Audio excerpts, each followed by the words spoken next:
Oh, thank you, thank you, thank you. Oh, okay, hold on 1 second. Let me just find the right browser source here. Uh, This one, this that one.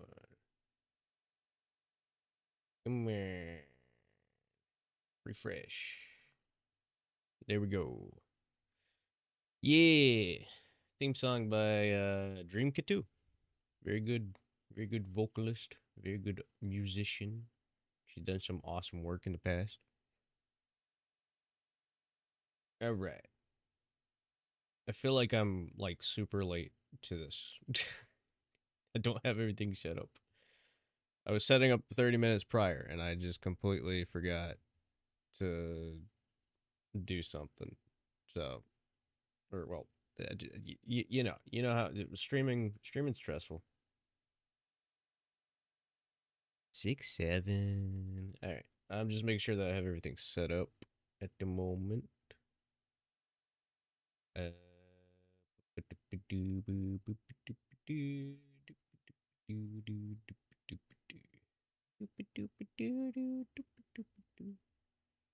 all right, I need to. For whatever reason, whenever I try to do stream alerts and whatnot on YouTube, it doesn't like, or not YouTube, but like just in general, it doesn't play the sound from it unless I have the window open from Streamlabs. So I have to go there and open it directly. So that should be all set up good and done. All right. We're just going to chill today. That's what's going to happen. Gonna chill for 4 hours playing through Spyro. Sort of like that other day, Dylan, how we were all just in call, and I was like, I'm going to play Spyro for 5 hours. I did it. I beat it all within 5 hours or something like that. I'm doing that again. Making sure that was me. That was me. Got all that set up. Let me reply to this real quick.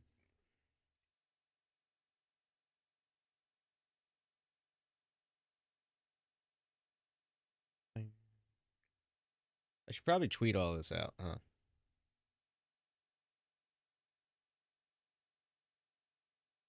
That's a lot of work. Nah,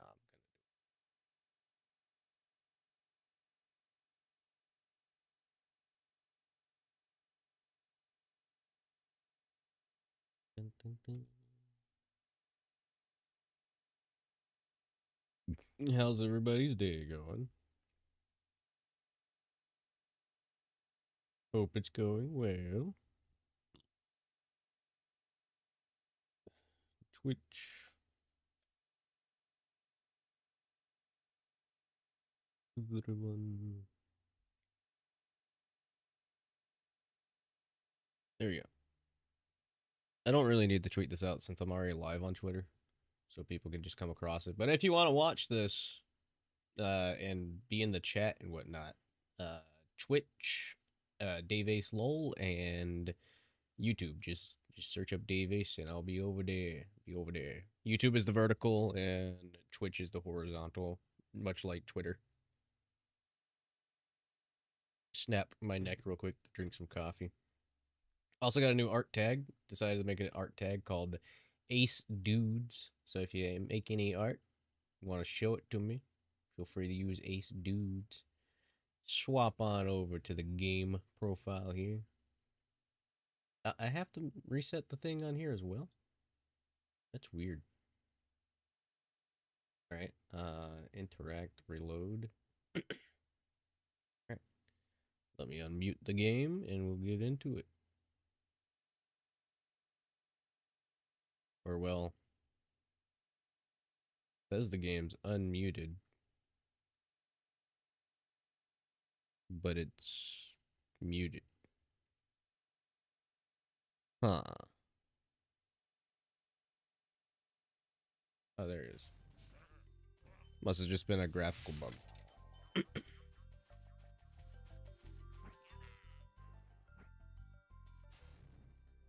All right. Let me gauge the audio for myself, just so I'll know.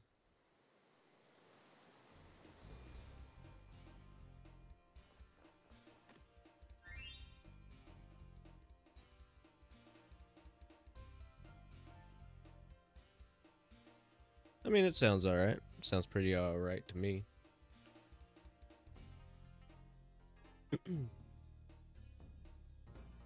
Alright. Boom, boom. I forgot that I had, retro achievements, like, enabled for this, so we're gonna be doing that as well. Oh, I gotta...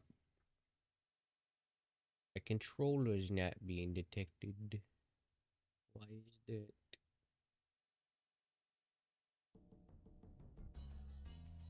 I hate when this happens. Oops.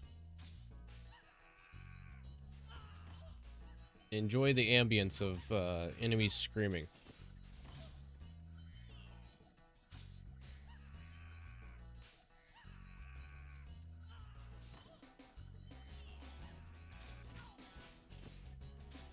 My favorite pastime.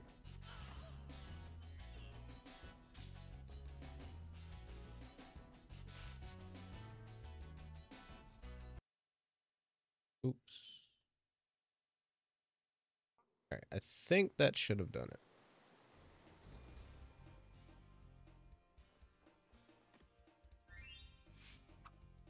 That it did, that it did.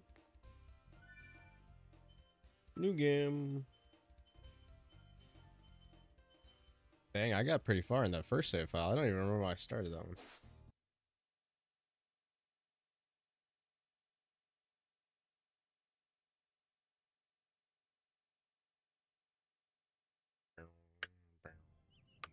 Okay, rolling.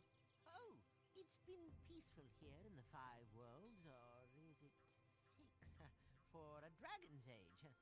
We now have 12,000 treasure, or is it 14,000? What about this Ganasty Gnorc character? Gnasty good orc. He is very mean. Very, very mean. Oh, I didn't realize that happened. How do I get that off? There we go. Simple. No threat. Ugly. Looks like I've got some things to do. Alright, Millhouse. It's not a jab at Dylan. It's a jab at Spyro. Sounds like Millhouse. Alright. First dragon. I'll pop into the Fez stream chat. If anybody wants to chill.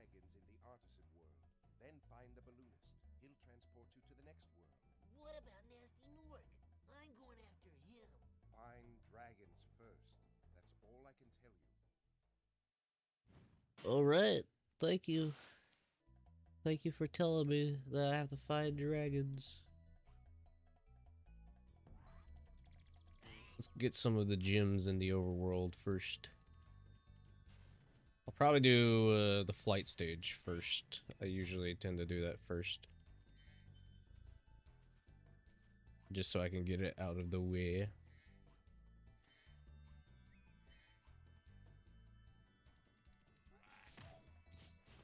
Blah.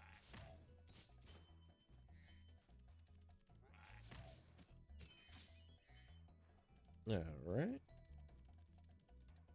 Yeah, playing this with the retro achievements is gonna make this experience even more fascinating.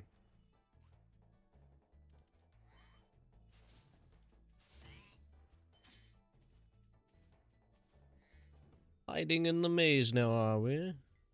Don't do that. I will find you. Hello.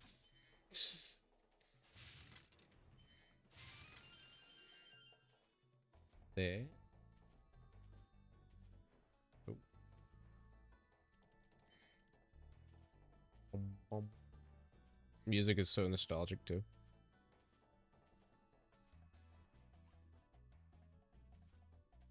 Alright. Get the skill point. See how skillful I am. Oh yeah, that's right. I'm skillful. Hold on 1 second.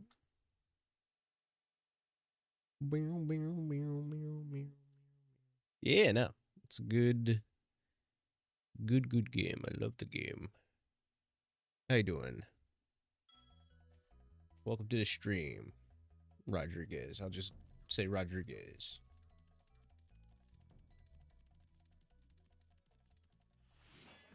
Grab this. Where's Nasty Nork? I'll torch him. Keep your horns on, Spyro. You have much to learn first. Do you know what the dragonfly... Hello, Clancy Brown. His name is Sparks, and he's helping and protecting you. Keep an eye on him and see what I mean. All right, you silly goober. All right.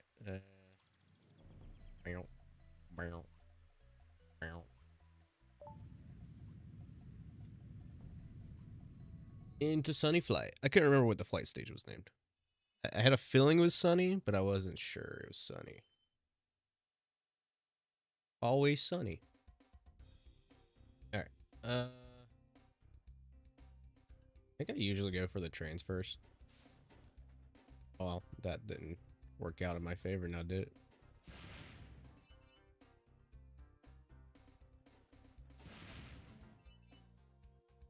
Boop, boop. Grab those.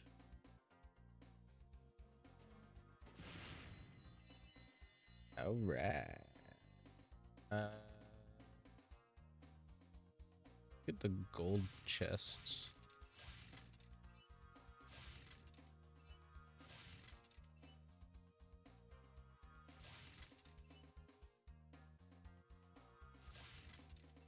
The last one.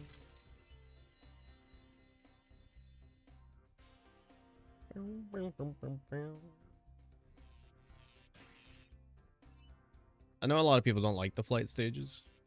I really got into the flight stages a lot in this game. I love this game. Love the flight stages in this game.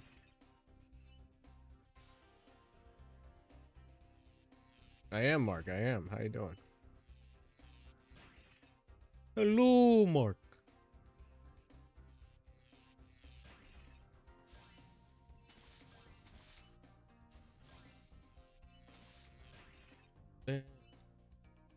Swoop around and get the other planes.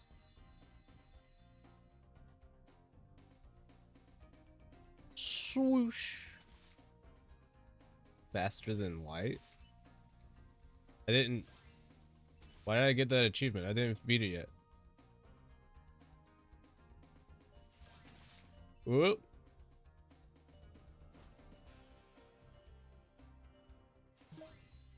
There we go. I don't know why I got the achievement for beating in less than a minute. I didn't even collect everything in less than a minute. What, what do you mean I got that achievement? Oh, I didn't want to. No. Go back. Go back. Yes, quit. No, gosh darn, why do you Mario me? Why do you Nintendo me?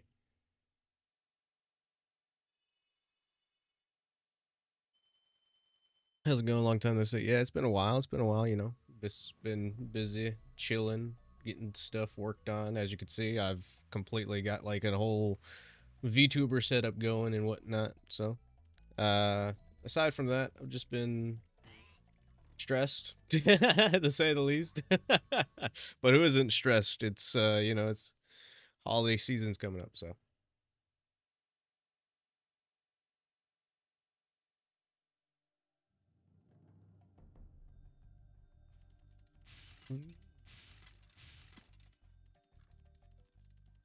You missed the gyms. Well, they're all here, waiting for you to come back and play the game again.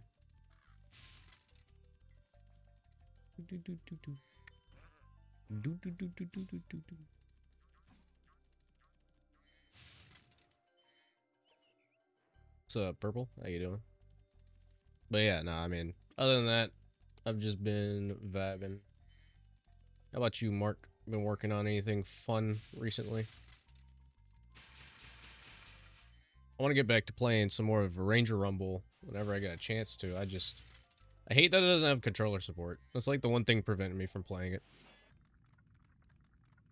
Hey, nice, nice. When you free a dragon or step on one of their platforms, you're saving your progress. That could be useful if you run into trouble. Not that you ever run into trouble, Spyro. True that, true that. But yeah, that's awesome that you got a VTuber model. Bet it came out great.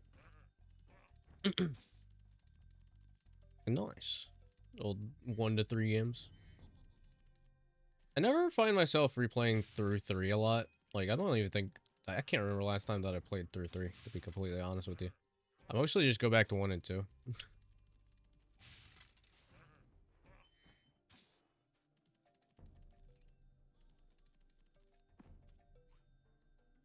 Oh, yeah, no, I know that you guys were playing, some, like, a couple of weeks ago. I would have joined the first time you guys were playing, but I was unfortunately very busy. I got, invited to go out to TwitchCon and help with, Angry Birds stuff, so I had to be away from playing the game. But yeah, no, I played it recently. I also just recently got with the help of my friend Dylan in the chat. Shoutouts to you because you're awesome. There's Spyro, my friend. I actually got my my VTuber model put into Crossworlds. Currently working on getting her voice modded in, but it's not working. So I'm gonna have to troubleshoot and figure that all out.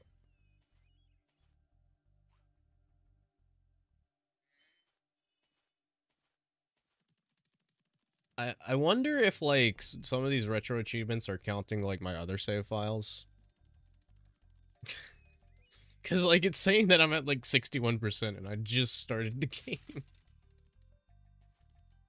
Unless it's tracking this world specifically.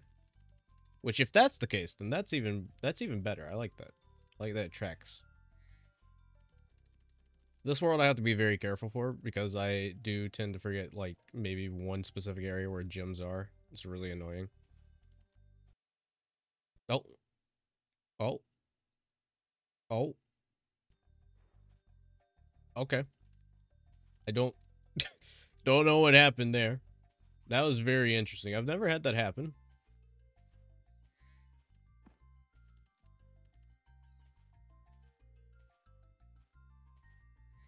But alright. Nasty Nork tried making Spyro into a crystal dragon, and it didn't work out. He still broke free. I'm currently chilling in Fez's server if you want to hop into a VC. Mark, up to you though. Know it's been a bit. Don't know if you're busy or not. Spyro, my friend.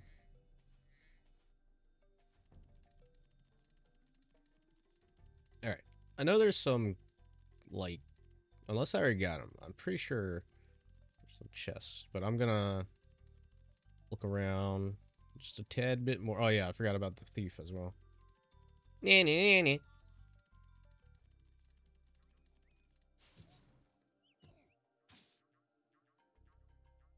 yeah, sounds good, sounds good. Here, let me...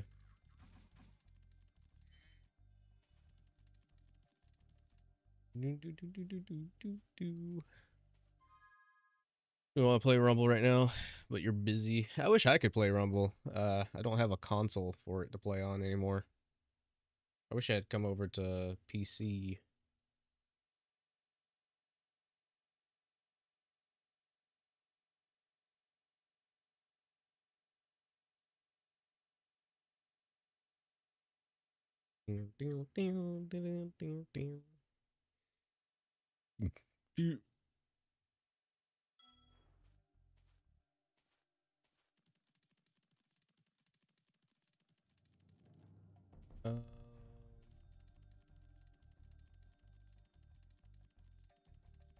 Doing another run through just to make sure. I will find you if you are a gym. You're shiny. You can be collectible. You're going right into Spyro's tummy. Give me 1 second. I'm trying to get a hold of Fez.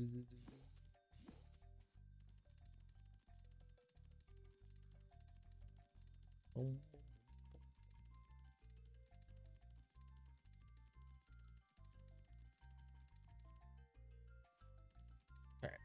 I'm going to take the leap of faith and say that I got everything on the outskirts of this area.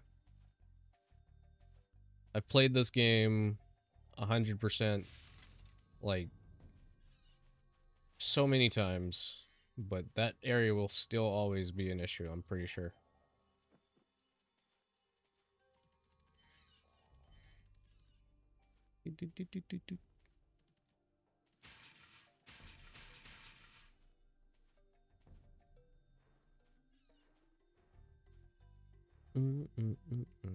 Oh, you meant Sonic Rumble. My bad. I thought we were talking about Crash Team Rumble for a second. Here, hold on.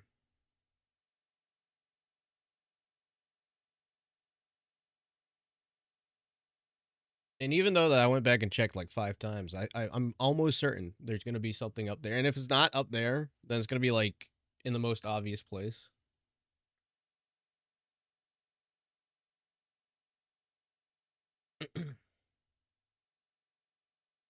Here, all right. I'll just pop into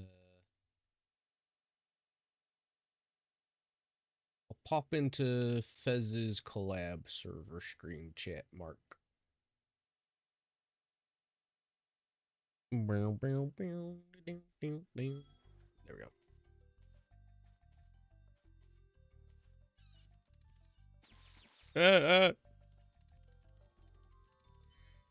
Hello. Let me make sure that I have Fugi Tech all set up. Hold on. You know. Strum. Oh, and also I need to do this. Say something real quick. Hello, hello, testing, testing. All right, there we go. Yep. You're coming through. What is up, dudes?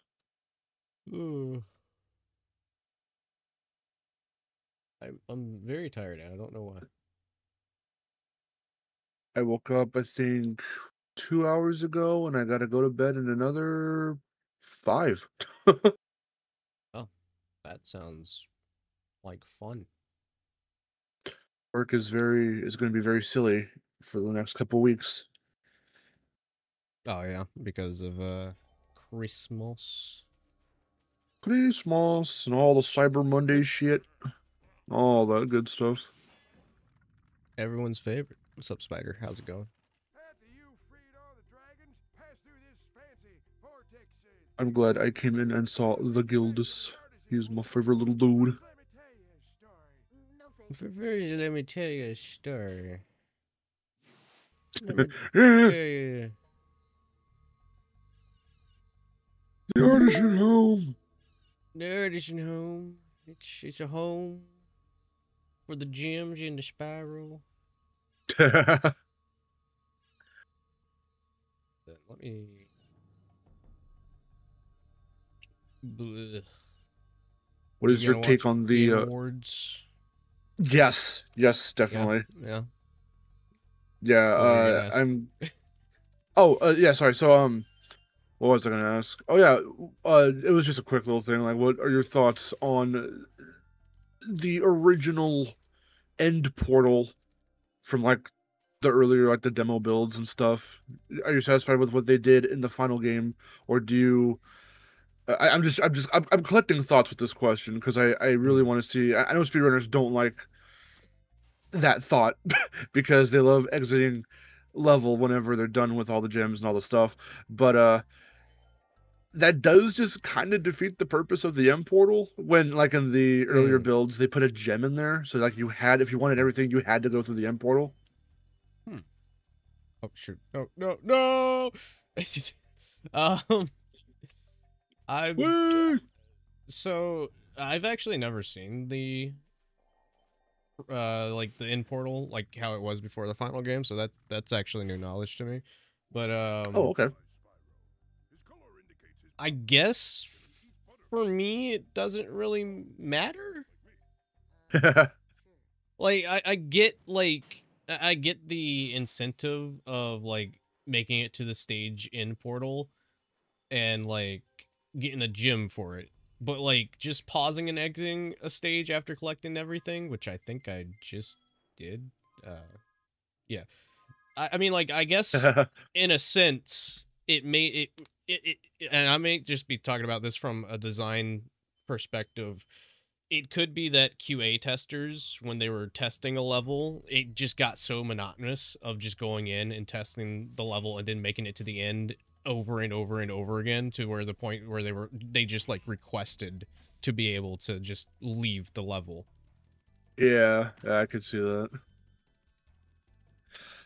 I mean, it helps to make Spyro like an overall very like, I don't know if I'd say easygoing, but very like consistent experience, because Oh yeah. being able to just leave once you have everything and it stays, like, just makes it to where if you like you missed something somewhere near the beginning or like kind of the middle of the level, and so you're doing some backtracking to do some Mhm. cleanup, and then like you don't want to go all the way to the end. Like I get it, Yeah. for the slower players, but like for those of us who like know the game, of course, it's like, oh, but like, what's the point of the portal then? Right. Yeah. No, I mean, I totally get what you mean, though. It is kind of pointless to have it there, but also at the same time, I guess it's just also, well, I mean, I guess it wouldn't be as pointless, because even if you're not going for 100% and like collecting everything, um, you know, you'll still have players that don't know that you can just pause and exit the game upon first playing. Yeah. I mean, since everything naturally, as you're collecting stuff and saving dragons, like as it naturally all guides you to the end, there are times where, I mean, I think in every single level there's like something significant you have to grab at the end of the level, like whether it's the last dragon or one of the dragons. Mhm. Because I'm thinking like, is it Alpine Ridge, where the end's right there and it leads you up to like the highest peak, but then like you see there's still more to grab because you're not actually done yet. So like Yeah. it makes you, sometimes levels like that will make you aware of where the exit is, but then like if you're too hasty to like actually rush into the end thinking you're done, there's like still places you could glide to or this or that, and like it's still trying to lead you like, oh hey, yeah, here's the end, but like there's a little bit more to the level than you might realize, Right. which I do like, of course, but Mhm. And because since like you were a kid, you thought the enemies were but frogs. that I could definitely see that. But makes sense. as you're saying. All I was gonna say was because I like how at the end of the game they're like, oh, for these last, for Nasty's world, like you have to go through the end for it to count, like progression Mhm. wise. And so that's where I was like, oh, so I guess that only applies to the end of the game. I mean, I guess it really just depends. We'd probably get a better answer from like a developer standpoint. It could have been something that they had intentionally left in or unintentionally left in, because I feel like near in like as you're finalizing the game, like, you know, something as simple as that is like super easy to just overlook. Hmm. But also, again, it could just be a playtest kind of thing, where it's just like they play tested it so much in the market, and then, you know, There he is. Yeah, it's the here he boy, is. the man of the Oh hour. shoot. How are you doing, sweet There we baby go. Fez? I'm a little tired. We're all join the club. Oh Very top yeah, of your jump. it's that kind of day, or But night I for you, I watched the guess. film. I watched the film today, and it was really good. Which was the film? K-pop Demon Hunters. Oh, for the first time? Yeah, Nice. I just I watched it really with enjoyed it. Miharu a couple days ago. I really enjoyed it. Yeah. Heck I yeah. immediately got them on Fortnite as well. So. Of course, they're Fortnite that fast. Oh The no, only one I picked up was dude, Mira. I got a roomie. A roomie. Nice. I wanted a roomie, but I really like Mira. Mira's my favorite. That's I found it was cool how they were part of the big event yesterday. So like they had a event mark for the end of the Simpsons season, and Oh, okay, cool. they basically did an Avengers Endgame moment, but with everything they've collabed with the past year. So you had like, and some years before, so you had like Scooby Doo in it, and fucking there was a giant Homer, Godzilla, King Kong, and like Marvel and DC were there as well. Like you had Superman and the Avengers, and they were all Whoa. fighting this Hatsune Miku. giant monster. Yeah, Hatsune Miku was in a moment. She was riding Godzilla. But there was a bit Yeah, where she King was- Kong falls down and like the K-pop demon hunters come down on helicopters and you like start fighting this giant boss to the takedown song. Oh, it's so. It was so good. It is very good, very fun. That's funny.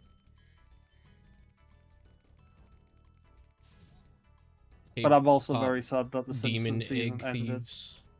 Because I'm gonna be real, I'm not feeling this new Fortnite season. What's the new Fortnite season? They got a new map 7. now, and it's like, yeah, it's Chapter 7. It's like all Malibu. Like it's just a standard Fortnite season now. It's not It's not based on any IP, and it's sad because the whole Simpsons map Dragging is gone eggs, now. which are worthless. They got Marty McFly in it, which is cool, and then Kill Bill. But like, I don't really care about Kill Bill. Right, let's see. Oy, oy, oy, oy, oy. Do.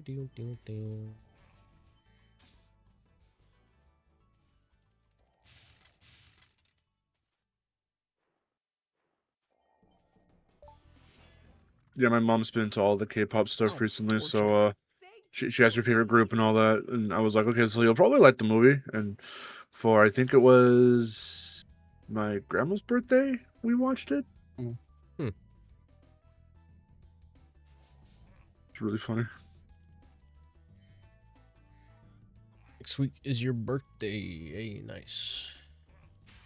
So many birthdays. We just went through 2 birthdays and a holiday, like almost all back to back to back. Oh, trust me, I got there's so many birthdays. Like my sister's birthday was yesterday. My stepsister's birthday was on the 27th. Jeez, yep. That's how it be. Or the 26th. My birthday Mom's is coming up on the at some point. 8th. Yes. His birthday / the day of our Lord. Well, the day of our Lord, Fez. Mm.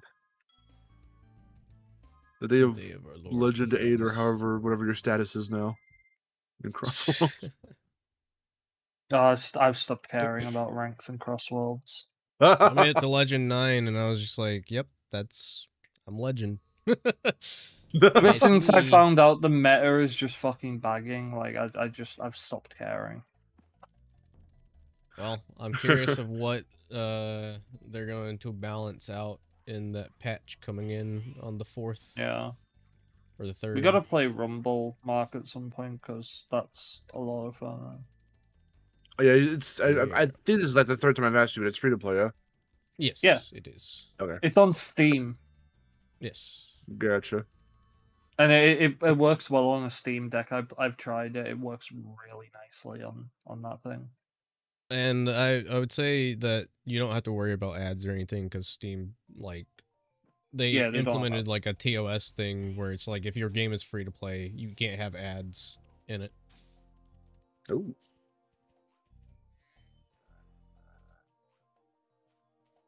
Though if Mark starts playing the game, means I'm gonna have to delete someone from my friends list because they still haven't changed that, and it's really annoying me. Yeah. What? You can only It have has a 25 25 friends. friend limit. Oh wow, what the heck? Me and Dave have been Oh, very bon. vocal about it, Time to delete somebody. basically. I can't even say join my clan in the game or my group because the day I like opened it up, like it got filled immediately. I tend to just go in and kick people that haven't been active. I'm gonna have to start doing that, to be honest. I had to do that to get pup in. Yeah.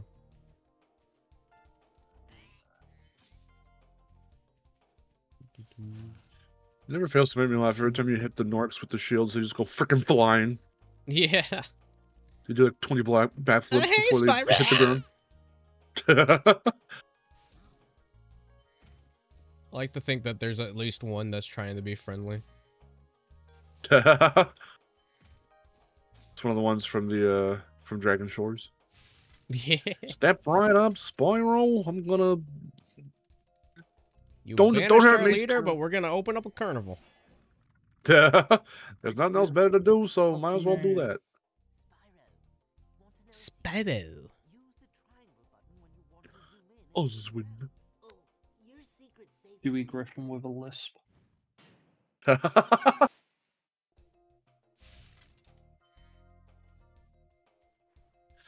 Favorite Thanksgiving side dish? The mac and cheese I made. Green bean That one. casserole. Ooh. I don't do Thanksgiving, I will so I can't destroy answer. the green bean casserole. He doesn't partake in our ways because that is not It's of his alright. He's got the Christmas dinner. culture. He's got the Christmas Oh, dinners. nice. Do you get the Christmas birthday cake? Yeah, I just get a birthday cake. Yeah. just You label just it as get the the birthday Christmas cake. birthday cake. The You don't double theme it? Christmas birthday cake. You I pull a little bet tree they on there, get be like, "Happy tiresome after a birthday." while. It's like you get a birthday cake on Christmas, and the only flavor that they have is peppermint. I've usually had chocolate cake. Chocolate, so good. I'm weird Stuff's because enough. like I don't like cake anymore. Like I used to be a big fan of cake, but it's just gotten I like chocolate too cake. sweet for me. Okay, Yeah, so in general or store bought specifically? In general, and any kind of Oh, cake okay, is gotcha. just too sweet for me now. So damn. for my birthday, like I I usually said. just ask for a pecan pie. I would say chocolate cake's not that sweet. I mean, I guess it It's not, depends, but I like, also don't. I've like my taste buds have changed. Like I like chocolate. Don't get me wrong, but I'm not like a big fan of chocolate flavored things. mm, Yeah, kind of makes sense. Not like I used to be. Like I loved chocolate growing up, but now it's just like, it's all right. That's But kind I of how have I was also with chocolate. preferred vanilla. Ooh.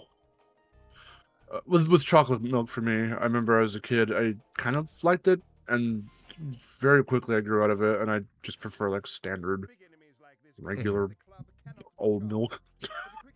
Whatever that means. Regular White milk. old milk. Just milk. I need some milk. We did it.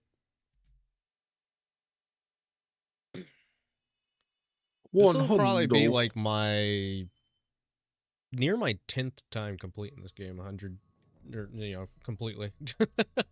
Because as I was traveling like a year or so ago, I had a PS Vita, and I put Spyro 1 and 2 on it, and like for my trips, I would play Spyro 1 back to back.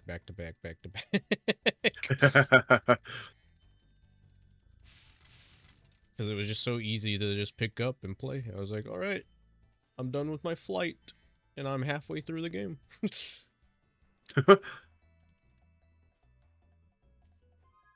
Oh yeah, It's very weird, like toasty. For me growing up, like I obviously grew up with PlayStation home consoles, but then like when it came to the handhelds, I was I mainly asked for and got like Nintendo handhelds, so Game Boy Advance SP, DSi, 3DS. I never owned a PSP or a PS Vita. I still don't to this day. Really? Yeah, I guess because there wasn't. If I know myself, it was probably the gut reaction of others. Despite you can put games on there and kind of like what essentially jailbreak it like, but there was no like store bought like Crash or Spyro on there. And for the other series, I wasn't really like into yet. Like there's a couple I think Ratchets and some Uncharted or whatever on there, and I don't know. Like I guess there wasn't anything interesting to me at the time there. Right. But I do want to check it out now. I gotcha. Am I missing something? Oh. That's weird. Don't you have the 10 Dagrons? I thought I did. The game freezing. I don't know. This is new. I don't know why it freezes. F15. Oh no.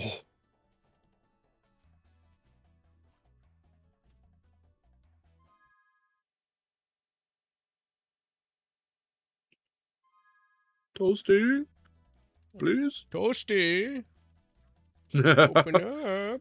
Here, I'll Speak to go me. into Stonehill and exit, see if it'll fix it. Toasty, I just want to toast your buns. Give me your bonds. Give to me your buns.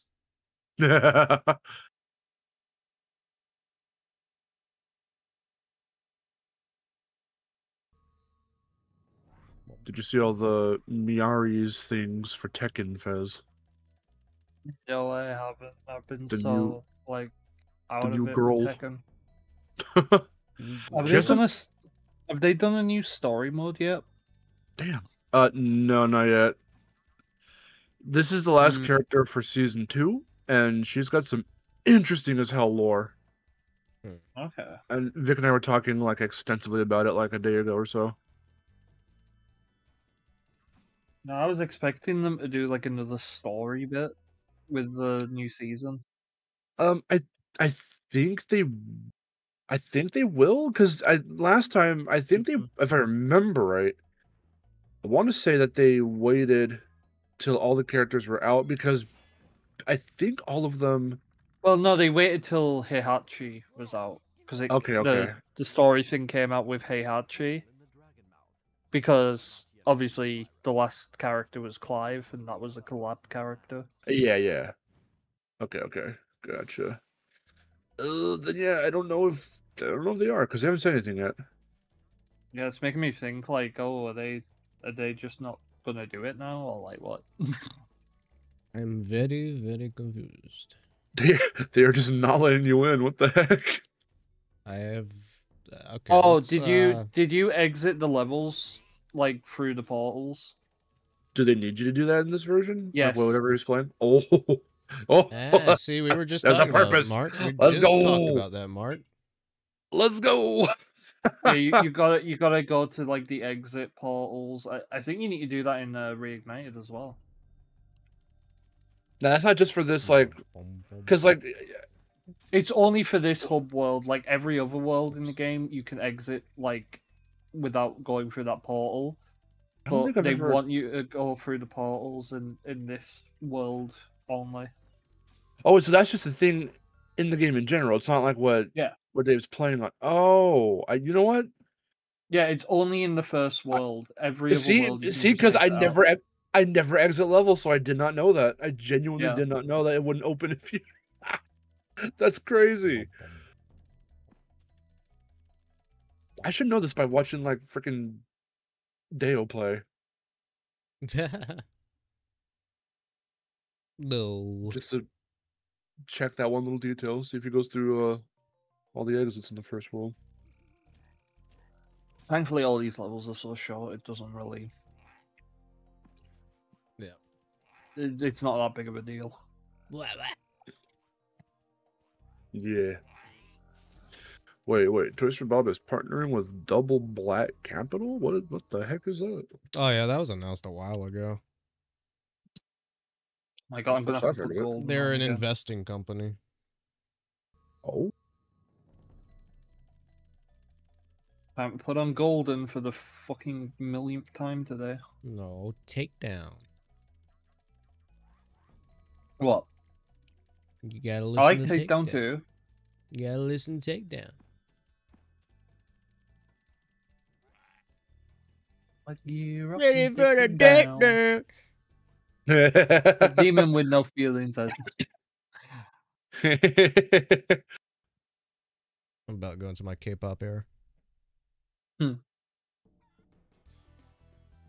Find it cool that the K-pop demon hunters like are actually in when they're in Fortnite they class them as icons Yeah. instead of what they usually do. Yeah, with, they don't have any of their animated music characters. in it. They better. Maybe they could do that and add the Soldier Boys as well. Yeah. Oh, you know they're definitely gonna do a music pass with them. I want the cat as well. I forgot what the cat's I'm called. surprised they didn't give Rumi like an alternative skin. Right? According to the Macy's Thanksgiving Day Parade, he is known as Derpy Tiger. Derpy Tiger, that's his official name. Make him okay. Fortnite. Oh, I love him. Right? I love him. Fortnite. Make him an inflatable glider of Derpy Tiger. Either that, or I'll take him. I'll take him as a sidekick, and his emo is him sinking into the ground. Oh yeah, the added sidekicks. I honestly like the itchy sidekick is like still my favorite in the game right now. Like I can't believe they're voiced. It's so cool. Yeah, everyone's saying, yeah, his name is Flopper Derpy. as well. That's funny. I love that. I'm glad that they named him Derpy. I was curious what his name was.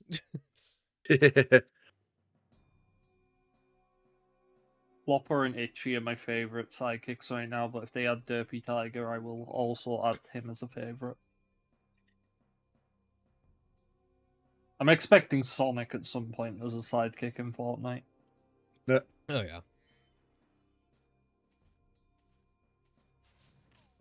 And then, Oh yeah. forget about Whisper. Give me Tingle. Damn, I like Whisper. Damn. Me too. Susie is the bird. Who's that? Little bird with the hat. Give me all the diamond cutters.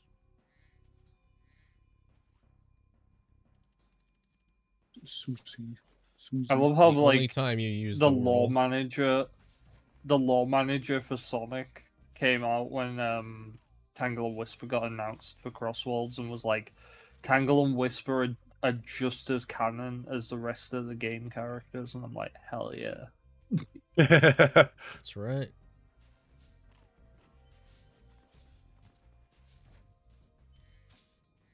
The Metal Virus saga happened in the game universe, and that's kind of fucking wild. I'm all for it.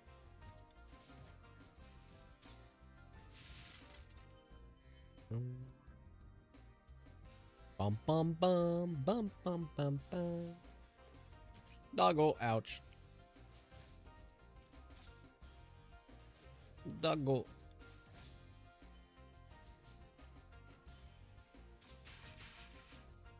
What kind of Toasty dog hate did us? you? Because sheep are funny. what kind of dog you were saying? Oh, what kind of dog did you think they were when you were a wee lad? I mean, The days of I the never old. played this game when I was a kid, so The first time you played this. first time I played it, I just recognized they look like great shepherds. Look like a shepherd dog. I always thought they were like Rottweilers here. So when they made them like, yeah, little shepherd dogs, I was like, oh, okay. That was not what I had in mind, but all right.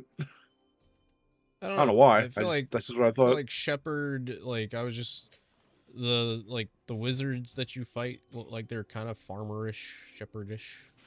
Yeah. I love how this is like the only sentient sheep.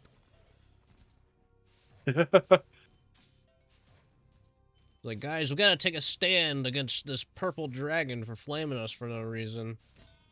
Everybody thinks he's crazy. Like, alright, dude, sit down. Like, bro, he breathes fire. I don't think we want to mess with him. I'm missing a He's fighter. scary. Oh, there's the Oh, fighter. I think I was. Yeah. Yeah.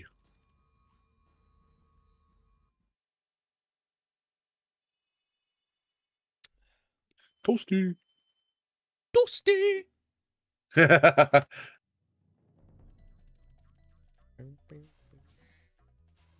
didn't play much Fortnite around that season, but I did like that they added that in with the Mortal Kombat stuff. Nice. Oh, that was another set of characters that were in that event. Yeah. They had Scorpion and Sub-Zero in it. Why does it keep freezing?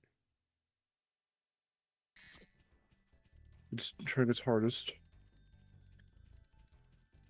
I wonder if retro I achievements saw keep Invincible causing as that. well. Oh,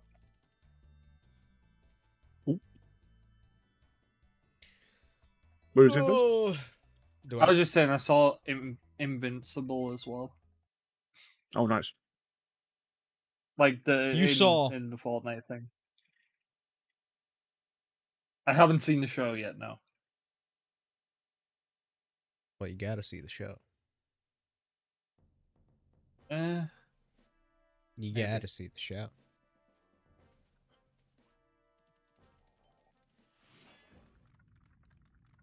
Think Sucks that Aaron fast. Think or Paul whatever isn't he coming says. back to his character. Look how our treasure has been turned against us and stolen. Invincible's one of those shows where it's like, yeah, I should watch it, but like, I'm like, I think I'm just taking a break from superheroes right now until Spider-Man Spider-Man. and Daredevil. Obviously, Daredevil. I have to watch the new season of Daredevil when that's out. Oh my god! Oh my god! The girl is finally back. It's probably just being weird. Also, Jessica Jones better be in Fortnite. I'm just saying they won't do it, but they better put her in.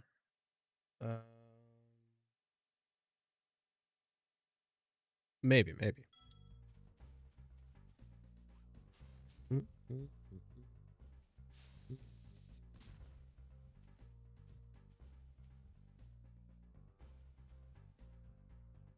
Oh, took out both of them.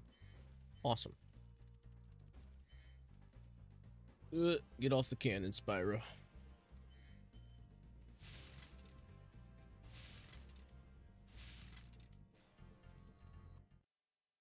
Yeah, I must be reading the data from my previous save files because it's like I've almost got 1,000 something.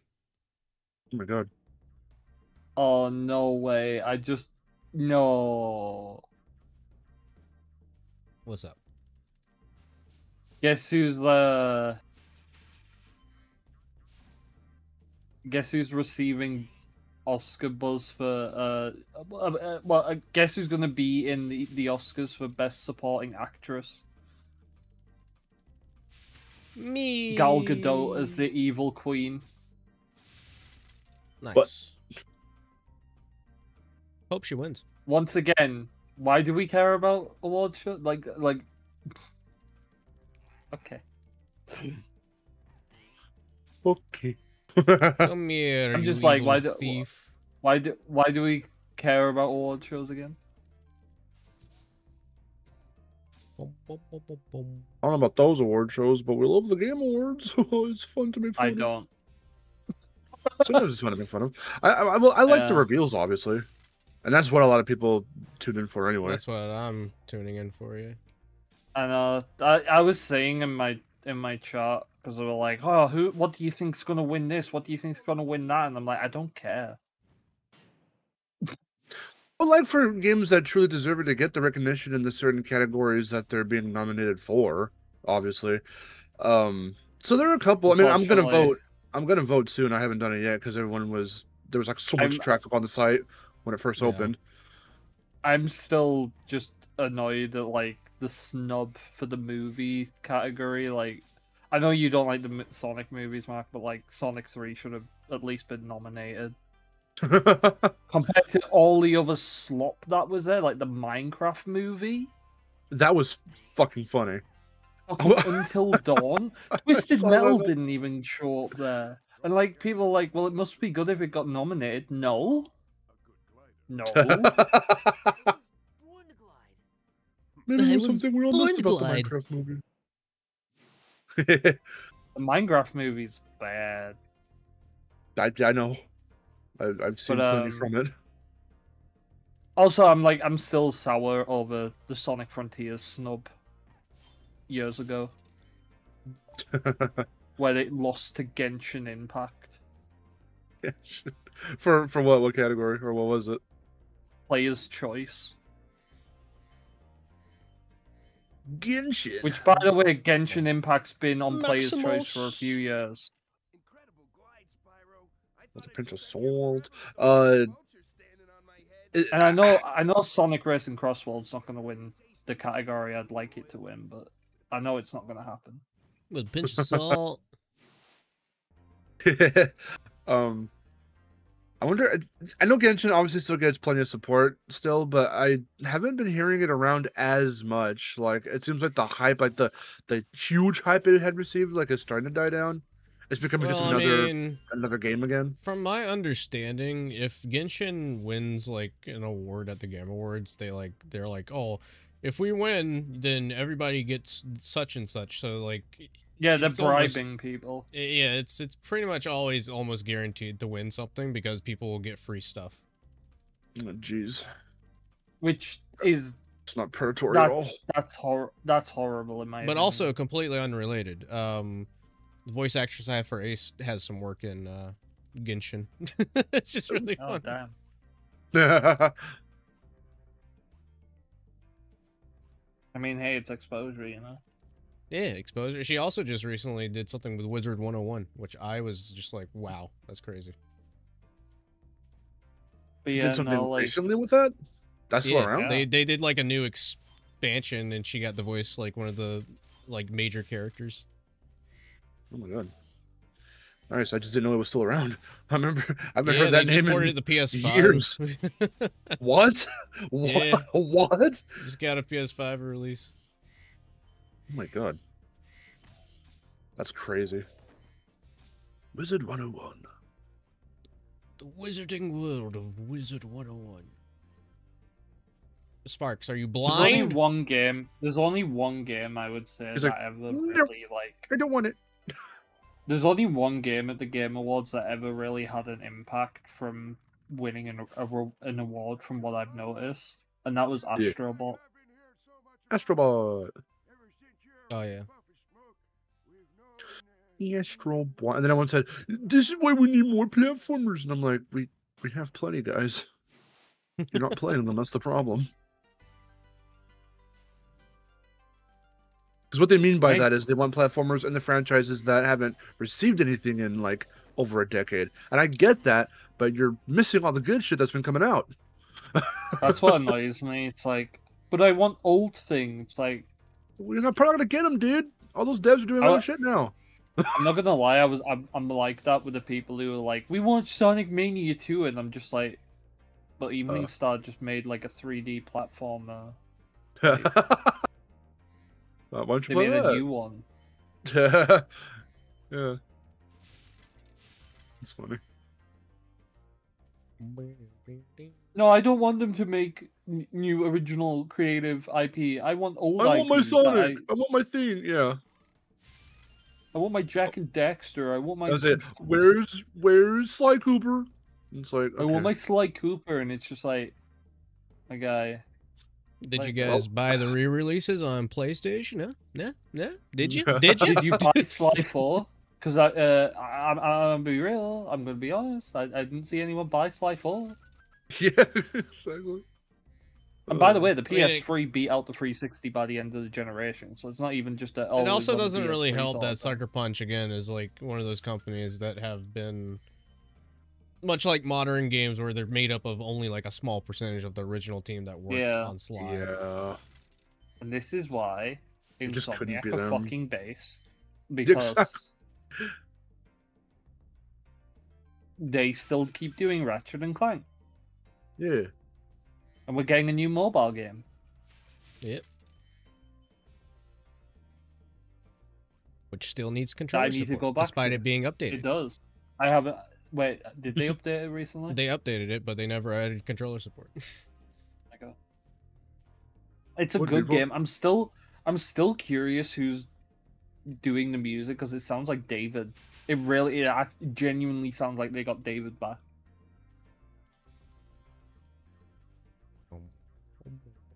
I don't know why they went that hard on a mobile game, but damn. How the freak did you snipe? What even happened? What even happened? Oh. What even happened? I need to know what that was. I accidentally clicked the wrong button, so I went offline for like a second. Whoa. Oh, I know who this kid is that I'm trying to draw. I was like, who the hell is this? This kid. This kid. I was drawing Elliot from Knights. Oh, nice. Damn, Knights will not escape me lately. Tonight. Oh yeah, Mark, I'm on a huge fucking Knights kick right now. Is it mayhaps because Knights is coming to Crossroads soon? A little bit, but I was planning to play it for Perhaps. Christmas because Perhaps. Knights and Christmas, like, just feels right, you know. They're very tied to each other, and oh my god, like I liked Knights before, but I'm playing it in a whole new way now that I'm just like, oh shit, you know. Yes. Yeah, I have never played a single one. Yo. They're fun. Hey, Uh, so you're playing classic Spyro? yep. Currently streaming it. I'm watching the Geico Gecko. Gecko Gecko. DaveAce channel? I'm Hold using on. my Webbers. You mean you're washing? Oh yeah, sorry, I'm washing my Webbers. Watching your what?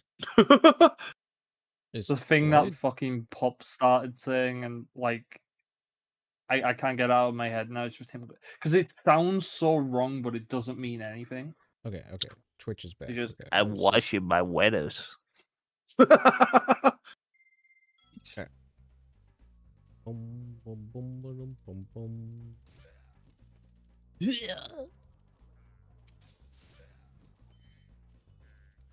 I don't think I have my my VTuber on your server or on your stream.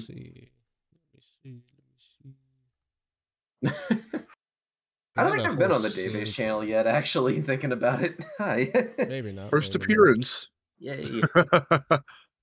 Oh, This yeah. one I'm really tired. Great first impression. We're all tired. Welcome to the That's the club. same thing. I just got home from work. Like, we're gonna have a birthday dinner later, so like Oh my god, another birthday. tomorrow's my celebrate- birthday. Oh nice. Happy early birth Yeah. of the day. My brother's was yesterday. My grandma's was on the Nice. 23rd. You dragging me around your screen. Woo! What's Fez Nervous. playing? Because he has the controller. Is he the second player mode in Oh, I don't Spyro? know. I guess he didn't change his I have one as well. I haven't done a. No, version I like to so think far. it's like a little sibling mode where like you hand the cousin a second controller. It's not even plugged in. You go, okay, you're playing as Sparks. Okay. I want to get my Christmas PNG tuber done because like I've been using the B tuber for the last few days, and I just know there's going to be some people in my chat going, where's your festive PNG tuber? And it's like, guys, I'm trying to work on. Do you mean shit. Festive? Yeah, and I'm just like, guys, I'm trying to like work on other things I can't always provide for the stream. Yeah, give him a break. Yeah. The little man's doing his very best. Magnus. Right now, I'm having to color in a crowded train scene to put for his little fun project. but I can't speak too much about. I better shut up. I cannot believe what they did to that dragon in the remake. He's a big chunkus. Yeah, they made him a big chungus. Bum, bum, bum, bum. Clifftown. Oh, my favorite Peacemakers level. This one? Peacekeepers, I mean. Huh. I think I like I don't think Ice I've ever heard Caverns a that. lot. I like Ice Caverns. I mean, I like every single level. That's just me being me. I mean, but, like, again, it's very we start weird picking because I know, favorites. again, as I was saying when I was doing Sunny Flight, that the flight levels aren't all that in this game, but I've grown to really enjoy them a lot. I like the flight stages in Spyro 1. Yeah, I've throughout my life I've been flip flopping between liking them, not liking them. The one I still don't like is Wild Flight, but that's because it's the odd one out for how weird it is with its ordering. But other than that, like, yeah, they don't really give me that much trouble anymore. There's only one level in Spyro 1 I don't like. Is it Treetops? No, Treetops is my favorite level, actually. Okay, gotcha. Usually that's people's go-to. Haunted Towers is my least favorite Haunted stage. Towers. Oh, I don't like that. Makes Is it Makes because sense. of that bloody staircase where the? It's the staircase, and I don't Yeah. like how you always have to run back and forth with the firepower. It feels very badly paced. Well, see, what you do is you go immediately for that staircase. You go for the secret. Yeah. You get the infinite flame, and then you Well, just you're not go gonna around. know that your first time. Sure, not your first time, but every subsequent playthrough, you're like, go for that. I love starting a Yeah. level and immediately taking a leap of faith that builds my confidence so much. Nights into Dreams be like. Actually, Journey of Dreams was that as well. I remember as a kid, I was stuck on this level for hours because I didn't realize that you could glide over to the desert. Yeah. 'Cause I was a fucking dumbass kid. He even tells you in a passive-aggressive way, "Why don't you go over there and find out?" And I always thought it was I so didn't know what funny. he meant by that because the camera doesn't pan to the other side of the canyon in the original. He just points over there. It's like- Those guys are funny because if you let them run, there are some that just keep running in another level. Yeah. If you let them keep going, they'll just fall off the cliff and then throw their gem up. Have a lot of them in Dr. Shimp's level. Yeah. Little kamikaze dudes. Spyro 1 is one of my favorite games ever. Yeah, it's so good. Infinitely replayable. Yeah. It's a really feel-good game. I don't like the. Okay, how do y'all feel about the term cozy gaming? Like cozy. I games? like it. I like it. You I guys mean, like it? I Okay. understand the terminology behind it. It's, a 'Cause laid-back I don't want- experience. Because I don't want there to be a preconception or not. What's the word I'm looking for? A misconception rather. Yeah. That means it's an easy game, like a baby's game. Because a lot of people thought that was kind of what Spyro was back in the day. They thought it was too much of an easy game. And that's not really the case. That's why people have like weird feelings about like Treetops or Wildflight, because like all of a sudden when they do challenge you and go, hey, this is not like what you've been used to lately. This is not the same structure as you've been used to as of up till now. Everyone goes, well, wait a minute. Where do I go? And then Right. I just don't want. It's a weird thing about Spyro, and some people classify it as like part of the comparison between Spyro and Crash as to why like Crash did so well, because it was like, it had all this like Spyro good is a challenge to lot it. easier than Crash, but I wouldn't call it like I wouldn't call Spyro too easy. Yeah. Yeah, Spyro is a lot more laid back than Crash is, and more about the world and like the fantasy themes than the challenge and the story. Yeah, that exactly. I typically get out of Yes, my Crash. favorite fantasy theme, Futuristic City. Yeah. Okay, Spyro 2 would have went a bit off the wall, so it's the final world. Futuristic City. Now, But that's Metropolis. Spyro 1 is my favorite because I love how hard it goes in with the fantasy theme, and it might be the only collectathon I've ever played that I could actually 100% in one sitting. I like how small Spyro 1 is, for as weird as that sounds. No, for real. Like, because they present you that's with... how it's cozy to me. I don't have to make, like, spreadsheets to beat it. You know, I just, like, I can go on a level, I can 100% it on my first try. You know, it's just... Well, that's a testament to, like, the just ingenious level design, because you always think it looks like a small little enclosed area, but the walls and, like, the bowl around it, like, whatever the level design calls for, you can go where what seemingly looks like out of bounds, that's still part of the level, and there are cheeky little ways to get up there to those areas. Balin does that a few times. Yeah. It's really cool for that, and I hate the argument that people make about this one being like, oh well, the first game was too, like, empty, it was too big, like, once you're done with the enemies and you're done, you know, and you're trying to scrounge around for the last gems or the last dragon or whatever, you're just going around these big empty spaces, and it's like, I don't feel that. Collectathons in general, I feel that's kind of sounds common. like people Sort don't, of, yeah. Sounds like people don't play Banjo Tooie. Yeah. or even the first one, even Kazooie. Kazooie to me felt so much like Spyro 1. It was very straightforward, not a whole lot of backtracking you had to do. You could basically do every, kill every world in, like, one go, get everything in it, and it was not, kill every easy. World. But it wasn't terminology. It wasn't easy, but it wasn't, like, so difficult either.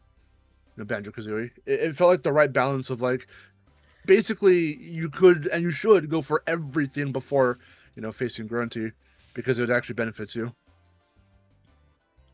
The older I get, the more I kind of value games that aren't huge or don't use their size as a selling point. Like, this game is, like, the perfect length for a collectathon for me. Yeah. It strikes a really good balance, because even though there's this almost repetitive nature of, like, 3 levels, a boss, a flight, there's enough variety to keep you interested. It's not the same thing every time, even though you're doing the same things every time. You're still collecting the treasure, saving the dragons. I find it cozy in that it's not overwhelming. Like, I don't really, I don't really, like, signify a cozy game by its difficulty, more by, like, how over or underwhelming it is. Like, I don't feel stressed ever when I play Spyro 1, aside from Haunted Towers.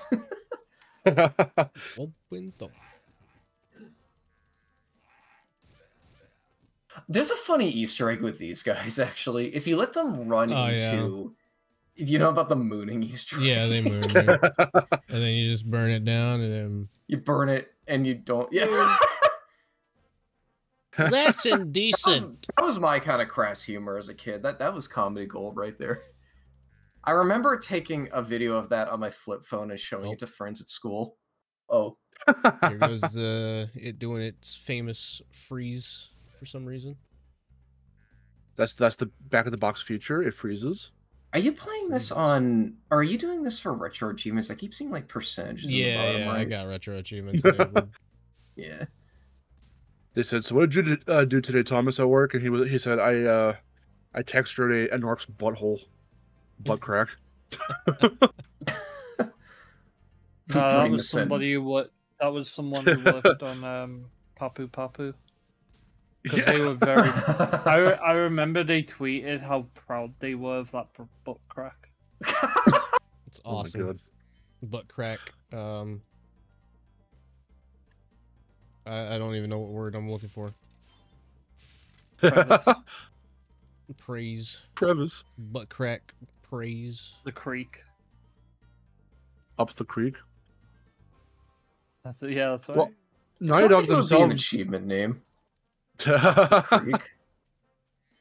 Naughty Dog themselves were very... They only made Papu fat so they could just learn how to animate belly fat. Yeah, pretty much. I mean, seriously, that's funny. The original concepts, he was ripped. Like, he was this, like, big, like, Incan warrior looking dude. And then they changed him, like, completely. Yeah.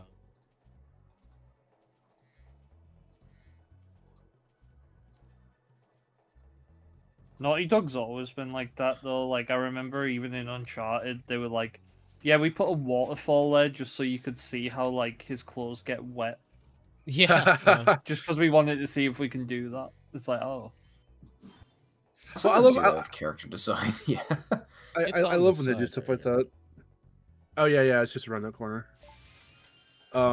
Secret The of thing. Like testing themselves, see what they can do with their tech, how far they can push it.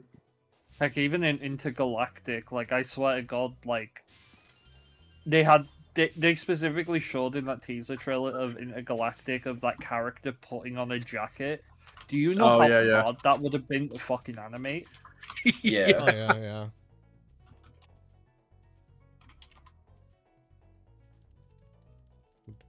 Yeah, putting on and taking off clothing. They usually cut before Most that games, happens. yeah, they usually cut most games. Or like cut and then, cut the model back. off and then or something. Yeah. To where you can't really see what they're doing. Or just cut away from them entirely.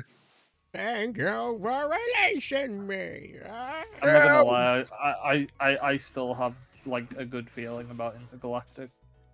I want to see gameplay. I hate that everyone judges it way too much because woke in this, and they'll just throw around terms they don't understand.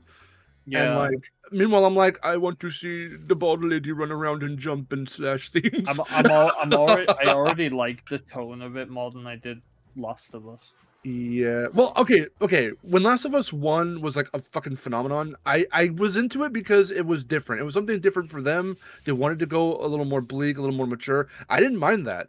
And the first game itself still kind of holds up as like, it's a good story. But the more that then they remastered and remade or whatever and this, and then with part 2, and I'm like, okay, can we do something new, please? Like, I just want a new tone, I want new characters, I want a new feel, and we're finally getting that.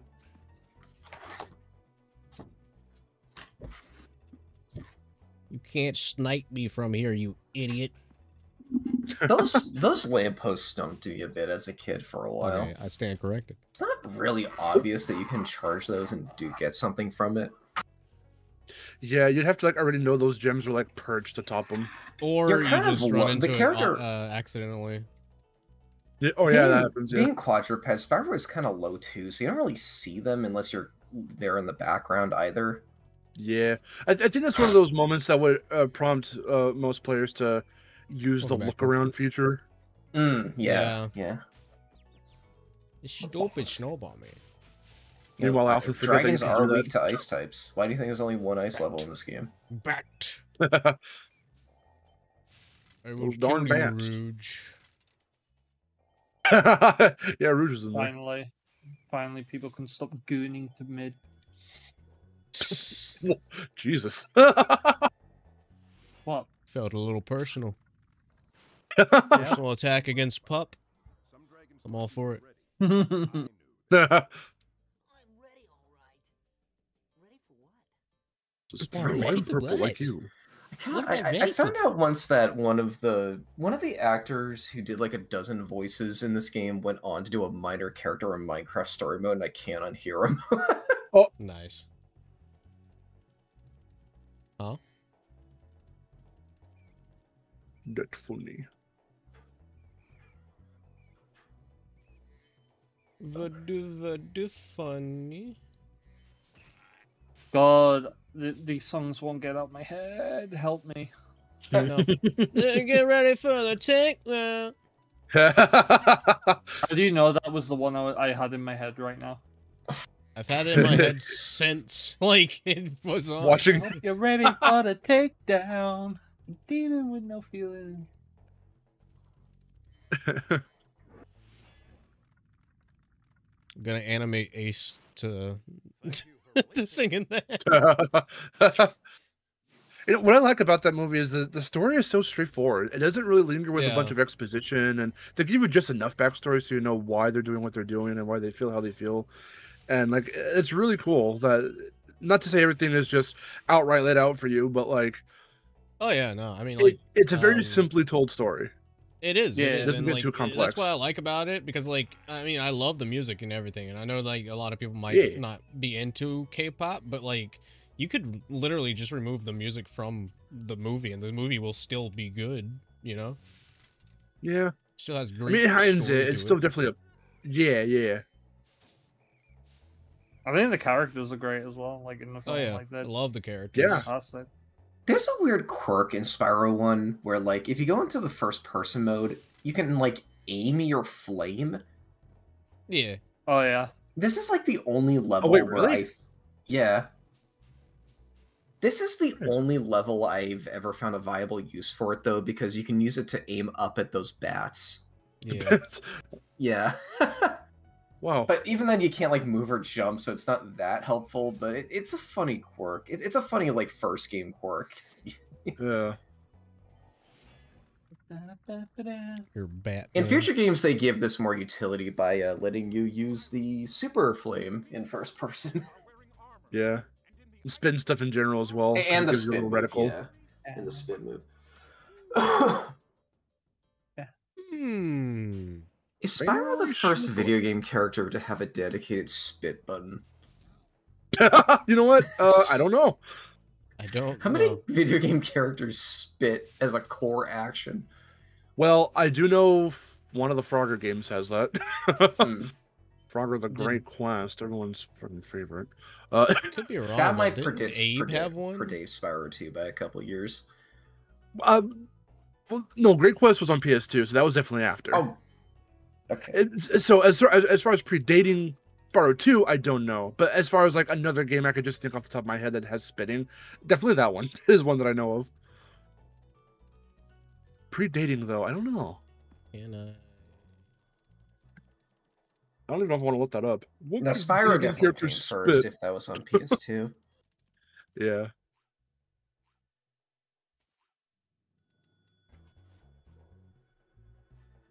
Maybe he is the first. I mean, I'm pretty sure there'll be like some game that's done it before Spyro. To be honest, It's probably some random Atari game I was like, called like Spit Attack or something. I was thinking that far back as well. I'm like, yeah, some like fucking NES gamers on there. I thought you were gonna fall that jump. I thought you were I going to say. actually wonder probably what fucking happens. I'm Bubsy gonna or look up. something. I'm gonna look up first video game character to spit. What about Gex? Does he spit? I don't know. Does he I patooey? feel like he might. does he hawk The Does he No, hawk tool? fucking Yoshi. What are you on about, Yoshi? He doesn't spit. He He does. Oh, well, yeah, he technically What does. watermelon seeds. What are you on about? I watermelon found seeds? 2 sources somehow that say Oh. Birdo. Oh, yeah, Birdo. Birdo is the most That obvious. you're checks talking- out. But didn't you say protagonist though? Because then Oh, yeah, it's character you Yoshi. can control like a spit attack. Yeah. It's Yoshi. Watermelon seeds. Yoshi. Right. Spit. Yo. I was thinking like the little fire balls. What but about- you can spit? What about watermelon Kirby? seeds? Kirby Ah. came before that too. Yeah. Kirby spits. Kirby does spit. Welcome to the stream where everybody's talking about video game characters that spit. Anyway, I'm going back to listen to my K-pop Demon Hunters music. This is like my motivation music today. Nice.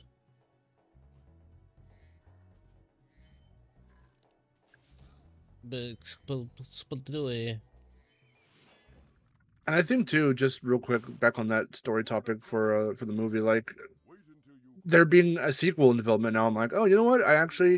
It's one of those things where, for me, it's always on a movie by movie basis. Like for example, Joker, I wish just stayed standalone because the first one was already like so contained.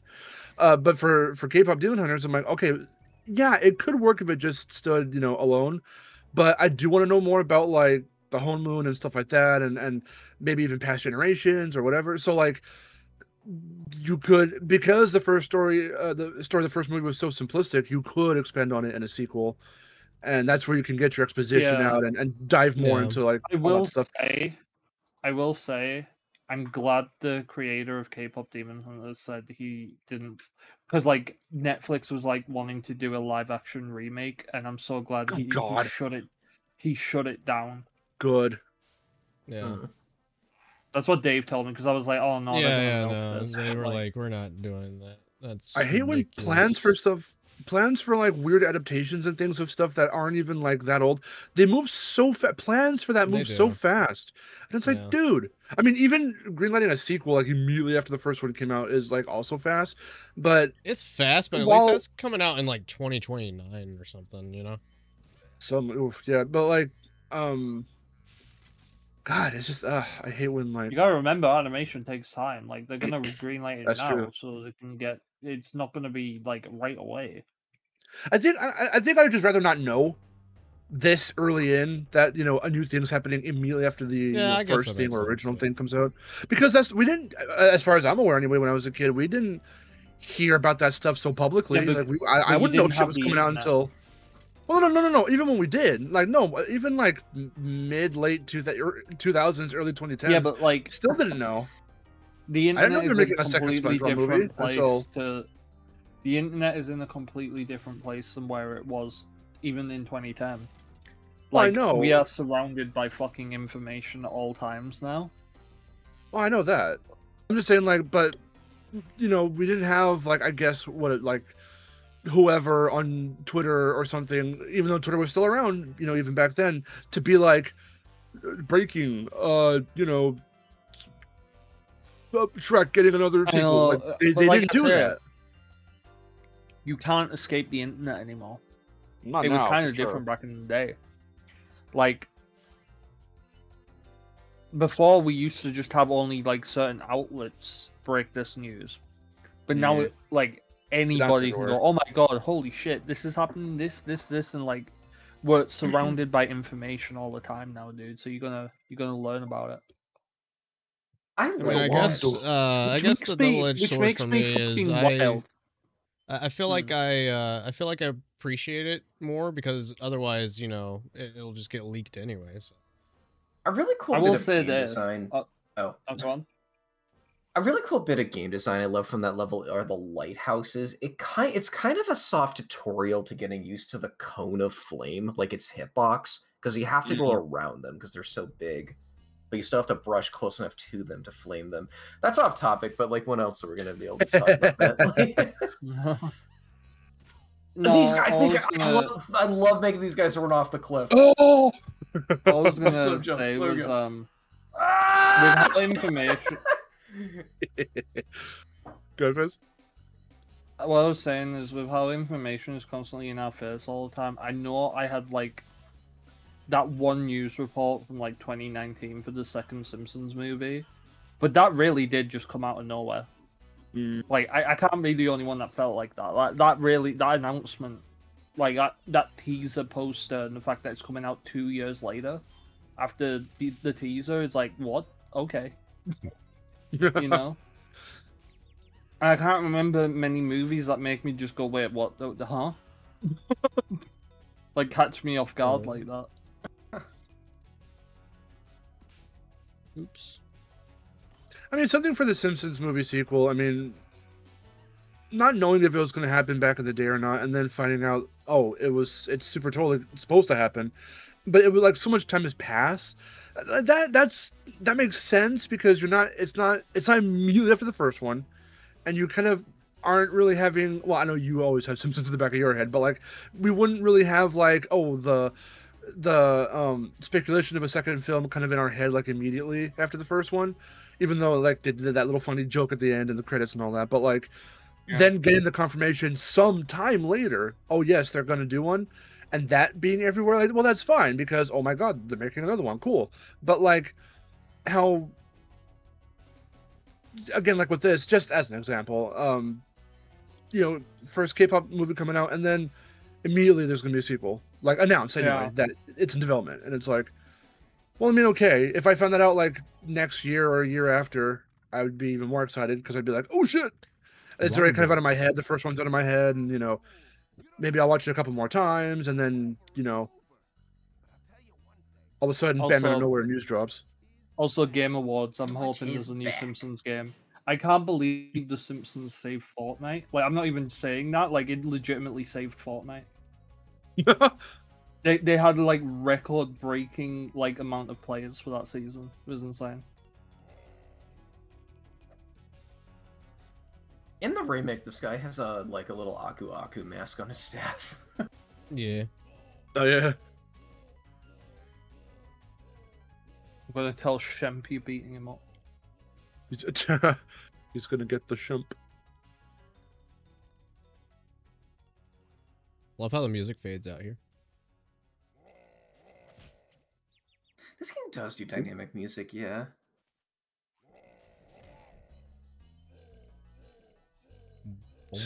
Speaking of dynamic music, I will always find a point to bring that up. With Crash 1, the first level is the only level for for the music to dynamically change. It doesn't happen in any other level. Yep. I think it's so funny. Dang. Only Insanity Beach. Only Insanity Beach.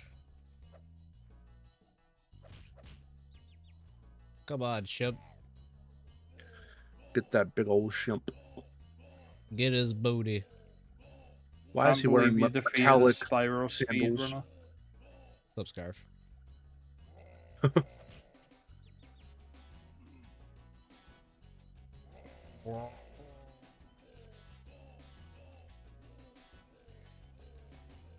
Oh. Wow. Whoa, whoa, wow! I love that.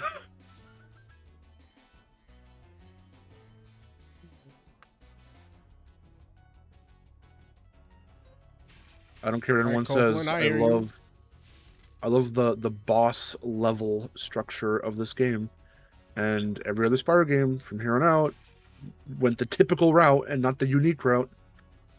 They didn't try to like build on this concept of the bosses get their own levels that like put you through a little mini gauntlet of like, hey, show us everything that we've taught you, put everything in motion. This in the first game. Only here. I love this concept. People don't like it because it's like, oh, it just feels like another level, and the bosses just there's no build up to them, so they just feel like big glorified. What do you enemies. mean? It's literally all build up. That's what the stage is. Yeah. I kind of like these, honestly. I don't know. Them saying that the bosses are just glorified big enemies, I'm like, feels like you're storming their fortress, you know? Yeah. Yeah. I like it better than loading screen, gulp, beat him, gulp, defeated. Gulp, do it. Defeated. Gulp. Commands for gamers, defeat gulp.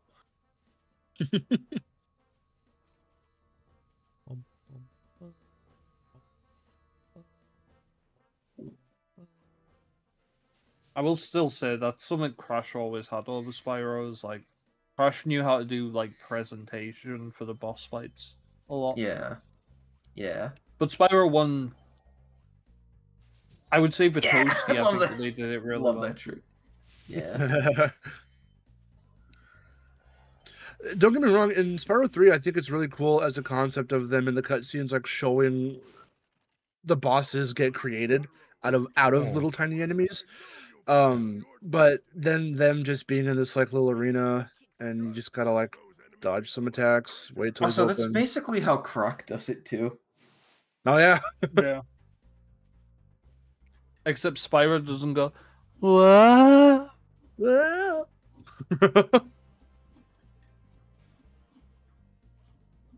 Wait, hold on, don't I have that somewhere?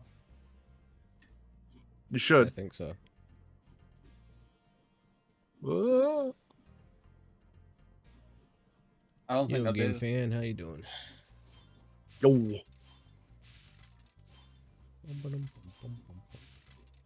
Yeah, I made a video all about Spyro bosses, and it's just my little hot take. I'm just like, yeah, Spyro 1's bosses are like really fun, very unique. It's what makes it continues to make this game stand apart from like all the others from that year, that decade. Like they were really cool in how they were like presented, even if they themselves were very simple to get like a hang of in order to like learn how to defeat them. Yeah. It's weird. Like a lot of Spyro's first game jank ironically makes it stand out in good ways. You know? Yeah. Yeah, exactly. Oh, see that a boss on Spyro bosses? I'll look that up later. Yeah. I call it the problem, the quote unquote problem with Spyro bosses. Because to me, I always felt like, yeah, the way these levels, these boss levels were presented made it so unique. And you would think they would build on that in 2 or 3 and like make them better and make them, cooler, a little longer, make them a little more complex. And no, they just said, okay, dump them in an arena, fight them here, whatever. And I'm like, oh, it's the typical boss route, but I'm like, yeah, but Spyro isn't supposed to be typical. Like, the first one stood out so much. That's just the point I was trying to make. So people might, take it or leave it. Welcome to Magic Crafters. I want you to release Welcome to Magic Crafters. from those pesky blue thieves. I love how all of they're always themed to the world. Yeah. What, on your YouTube channel, you have a thumbnail of you screaming at the bio lizard? Yeah. Oh, you are on top of your thumbnail game. These are really funny and eye-catching. Thank you. I try.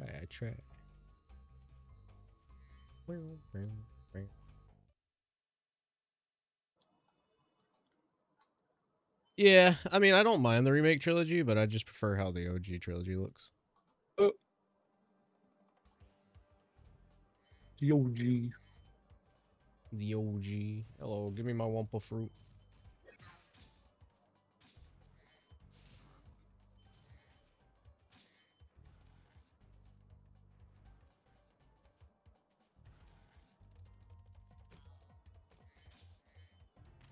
Oh well. What? They run fairly fine on PSP and Vita. Oh. Yep. Whee! I don't see his fall animations that much, so he's doing like a Sonic CD fall.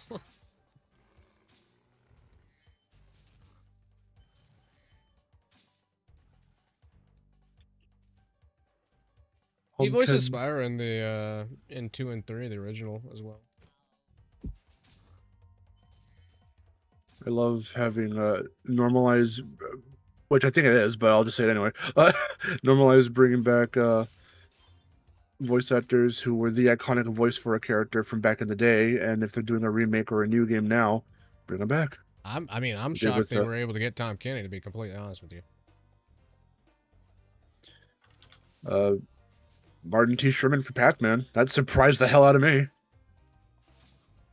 Because I thought that they wouldn't be able to get Tom Kenny because of how big SpongeBob is and everything. Mm. I bet you he felt employed. Yeah, I'm glad that he did, though. Just because when you need to find, something that was a little more unified for the original trilogy, like, who do you go to for voices? And for Spyro, you gotta go with Tom. Even though I do like Carlos, I don't like when people just crap on Carlos's performance. I love how much of a gremlin he sounds in this game. I love it. And when you watch the little PlayStation Underground behind the scenes, like, he explains how they got there, and he does the voice, and it's like so cool. And he can still do the voice today. I love it. I love this little detail right here. These two wizards just fighting each other. Yeah. What are you gonna say? This game, in this world, implies there's like some kind of civil war between the green and the blue wizards, and nothing ever elaborates on it. Like, yeah, it's really funny.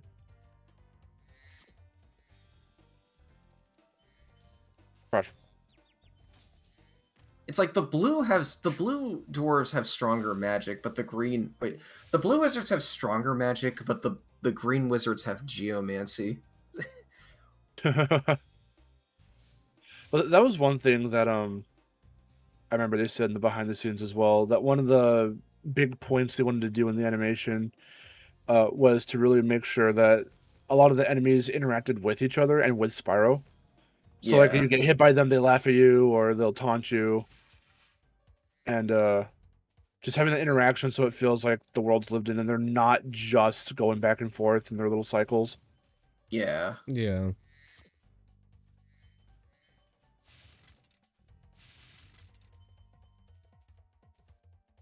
You missed Yeah, one they behind you. redesigned the dragons Behind more you. in the Reignited Oh, you missed Reignited it. trilogy. Wait, what?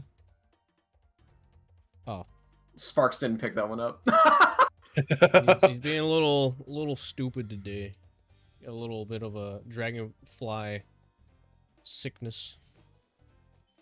Another detail I love of these guys, if you don't kill them as soon as you walk up to them, they just start freaking out because they can't do anything against you now. Yeah. They go, Wow. Yeah, I didn't think I'd make it this far.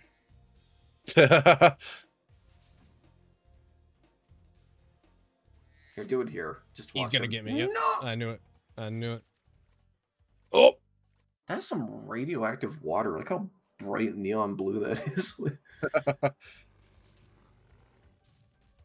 Bum, bum, bum.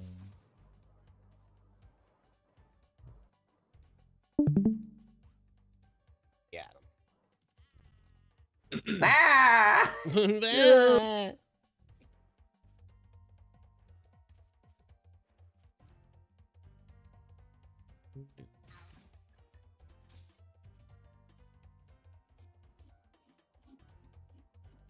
Say your prayers. Boop.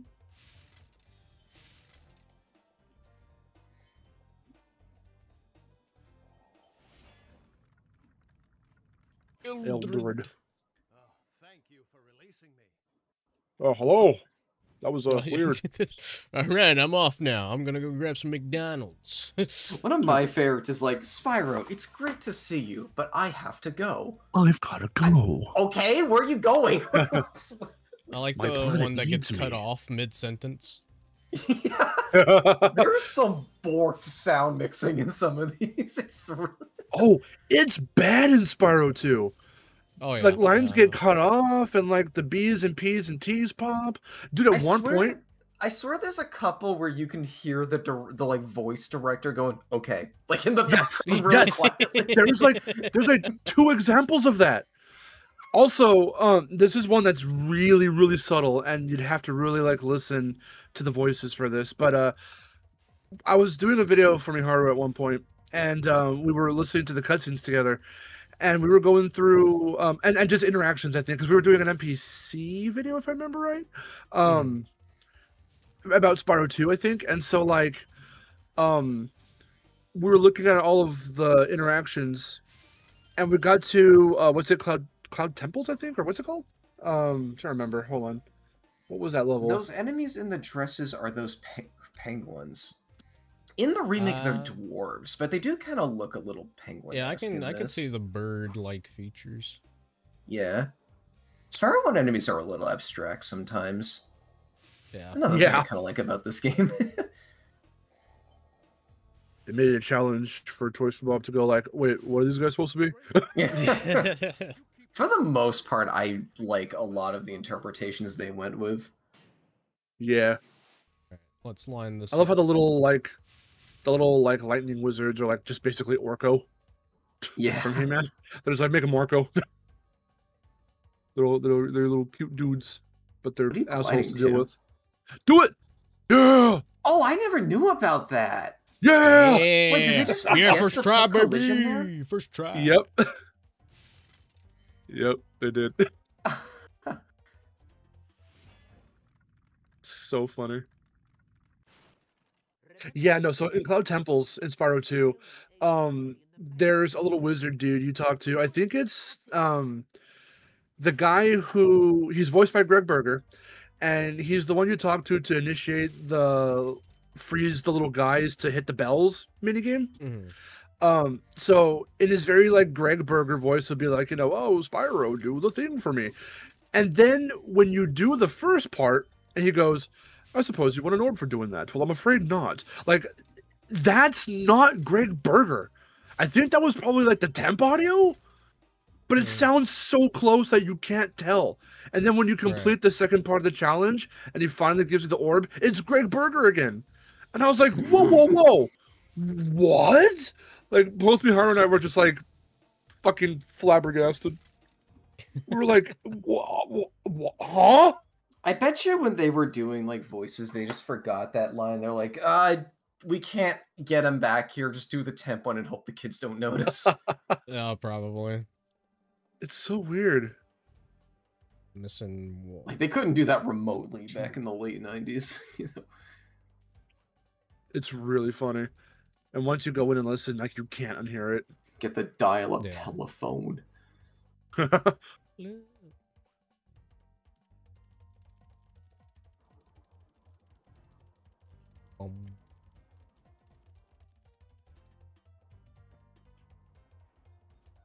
Got all of them here. That animation he goes into when he goes down the stairs is weird. He goes into like some kind of tumbling animation.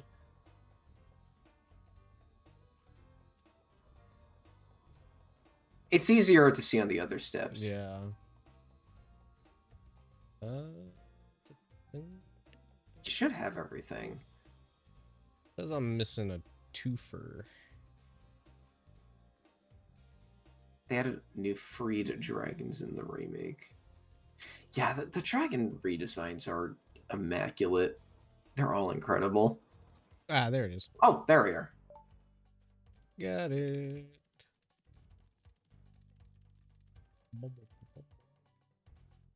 Noise.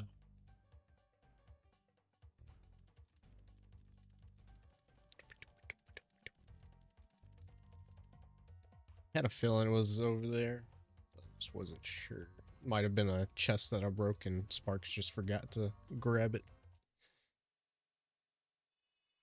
There's a really, really stingy gem. It's a single red gem in Reignited in the Nasty fight, where if you're not fast enough to grab it, it can just sink through the floor.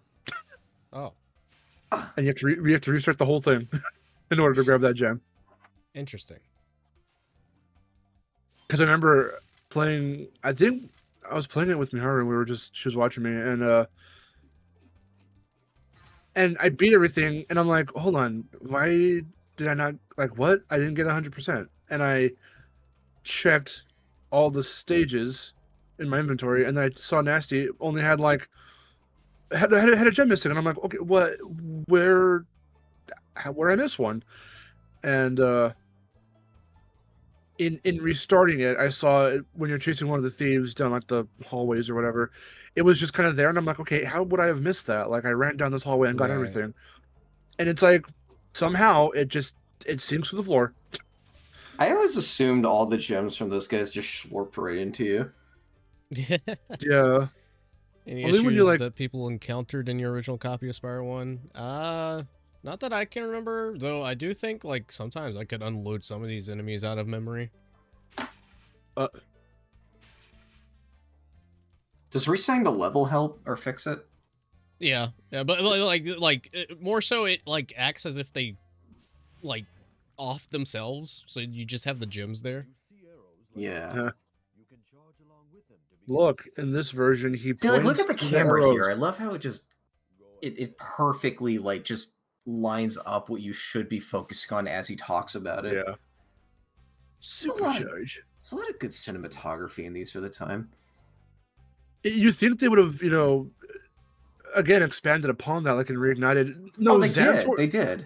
But Xantor in the remake, since they have to be doing more because they give them more like articles of clothing, more things to do. So he's like a little magic guy. So he's got his cards, and he's like, "Oh, when you see arrows on the floor like these," but he like gestures with his cards, not to the floor. He's just doing a little thing with his cards, and I'm like, just comparatively to the original, like that is so misleading. Like you're not showing me. As a new player, you would think, like, you're not showing the new players of the Reignited version what he means. But I mean, yes, you have to run up that way to go up to him. But again, with the way they did it here in this version, having the camera kind of move over so you can see what he's gesturing to, they didn't really do that for Reignited. And I'm like, huh, that's weird. Cyrus. I love all the fantasy coded names too.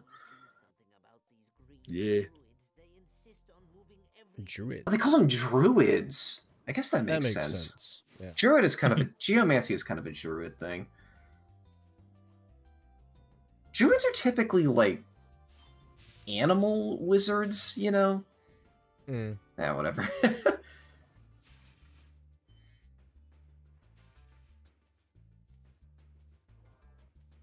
Sometimes you just hear a crash in the background. Yeah. Just like, what was that? Was that the fan belt from that chest? Probably. The fan.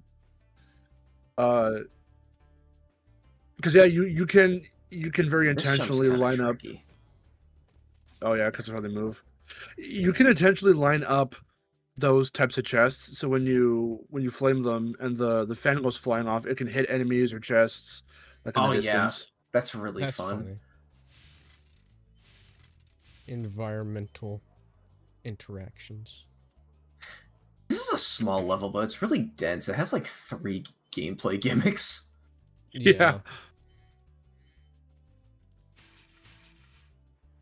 I like this concept of the fairies catching you. Yeah. Ajax. Ajax, your hand soap.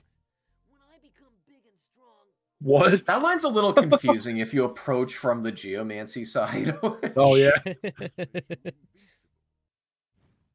It was so funny because I like Mandela myself. Mandela affected myself into like forgetting that in this version as well, because they did this in Reignited, and I thought it was new for Reignited.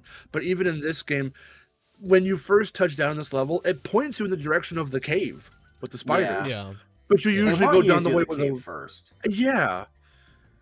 And I'm like, huh? I don't do it that way. I wonder who does. Like that's I do. interesting. That's interesting. That's cool.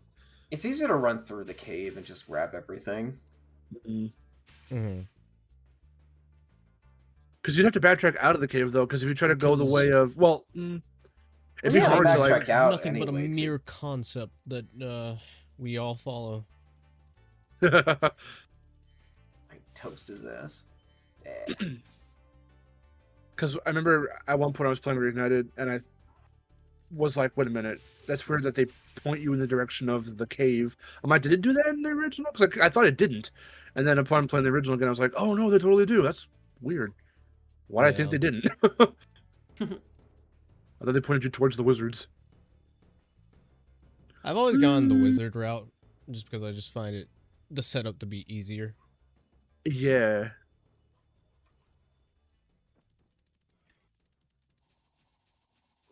Woo.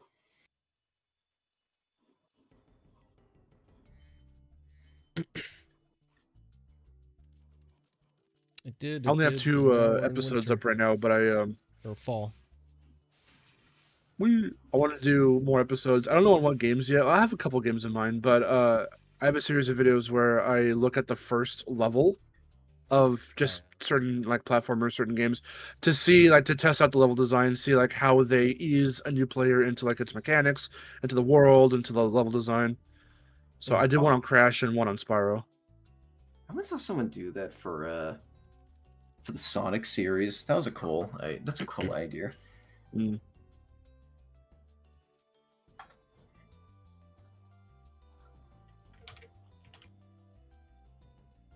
Right.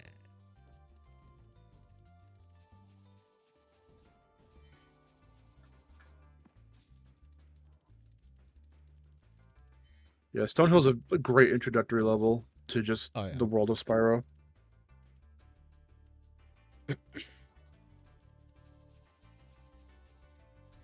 Which is why I think it's so bizarre for both Crash and Spyro for these early games that like the Japanese versions really thought that like that audience just wouldn't understand it, and they had to like slow the speed down and like put a bunch of like little sign posts that gave you hints and tips, or Aku Aku whenever you freed them gave you hints and tips. I actually like, do like that.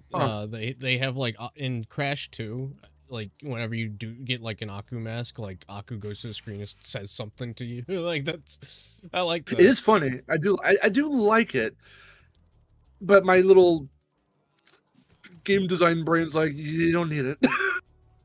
But it's, you can also I mean, like, but like for the case of Spyro though, I do believe it's just that they tend to get motion sickness a lot more. I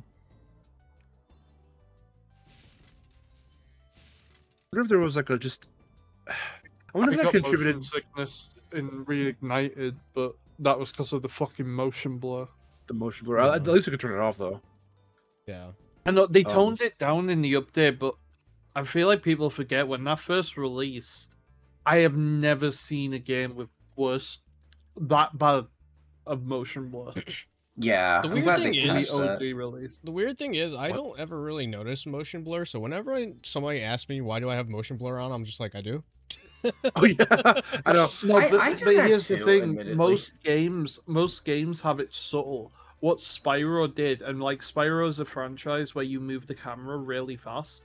They motion blurred everything. Everything was motion blurred. That was a bit much. I guess for just like my eyes in particular, I never really it never bothered me. So I always leave it on. What is Well, the point of it? Is it meant to didn't like even smooth notice. out like a Yeah, it's camera supposed to Swift or smooth something? out the. Yeah, it's supposed to smooth it out. Yeah. Or something like that. But- But it doesn't really do what it's supposed to do half the time. It never bothered me until the original release of Reignited. And because like I was upset playing it, I'm like, why am I feeling sick playing this game all the time? And I found out it was the motion blur. Pick me. And then I had to wait like Country 6 months for them fairies, to take me do home. one update. What does motion? It just smooths out like the environments around the character as you're moving your camera around. It's supposed to kind of feel a little more Probably does. cinematic as well, especially if you play on like Yeah. 30 frames. At 30 frames.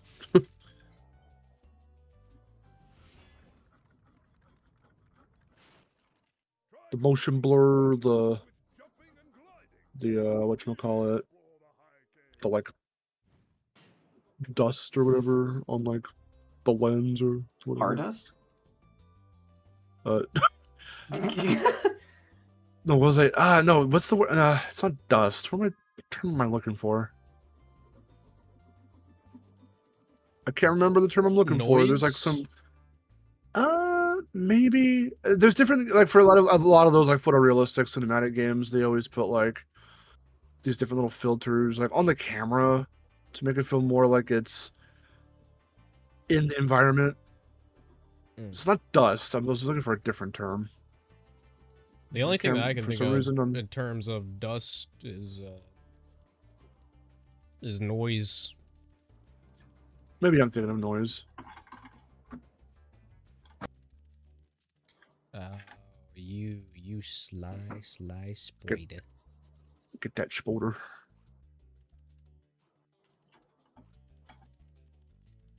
Ain't no Spider-Man to save you in this Insomniac game.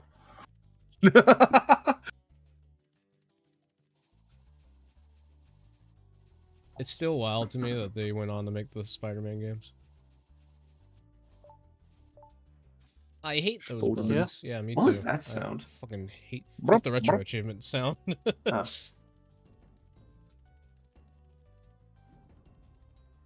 Sounds like someone went like. Isn't that similar to like when someone does anything like on Steam? It sounds like someone just Yeah, locked essentially. on to me. Yeah. It's very Steam reminiscent. Yeah. Whenever you get an achievement on Steam.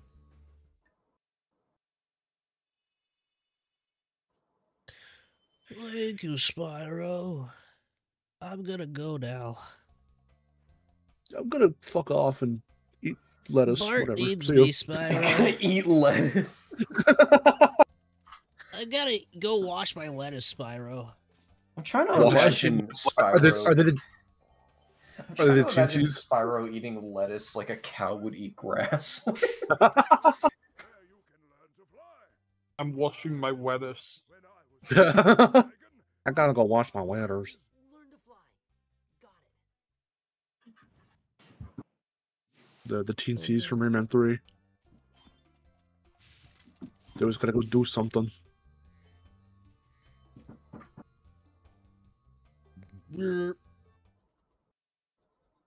Crystal. This is meant to be the first one you do, I think. Yeah, they introduce it as if you've never come across a flight level before.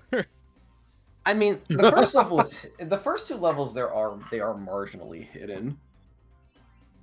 They are, but I feel Marginally. like for this being like the first one to introduce a player to, it can be a bit difficult.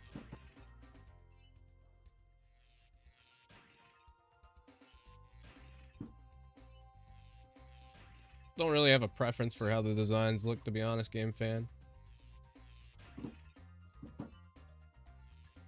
They Oh, did goodness. make them chunky for some reason. Oh, we all know the reason.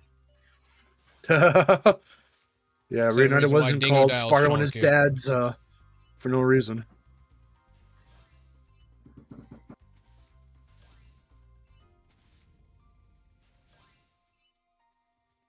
Dingo. But at least that didn't, that's been a thing since like Twin Sanity. He's always like flip flop between having like a slimmer design and like a big chungus design. Yeah. I do wish that they had kept him a villain though. He's an interesting decision to have a villain just straight turn and become a good guy. Yeah. Wasn't I the don't know, reasoning like- that he's just like retired from his mercenary stuff? And Yeah. that's the thing with mercenary characters you got to keep in mind. They will literally just do anything for money, so they could be a good guy or a bad guy whenever they want. Yeah, but I feel like Dingo's definitely like out of the game at this point. Like he's no longer villain. Isn't Although the story of the 4th game that he is retired at that point? Yeah, Yes. he's He's retired just as a running a mercenary. shitty restaurant in the woods or the swamp With- bayou. With that in mind, I like the implication since it's Crash 4 and they are so adamant on saying, well, yeah, obviously it being called 4, it takes place right after 3. I like the implication after one boss fight, he's like, yeah, I'm done. Yeah, pretty much, which doesn't make any sense to me. Because it's one of those things where this game came out so much, longer after the original Crash 3, so we have all this experience with the character, but they're trying to treat it like, oh, it's like barely the second time we're seeing him or whatever. It's hilarious because like in the alternate timeline that goes alongside that timeline, like he just was like, no, I'm still a bad guy. Actually, right. I'm just gonna say this is my theory headcanon, maybe. Okay. Right, so we are going to you go to multiple places and like there's time travel involved in It's About Time, shit like that. Yeah. What if the Dingo Dial in Crash 4 actually isn't the one from the 3rd game? Okay, so Ooh. I knew you were gonna say that. I actually have something prepared for that. It's like an agreement, but also a rebuttal at the same time, because like when you go to Mosquito Marsh, it's classified as simply a few days ago. Now, because of that, I'm not sure if that is meaning to say a few days ago, because they don't specify a few days ago in Crash's prime universe, like the one we're following throughout everything, or if they mean a few days ago in some alternate universe somewhere where Dingo decided to retire. I don't know.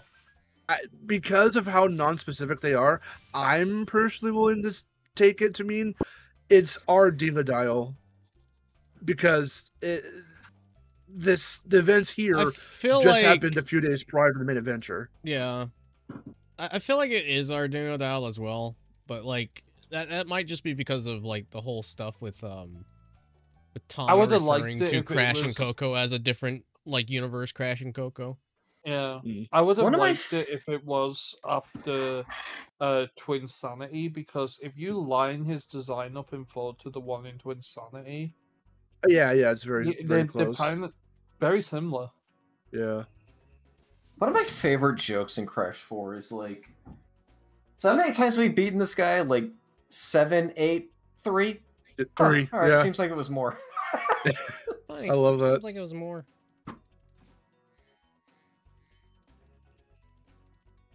And that's the thing, like a lot of games have gone on for a while. Franchises, doesn't even matter if it's games, will sometimes do that. It's always that kind of like sort of a retcon, sort of a not, just confusion with continuity, where like Yeah. you'll create like a character or a scenario or something that's like, oh, it's always supposed to have been like this, but you're trying to put that new element into an already established storyline, and for something like Crash with all the jumping around from devs and writers and what have you. Like, it's been really hard trying to keep consistency with Crash. So to have any sort of consistency is a blessing.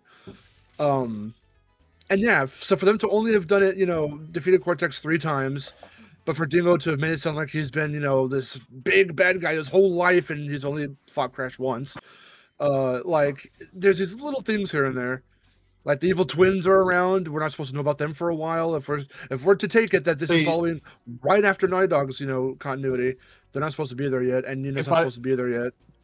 If I Ian Flynn this shit right now, I would make Dingo Dial the one from the original timeline, because that way you can still have your retcon of everything, but those who've been following the series over time, you get a reward as well, and plus it feels more natural. Dingo Dial becoming a good guy after, like, say, something like Twin Sanity, where he's just like, I'm fed up of trying to go after all this. I'm just gonna start me on diner. Fuck it. It would make more sense because you've encountered at that point. Crash has encountered him so many more times, but like, with that, 3 times we defeated Cortex joke, it cuts that short, like, right then and there. Yeah, but it's so hard to get, like. No, but that's time travel. You can do whatever. You can mess around with things. You can, like, there is even a bit of, like, quantumness going on. Like, there's different, like, there's a multiversal toner. Like, you could have just had Dingo Dial fall through that portal. He's in another universe now. Like, fuck it, because of quantum rifts and shit. That's what I would have done. I wish. It doesn't mean that. Oh yeah, well that like, but what about Crash and Coco? Because, like, they're kind of in their own scenario. Like, that's what I'm trying to say. I wish I could have spent more time with the alternate universe Tana in her, like, own universe. Yeah, we were going to because of that cut music track that sounded like it was something from her timeline. Also, though, someone pointed out to me in my Iceberg video, because I mentioned that, and I played some of that audio, that that's just a, like, stock music track. Like, it was in Skylanders, actually. And someone pointed me exactly to where it was and what game. I was like, oh shit, I did not know that. That's interesting.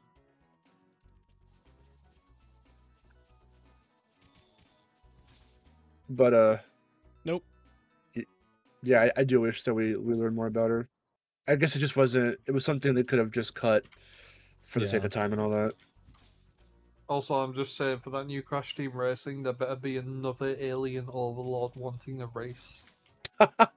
Keep that, like, that trend up. Yeah, no, I legitimately, right, if we get a new CTR game, I need, like, them to one-up Emperor Velo now. We need to... don't bring Oxide back. I mean, you can bring him back, but, like, don't make him the main villain. Yeah. But, like, up the ante from Emperor Velo. Have a plot twist where he appears really small, but he's actually big. The reverse of Velo.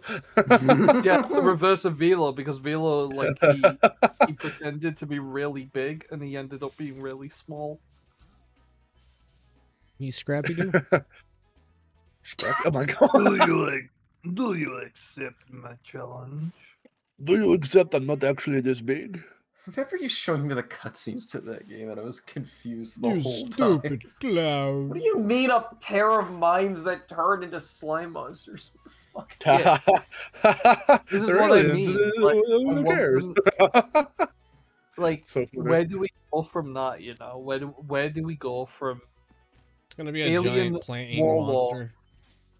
Alien warlords like, yo, you're gonna race for me or I'm gonna blow up your planet.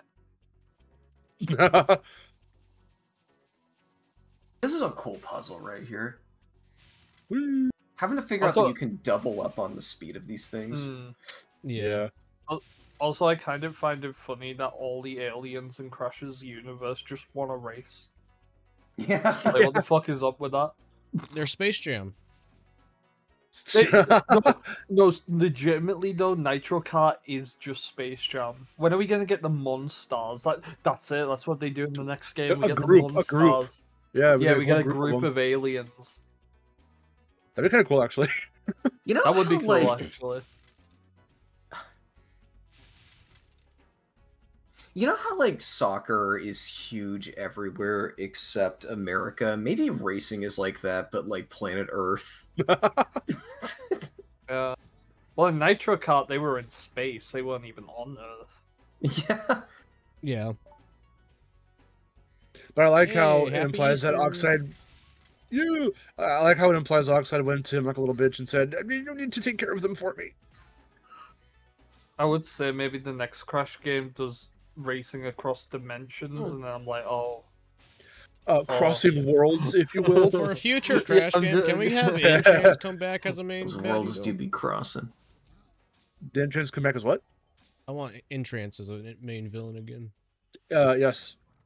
Also, I just want them to give more of those, I wouldn't say lesser known, but a lot of those other Thanks for villains and characters just Thanks more for like, sub.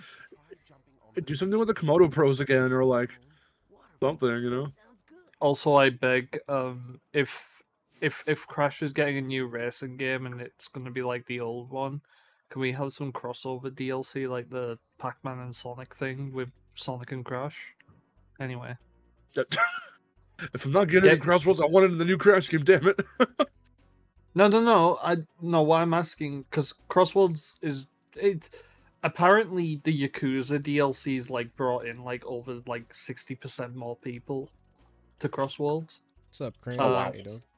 Yeah, so like we're pretty much getting a year 2 and 3 at this point. If there's a new Crash Racing game, why not get Crash in Sonic Racing and Sonic That's in what you mean. Crash Team Racing? It would be I mean, cool, I'm and it just would gonna also point one up out Mario that- Kart in a sense. I'm just gonna point out that there was planned, like, cosmetics that represented Sega stuff in Team Rumble, as well as That's right. Yeah.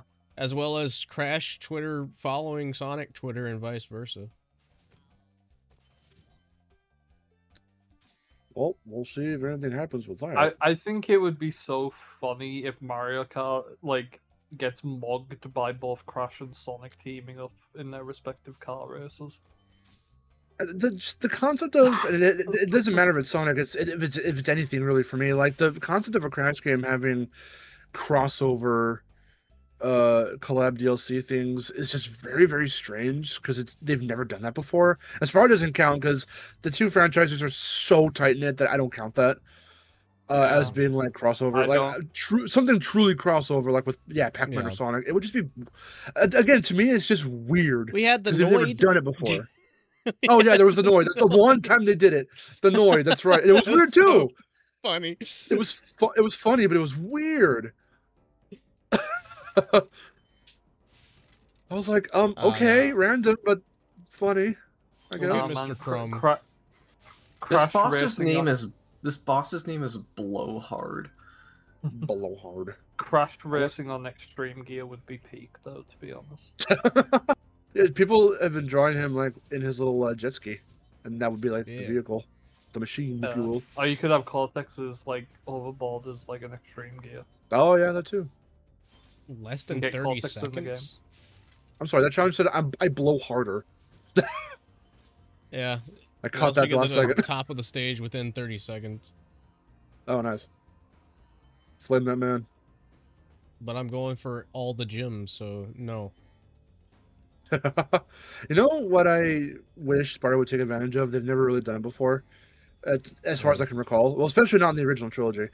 Have a boss that you have to... And Ripto doesn't exactly count because it's only one part of a phase and you're not chasing after him necessarily. Having a boss fight where you have to chase them and you're like... It's like a flight level. Like you're flying after them. They've never done that. Crash did one. Yeah. Yeah. Crash has done a ton of them.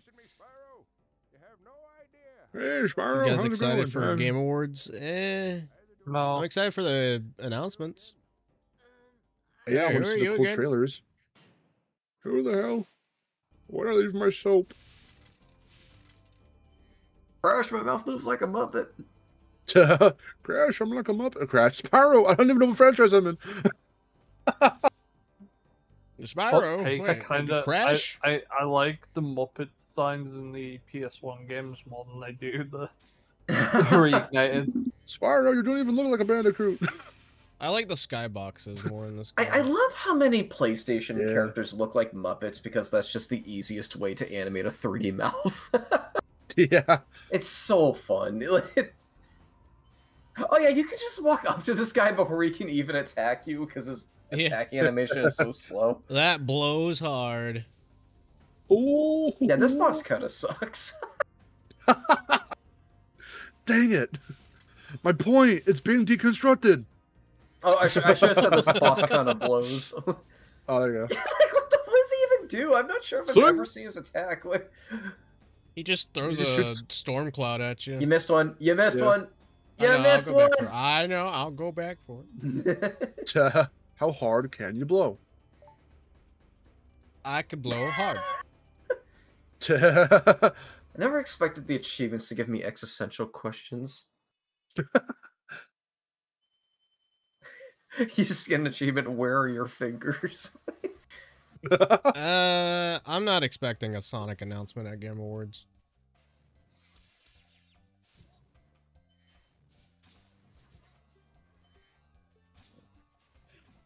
If anything, I I'm expect Sonic expecting to have something in 2027. I'm expecting Jet Set Radio, and Copium is making me hope for a new Knights game. Shit. I'm What not did you- getting a new Knights game. No, you are. I'm Thank not you for getting the a new 100 Knights. bits, Spyro. I'm gonna keep saying it till it happens because that seems to be the thing that works for me these days. Well, I'm telling you right now, it's confirmed. Booyah. No, So- I gotta stop. No, I it's can't- I confirmed. can't. It's 100% happening. I'm telling you right now, Okay. it's confirmed. How you doing? Ace. Ace a D. 2 aces. The price of one. I'm s- Half 50% off. I don't know. 50% off. Yeah, to take down. 50% off your ace.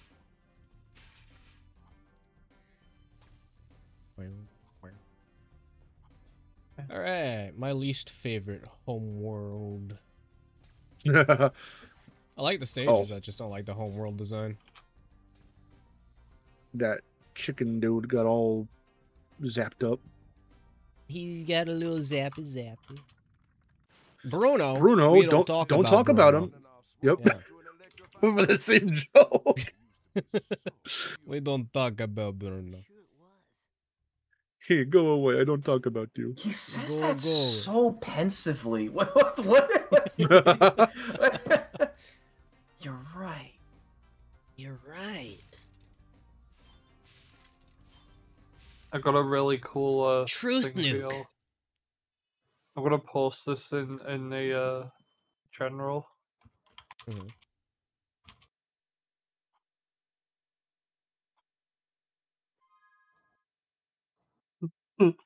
Oh, yeah. Hold on. Very good. Yeah, I guess you would shove them in the same cart. Mind-boggling effects in their T-posing. Look at their The fingers. PlayStation. What is that? Yeah, but have you read the caption, Game Dog? What? Hold on. Yeah, mind-boggling effects. That's a So skeleton cool. picture. Oh, so I think I gotta head out for a bit. I'll see you guys later. Catch Yeah, you later, take game that. dog. So you. News on Okami. I don't think we're getting anything for Spyro 4 at Game Awards. Might be too soon. I Well, would love to see a teaser. my copium is Crash Team Racing 2. I think that is way too early. I don't know. I have something that sort of makes it feel like it's sooner than we think.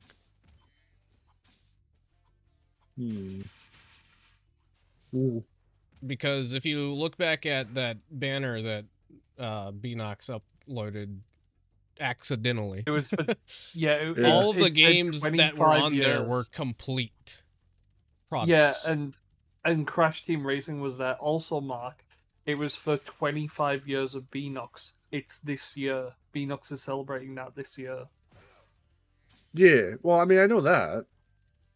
Yeah, but why would they have a banner that has that game on it? I think it is gonna happen because like Crash's 30th is next year. They definitely want something for his 30th, and Yes, I think the safest They're not route to gonna have go Toys for for the Ball. something is another Crash Team Racing. Yeah. Because Toys for Bob's probably working on Spyro. So yeah. having Beanox work on Crash Team Racing too. And with Iron Well, I mean- Galaxy, which it seems like Iron Galaxy might be also part of this as well, so The only thing we have on that though is just that they're following each other. There's not much that I've seen past that. I mean, maybe But maybe they're it's probably been working on it with them because I think they helped a bit with Nitro Fuel. I think they did. It depends on how long it's been in development for, and that's the thing we never can truly truly know. It's been hard to know lately because it's all been a mess at Activision, so Even on they could have Beanox's been end, working this for a while. on Beanox's end, they've been like really Quiet. they've been really settled. No, they've been really settled in like Call of Duty land, and so we had a Yeah. reason to the point I'm trying to make is that I think like I'm taking the ambiguous kind of take here because I don't know because our eyes were off of them for a while when other stuff was coming out with like Crash 4 and Rumble and all that stuff. And then we were hearing about the things that were getting canceled or moved around or whatever, like with Crash 5 and all that. We still weren't really paying attention to Beanox. So the fact that like this kind of drops and we're like, oh, have they been working on something while they were doing support work for like Crash 4, Tony Hawk 1+2, and all that stuff? Because I just thought they were like in support work land. I didn't think they were like I didn't know when their next developed game was going to be or what it was going to be. So if it is Crash, then awesome. I just don't know like if it's too early for them to show something or if they're almost ready for it to come out. I ask you once again then, like why would they put that concept art on? The only reason why I could think of that. No, here's the thing though. That is a very well done banner. That is like, that's not something they just like threw shit at. And like, no, I know they spent time on that banner. Why was that concept art there? And Crash Team Racing was also its own separate picture in that. Yeah, thing. I know. So why was it there? Well, like I said, the only reason I could possibly surmise right now that they did that, they made that choice, was to possibly tease what's coming up in the future. As like, hey, and what I mean by that is like, though. Well, I mean, I don't know why they put it I up feel and like take it that's down. too obvious. Why? That's also they took it down probably because it's like too early to announce the game for sure. yet. Well, that's what I was saying. That was my point. Listening though, like what I'm saying is that they're probably waiting for the Game Awards. Well, if I think Beanox's 25th anniversary is this year, it feels like it's for the Game Awards. What they might have put it up a bit too early. But they've got the assets ready. Like, when else are they going to celebrate their 25 years? Because it is this year. Yes, I don't know. Because what I'm trying to say too on my end is that, like, when we saw the little teases and drops and accidental about Crash 4, and then it finally shows up at Summer Game Fest, and then 4 months later the game comes out. So even though we didn't even know it was in development, having it set that far away, which wasn't even that far away, from the get-go with that first initial trailer told us, okay, wow, they've been working on this for a while. They're ready to show it off. I'm just saying I don't know, because of how ambiguous it all is, and this is the literal only tease we even have that a new Crash anything might be happening at all.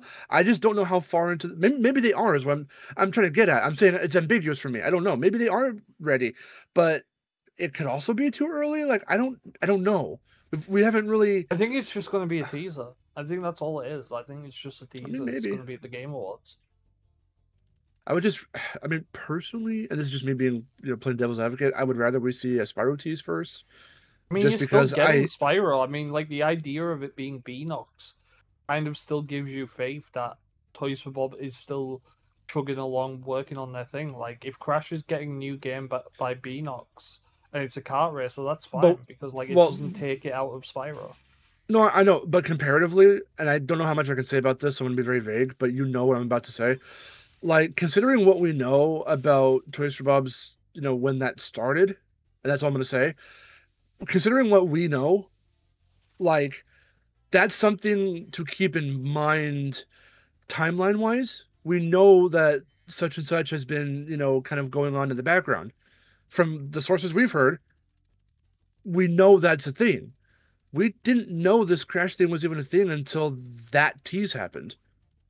So, like, my whole thing is, okay, that's sick. I don't know when they're going to show that off officially, Dave though. knows something, and that's all. No, I don't. I'm not saying that I know something, but what I'm gonna say is, if it is Iron Galaxy and Beanox working on it,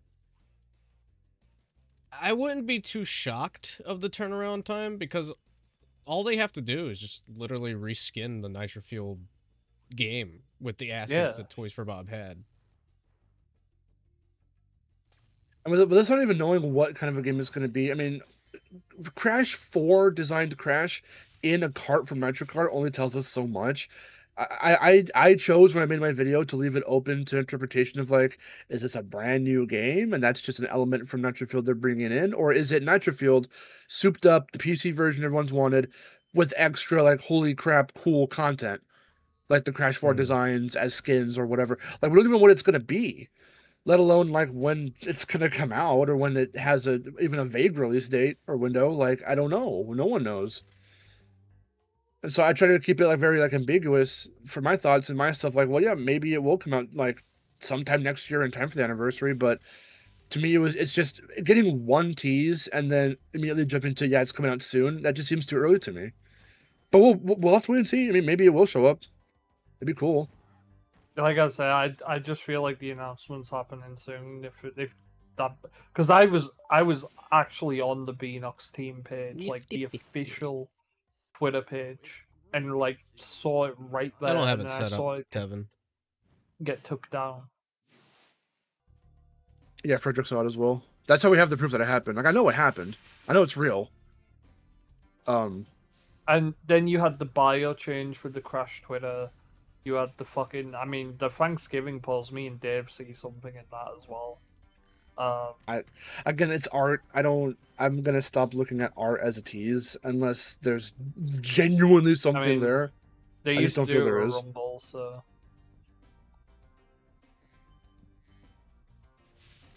That reminds me, though, I've got to save those pieces of art, because I've been saving all the art they've been doing, so I can look back on them and be like, look at all the cool shit they've done. They used to do it with Rumble all the time. Tease things in the art of Rumble? Yeah. I don't remember that. What did they tease in Rumble? Dave, do you remember them posting art and teasing Rumble, right? Yeah. Well, wait, what kind of things did they tease? I don't remember this. The Wumpa League logo, there was that one picture of Crash on a computer screen that said Rumble. I'm pretty sure there was, like, other things that were, like, teasing, like, Wumpa League.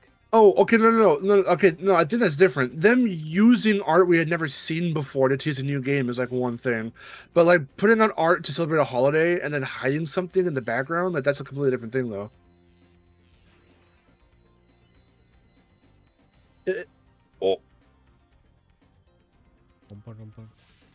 If that's what we're implying.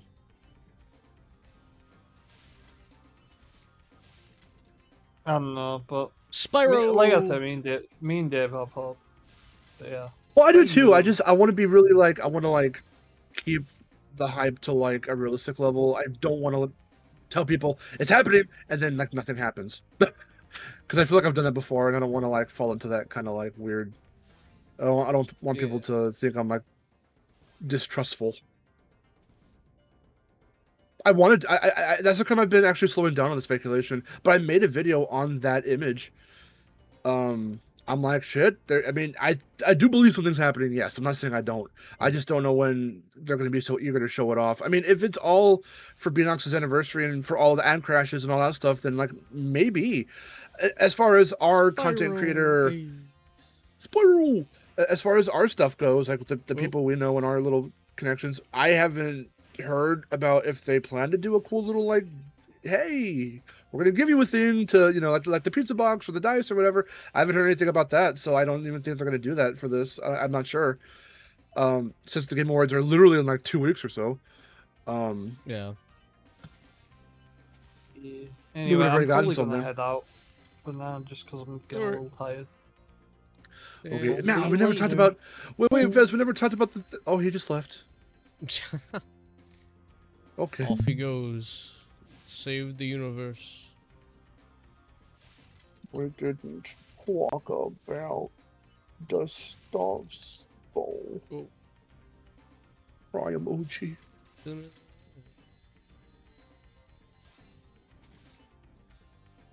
Yeah, they're coming up quick.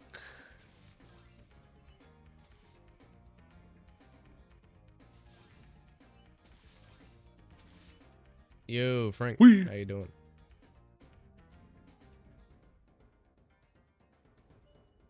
Yeah, the whole point of me getting a hold of him today was I needed to ask him about a project that I'm working on. I got you. But I will tackle him next time. Yeah, Game Awards is on the 11th. I forget the timing. It's really late for some people. I'm Let's look up the debating on if I game. even want to stream it or just record a reaction because I don't know. I don't know.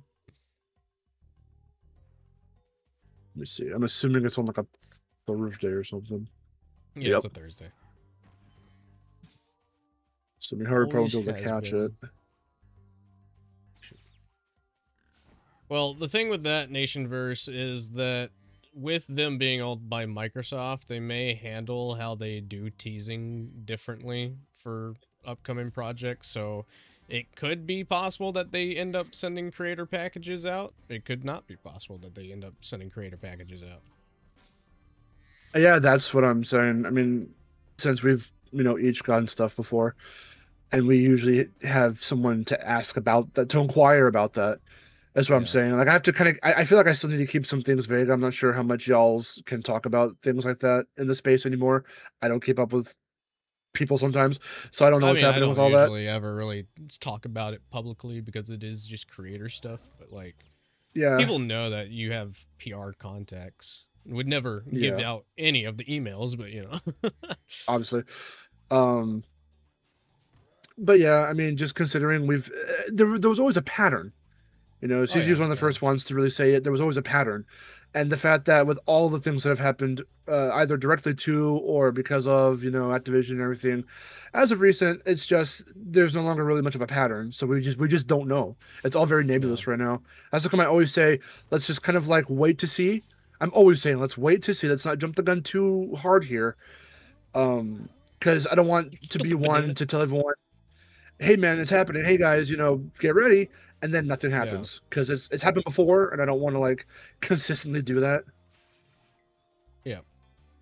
Well, I'll let my copium take over. Yeah.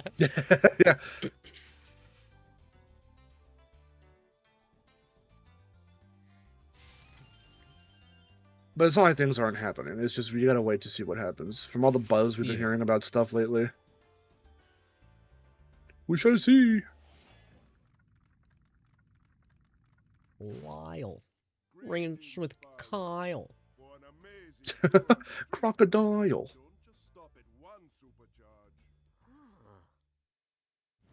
Oh. I hope I didn't piss Fez off with like. I wasn't like angry or anything. We weren't. I mean, we were all tired. He could have easily just been tired. Yeah. Because I don't feel like it was a debate. I was just trying to throw my like 2 cents in of like, I'm not sure if it's going to be like that soon. We'll see though. I would love to have my words eaten. I'd love to eat my own words and see if they show anything off. I'll go ballistic. It doesn't matter. In the end, if it's Crash or Spyro, whatever is going to get announced, if anything does, I'm going to go ballistic. Like, I would be very excited.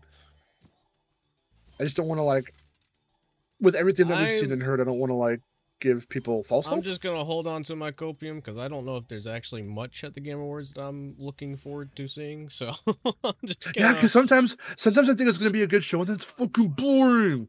The past few shows have kind of been boring. I'm not gonna lie.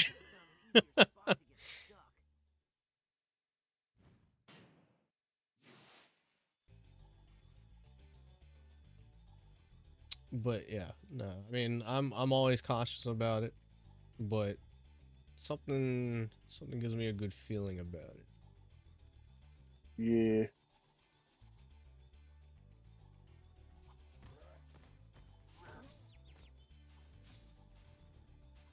Why don't you guys eat the bananas? You're being very wasteful, you know? Bananas. I don't like bananas. Every time I've tried one, I've never liked them. I'm not a big fan of like them either. Like I enjoy the taste to a degree. But like the texture is really mushy and everything and weird too. Yeah, yeah. I mean, like I'd much rather eat like banana pudding or something like that, you know. Yolk.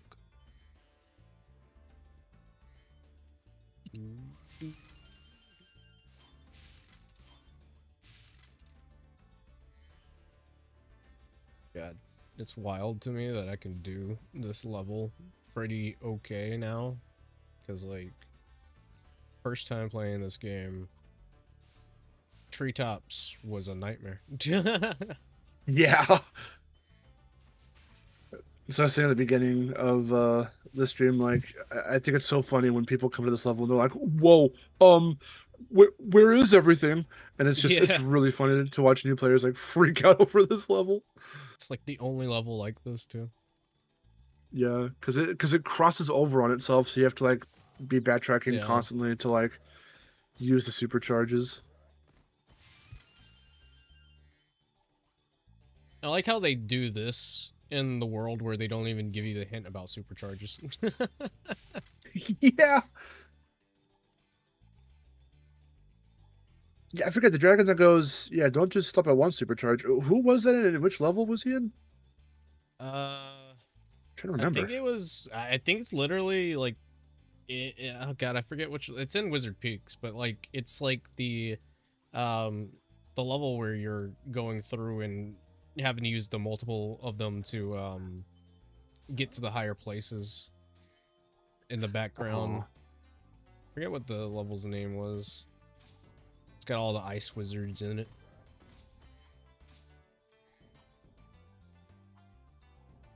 Do I have the key? I don't think I do. Oh, I did. Okay. I always forget if I had picked it up or not. Oh!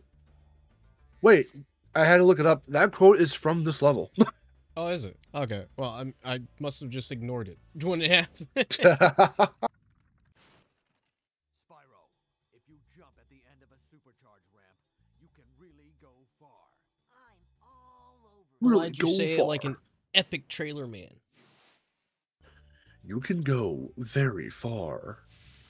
If you jump at the edge of your flight, go very far. Coming this summer, Spyro Supercharged. Spyro drives crazy. Don't worry. No, and that's exactly why, you know, Spyro and Crash are both my boys. As for many of, you know, everyone else, they're our boys. Yeah. And so like you can't I know, like, for me, I grew up with Crash first. I beat a lot more of the Crash games than I did the Spyro games, but I still have so much fun with the Spyro games, and so I can't decide one over the other. I gravitate to Crash a little more because for me, they are shorter games to like run through, but that doesn't devalue Spyro at all for me. And you know, if you gun to my head, asked me to choose one or the other, I'd be like, well, bye, family, farewell. For me, I think I'll always prefer Crash, just because I like the gameplay a lot. Spyro is fun. I really do enjoy 2 and the first Spyro as well. But like I've always just had so much trouble like I don't know, like thinking about it like after 1 and 2. Cuz like I did enjoy 3, but I'm like not like the biggest fan of 3. Yeah, I slowly started to realize too. I'm like, man, freaking Spyro 3's got a lot of wacky shit to it that I just don't like revisiting. But I also feel that way about Crash 3. Actually, for the Yeah, no, I mean like I agree. I don't like Crash 3 as much as everyone else does. as far as all 6 of those games go, the original PS1, it kind of goes for the remix as well, I suppose. But oh, that was a good I save. saved it though. I Holy forgot that I shit. had to go back to the thief to get him to run all the way over here. Yeah.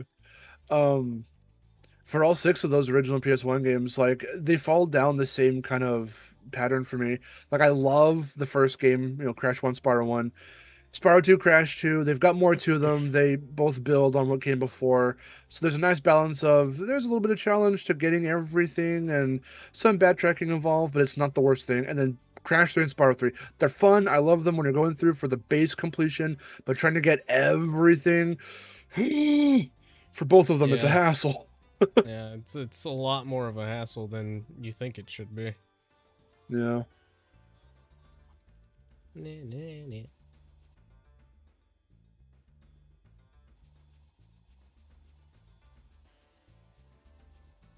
Get him!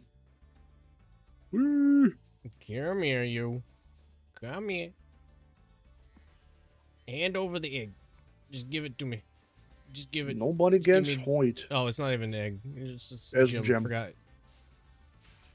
You guys don't You got have all the the eggs eggs. anymore. I like how there's so few eggs in this game, and then you get to Spyro 3 and it's like, hey, look! Eggs! Everywhere!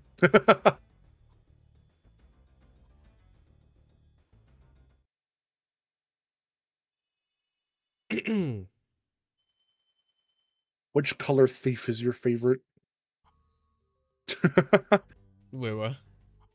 Which color thief is your favorite? You got the standard blue. You got the green and red Blue. ones. They're yellow. Let me see. There's a yellow one in it. Yeah, I'm sure there's a yellow one.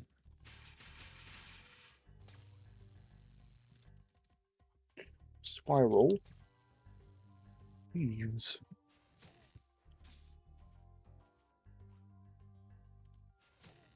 Oh, red. I like red. It's pretty fun.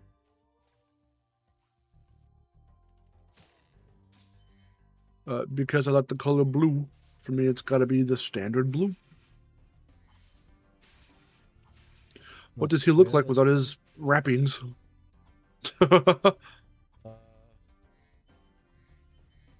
I like to think that he's just a really small guy on like sort of like how Toasty is on the height Yeah. extension things. Like I just like to think he's like a smaller version of Toasty. Well, it's actually kind of weird because the original design of the thief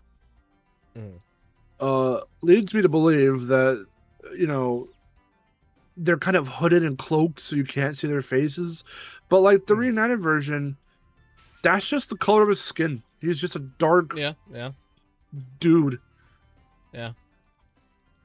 And it's like, oh, Just got eyes.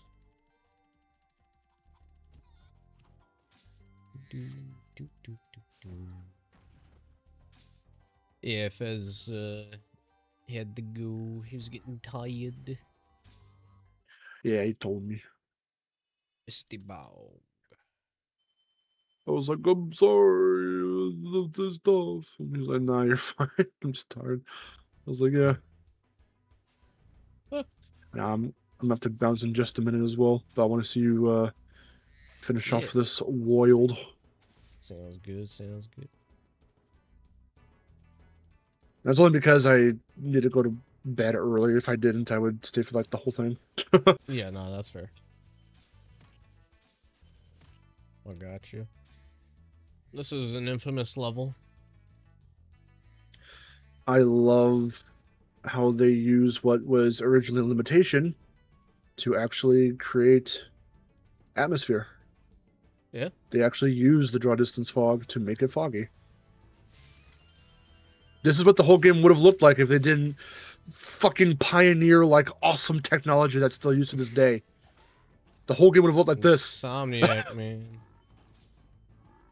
And they don't get enough recognition for that. That pisses me Haru off. She's like, Spyro pioneered some great tech that's still used to this day, and he doesn't get credit for it. I mean, both Spyro and Crash get chipped out of stuff that they've helped pioneer in the 3D space. It's true. It's very true. They both provided, like, a ton of stuff for the 3D space, and both Insomniac and Naughty Dog, in my opinion, have been some of the best developers Sony's ever had. Yeah. Because they like, whenever they make their games, they try to take as much use of what the console is possible of, and I've always loved that they were just so interested in utilizing the entire capabilities of the console. Yeah. It does make me wish, or wonder at the very least, what Crash and Spyro would have been like if the concepts of like Ratchet sort of like seeped into like, oh, if Insomniac decided to keep Spyro and make, you know, a new PS2 Spyro game, or the stuff that Jack 1 did, you know, it's still very Crash coded and very Crash inspired in certain areas. So like if it was a Crash game on PS2 and Naughty Dog did in fact feel they had the ideas to make like a Crash 4 or to make a whatever at that time, they could have been really pretty and looked really good. Instead, we got Wrath of Cortex and Into the Dragonfly. Yep, because Universal was like, just make Spyro 3 and Crash 3 again, but make them different. They had dollar signs in their eyes, and they said, hey, do that, but make it good on PS2, and then that's not what happened. Oh, by the way, it comes out holiday season this year, go. Yeah, pretty much. It's like, okay. And also, we're ditching PlayStation exclusivity. Yeah. Oh, so you gotta make for different SKUs. It's like, oh, great.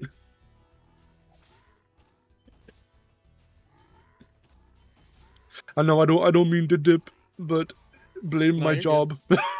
Yeah. No, you're good. Yeah, game fans like, man, everyone's dipping. Yep.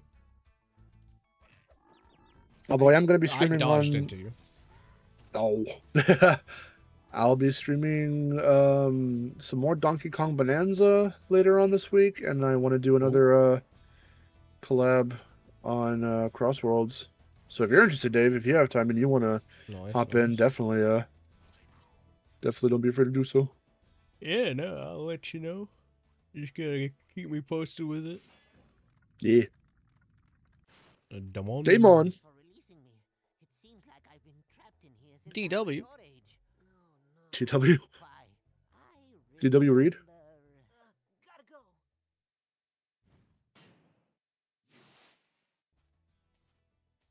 All right. Sparks, come back. Come back to me. I need my gem picker-upper. Like the little jump sound effect it makes. A lot of the sound effects in this game were very subtle and very like soft, and then they became a lot more like much louder and pronounced in 2 and 3. Like the jump sound effect is like, vroom, vroom. Yeah.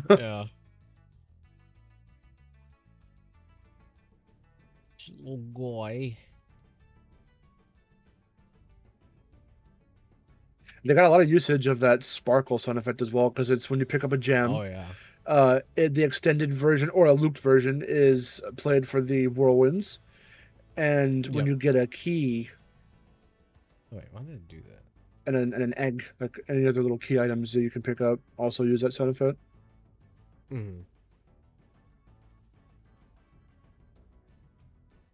They're very Also creative reignited. with reusing sound effects. Yeah. Jesus, in Reignited, I still have it's still like instinct for me to just run over like the little dragon statue pads, even though you don't have to. Yeah. It's really funny. And then sometimes, I play this original version, I forget. It's like, oh, where's the water? Yeah. Like, oh shit, this really was a very barren little cave, was it? Yeah, no, I do enjoy the design creative liberties that they took with expanding the environment design. But there's just something about the classic versions that I tend to prefer more.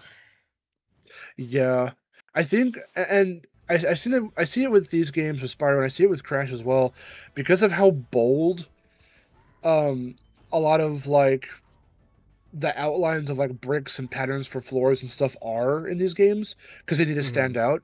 Um, with this very natural kind of like lighting system, or with the natural way like they use their colors, it makes stuff really pop out and stand out and look really nice on PS1. Oh Uh, yeah. with the remakes for both Ensign and Reignited, everything looks a lot cleaner, which still attests to like the tech for its time, but then you lose that kind of depth in a way. Yeah. Does that make sense? Yeah. So there's kind of like a give and take with the tech for this time and the tech for like the remakes time. I mean, you see that happen a lot too, and it's sort of like something that I've always kind of been sad about whenever it comes to tech. Like it's awesome that we can do all this stuff with graphics now, but like it just feels like everything looks the same. They're not like trying to make it look different from another game. Yeah. A lot of those photorealistic, a lot of the a lot of the Soulsborns, a lot of the hack and slash games, I mean, a lot of them are starting to look very similar. And that's where I look for like just down to anything with the characters and the environments, like what makes them stand out in games like that nowadays. That's what drew me to Stellar Blade. That's what's drawing me right now to Tides of Annihilation. Because those games do look very, very visually unique, even if it does things in the gameplay or whatever else that isn't very unique. But for platformers, I mean, they're still looking very stylized as ever. Oh, yeah. If anything, they're starting to get that kind of sheen back to them. Astro's a good example. Yooka-Replay is a great example of how they've improved over the original. I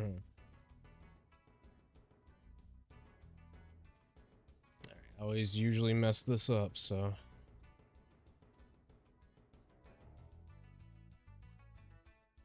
Go little Spyro. Little Spro.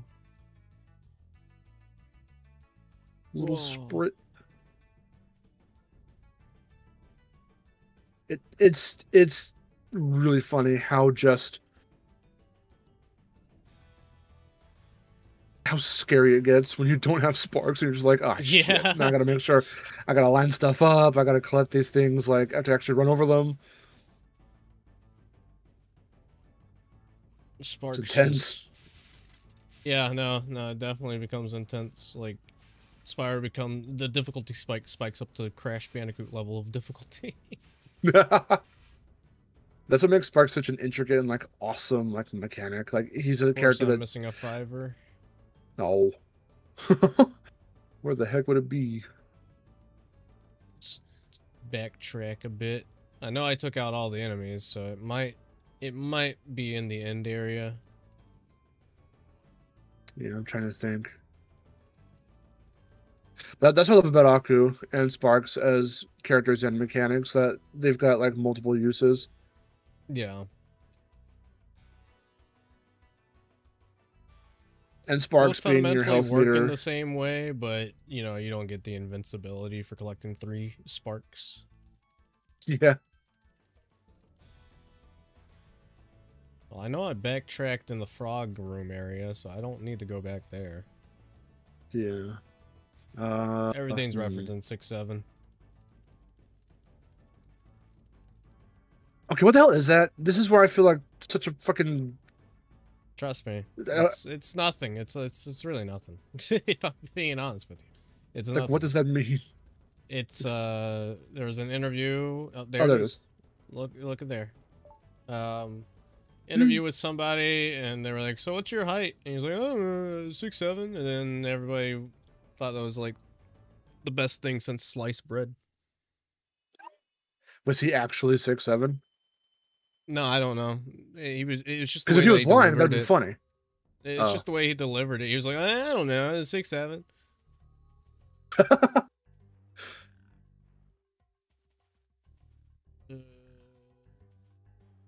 think it'd be a lot funnier if he was just straight up lying and he was like 5'8". Oh, you're 6'7". Gets up. Fucking. That'd been funny. 10 foot. 12. 12 foot. I don't know. It's just, I don't know. Humor is broken at this point. I don't really tend to try and understand it anymore. Yeah, this makes me feel so old, out of touch. It's like, okay, it's just random. Like, what does this mean? Why is it funny? Just like a couple years ago, like how like H and E were like the top of comedy. Yes, siete.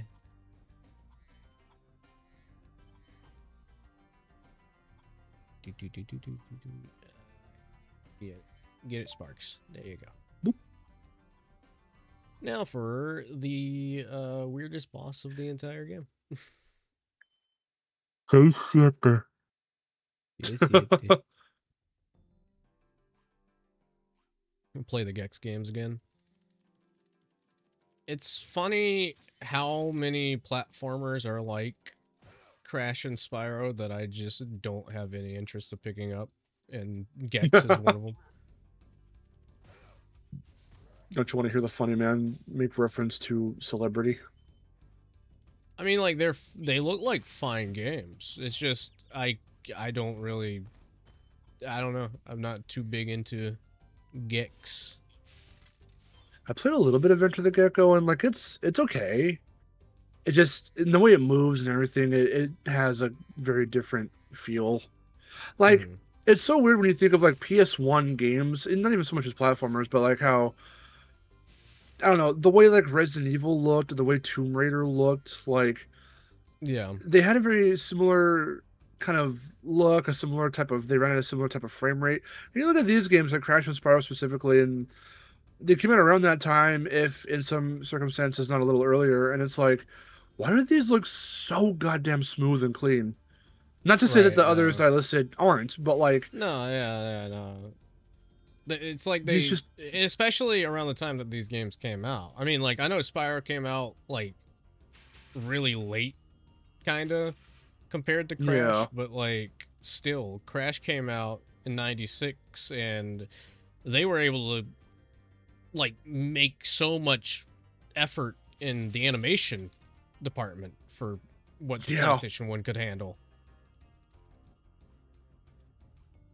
I mean, looking at Crash and Gex specifically as an example of the wacky cartooniness of like a Saturday morning cartoon, definitely I think Crash is very much, as the inspirations are, you know, the Looney Tunes, the Animaniacs of, of video games. And Gex is more like I just had it in my head. Gex is more like, what the hell was the comparison I had in my head? Gex doesn't have as much of the animation like Crash does, but the wit is there. It's very like, I guess. Okay, let me put it this way. I guess Crash is very much the slapstick side of Looney Tunes, and Gex is the very snarky, dialogue-driven comedy of Looney Tunes. And there's a very clear Way to put difference it. in how they play and feel. Mm-hmm.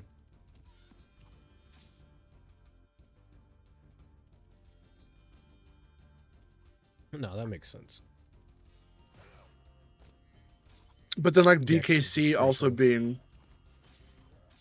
being expressionless.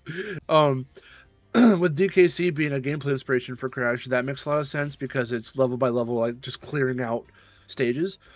And Oh yeah. with Crash being my first game ever, I do love that type of a platformer. Spyro's the same thing. It's just in a more open space and it's not linear. Yeah. But having those kinds of platformers where you just clear stages and you collect everything, like it's just so there's this. It touches that primal part of the brain of just loving to pick up shit and keep it with you, collecting Yeah. things. Yeah. It's just something about it, and then layering the cool, funny characters, the comedy, the story on top of it all, why they're doing what they're doing, and what their goal is to defeat the bad guy or whatever. Like that's what makes it more compelling. And for Crash and Spyro, they've never really missed too much in that department. Even if the execution was a bit Yeah. off, like with Wrath or whatever, or Enter the Dragonfly, like they're still fun to go back to me anyway. I'm not gonna be the one to be like, oh, those games were so god awful. Like, no, Wrath was my first PS2 game. I really enjoyed it. It was just more of what I enjoyed from the PS1 games, Mm-hmm. so I don't really mind it that much. The polish isn't as No, there, that's but fair. like, it's still fun. Yeah. I mean, some levels aren't, but Oh. it's not a perfect game, obviously. Yeah. Yeah.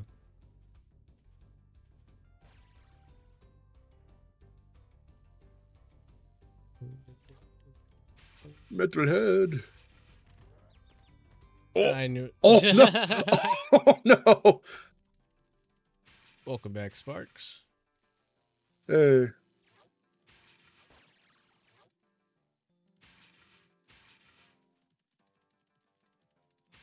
Wow. In the early prototype builds, these little poles were going to act differently. They had more colors to them.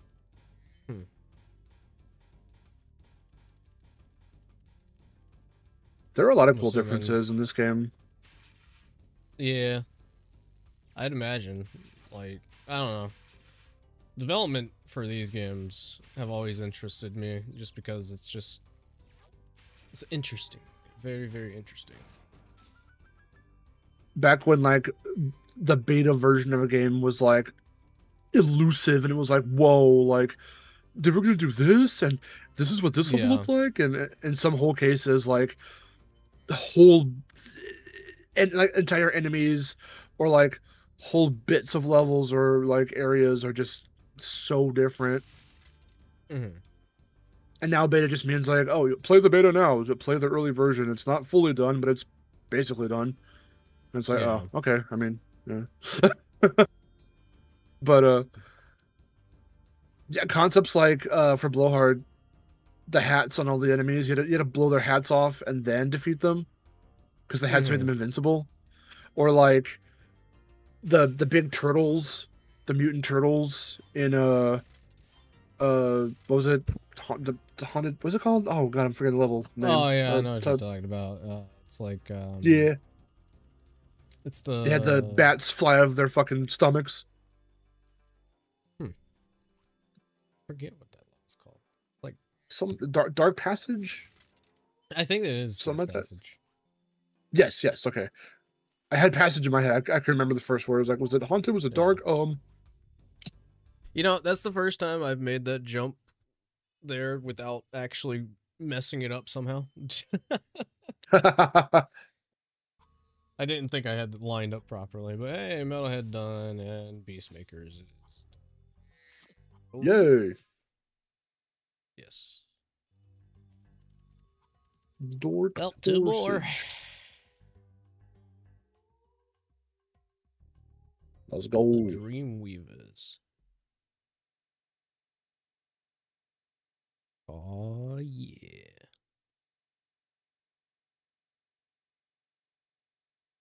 Dreamweaver, Dreamweaver.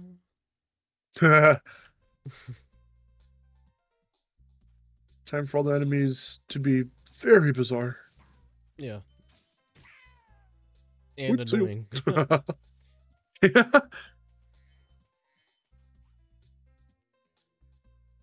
I believe Dark Passage is right here. Yep. Yeah.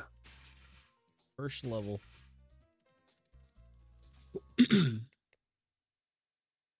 I'll let you go through this level and then I'm gonna bounce. Gotcha, gotcha. I got to eat and then I got to sleep. Even though I really don't want to. Nah, Demon dogs.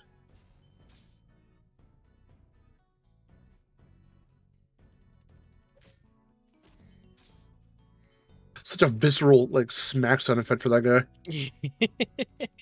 They deserve it. The friggin' snap turtles suck. They do 50 flips before dying. Yeah, these dudes wouldn't shoot flaming bats at you from their stomachs. Like, what the fuck? I guess it's a much better addition that it's just them spitting something at you in the smaller form. Yeah. Yeah, I wonder why that concept didn't fully work. Maybe they thought it was The too tracking difficult or- to figure out how to take care of the enemy. Probably, yeah. Oh, yeah, for sure. But then again, like, Now you're it's essentially just... now you're thinking. It's essentially just like a flip-flop of the dogs. Uh-huh. Because, like, the dogs don't do anything in their monster form, but they're easy to take out in their light form.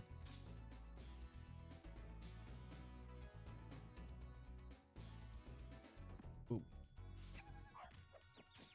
Okay, Oh. dog.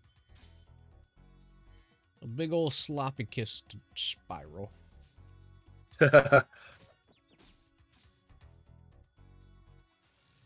I hate you, Cupid.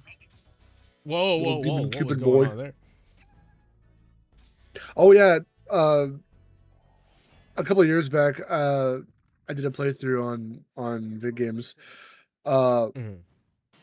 With my friend who had never played Spyro before, and he was in one part of this level where there were a couple of little dogs, and they almost carried him off a platform because he did that.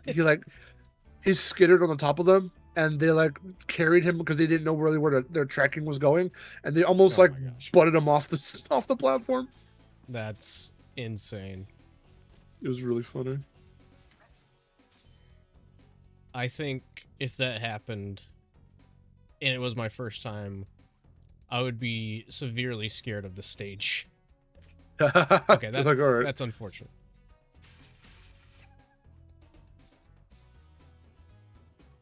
These turtles are so fast. I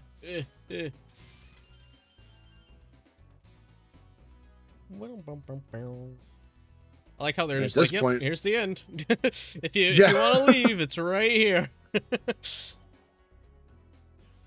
Nothing else to see here unless you look around.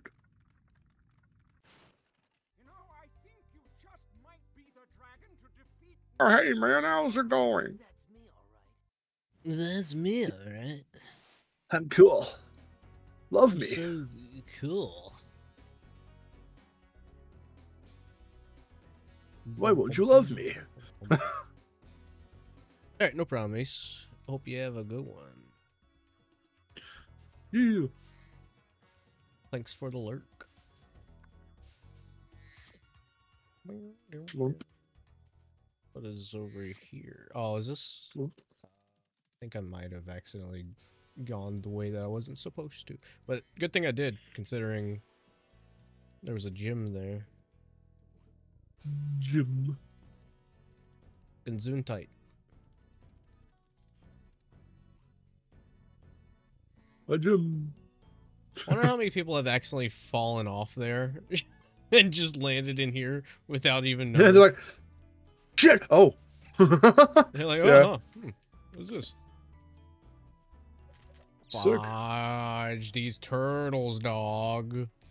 See, that's called finding a secret on accident, and I love when stuff like that happens because that's how you find out things are around, when you accident Yeah. upon them, and then you're like, oh shit, cool, now I know a thing. I think it's And then the even game tries to more, tell you, and you're like, I already know that though. it's even more funny because, like, even though you can move the camera around, the camera is still very limited. So it's just like, oh. Yeah, exactly. I think that's why, again, they want you to really rely on the triangle button and look around. Yeah. It's just, I always forget to do it because there's just no real point. For me, Yeah. anyway, there's no point. Are you ever gonna let him down, buddy? I'm past him. Whoa! Oh! I know it. You asshole. Ugh. Stop snapping. Stay down. Stay down. Stay down. Stay down. Become a lantern. You're approaching your friend on the street. You're about to you put your hand out to shake his hand, and then he turned into a lantern. What do you do? It's not even nighttime, so he's useless. I look around and I walk away. I'm like, that did not happen. I'm clearly dreaming.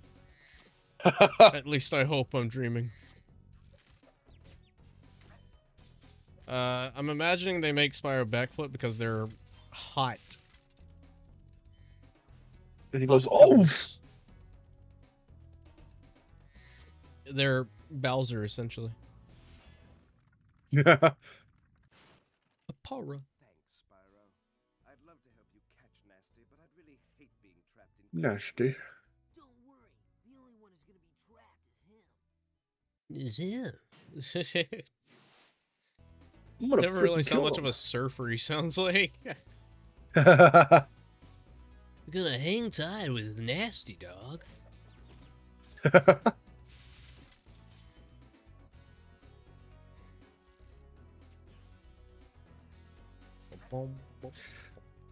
Oh, step in that pool of goop. Step in the goop. Step in the goop. Yeah. Nice. Oh, yeah. I just They forgot like going to the spa, Sparks. It's like the best thing ever. They forgot to put collision there. Or there's collision there. There shouldn't be. There's no kill line. I wonder how many people accidentally did that and, like, screamed as they landed into it. Oh, those dogs too, by the way. The dogs you just killed, those are the ones that oh, really? carried my friend away. It was really That's funny. Oh, and I'm how Sparks, Jump. my guy. You gotta get Please. better at this, man. I thought Reunited Sparks was the one that doesn't get the gems. Thank you for releasing me. Thank you. You're Goodbye. welcome. I'll go find my purse. Wait, you have a purse? Yes. Yeah. Not the good. Wait, what?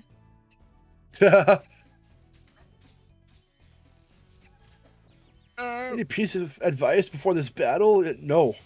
Oh. All right, now tell me what looks weird here whenever I turn around. Something. What seem looks a little weird off. here? Something seem a little off here. I see the two turtles. Yeah. I see the funny men. Yeah. Chests. Whirlwind. Mhm. What is off here? Why are the turtles normal? Oh yeah. This is a dark enough area for them to be in their big form. That is weird. Didn't have any space to put a dude here. I mean, I guess you lantern could dude? count this or like maybe the portal giving off light, but like it's still pretty dark. Yeah, huh? Yeah, I never stopped to think about that. Wow, that compared with the fact from earlier in this stream about being able to aim Spyro's flame with looking around in this game. Like I'm learning all kinds of things about this game I've played like 50,000 times. It's the gift that keeps on giving. All right, I'm just saying how many gems. I'm missing quite a few. Where But do you be where? missing the gems? The real question is where? Where? Where are the gems, Luigi? No. No. You know what they say about toasters? All toasters, toast, toast. Oh, bring back Alright. Mario sounding like a smoking Italian. All right, well, there's one. Oh, Oh, how did I miss these? let's see. I think you have like All right, one need single one gem left. more.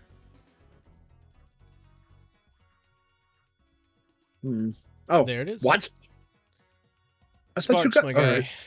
Sparks. I'm gonna You're have failing to. me. We're gonna have to have a talk, buddy. After we're done taking down Nork, you and we're gonna have to go on a vacation to Dragon Shores. All right, get that. That's what. That's what sets up the next adventure. Get that gym magnet in you, kind of reworked, recharged. Hey man, you feel all right? All right, you want to go to Dragon Shores? Come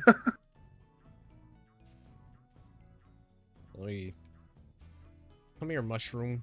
Why do you live? The mushroom must die. How did I manage to backtrack there?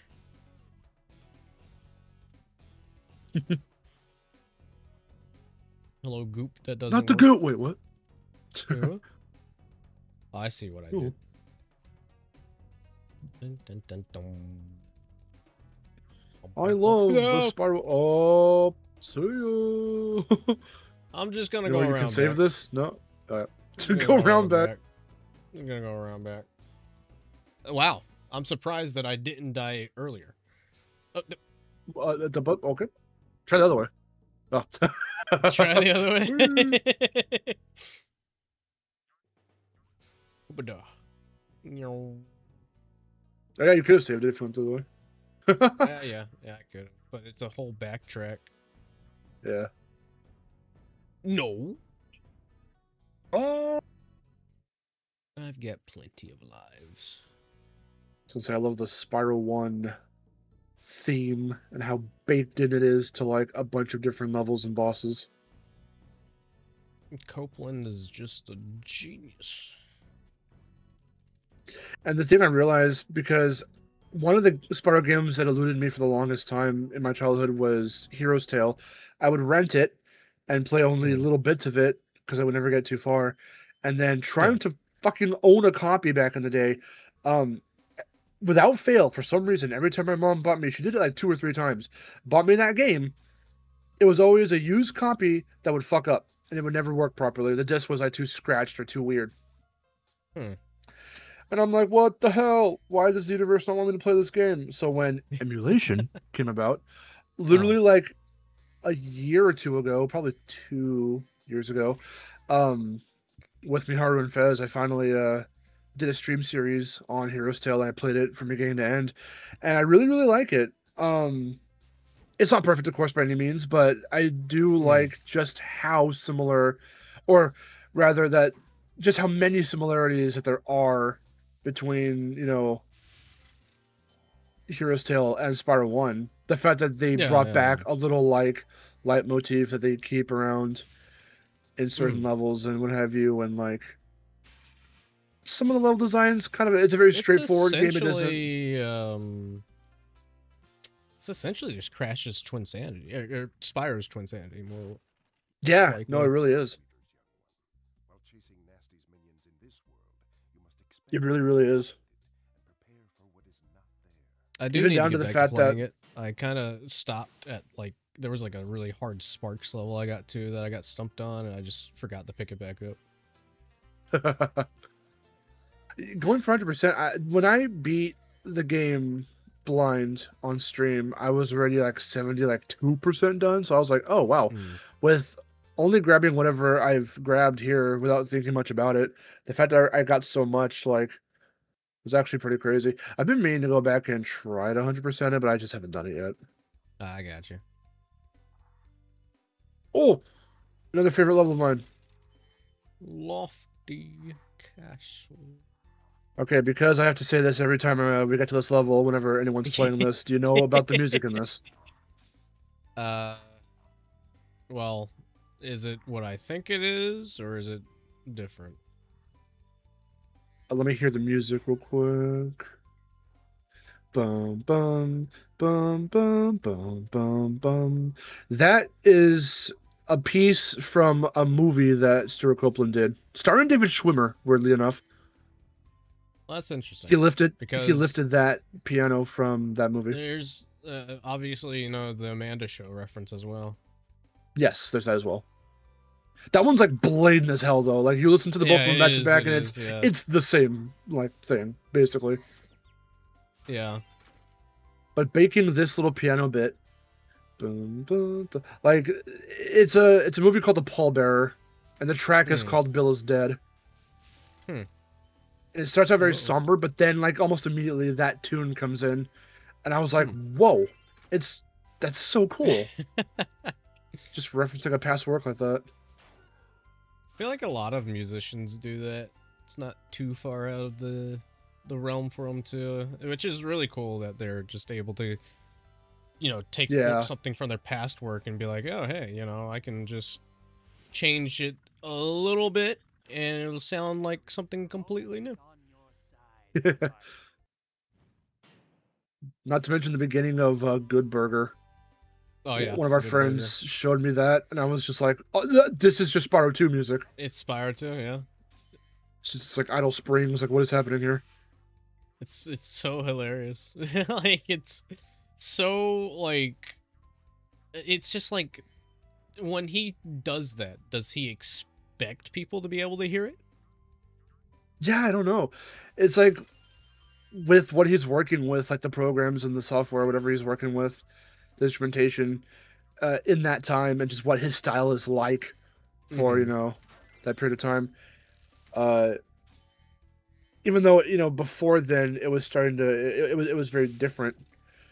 Yeah. But with Spyro having the set and the kit and whatever he had, you know, that he worked with on these games, and then just kind of already being used to it for those projects. So like using it for some other projects.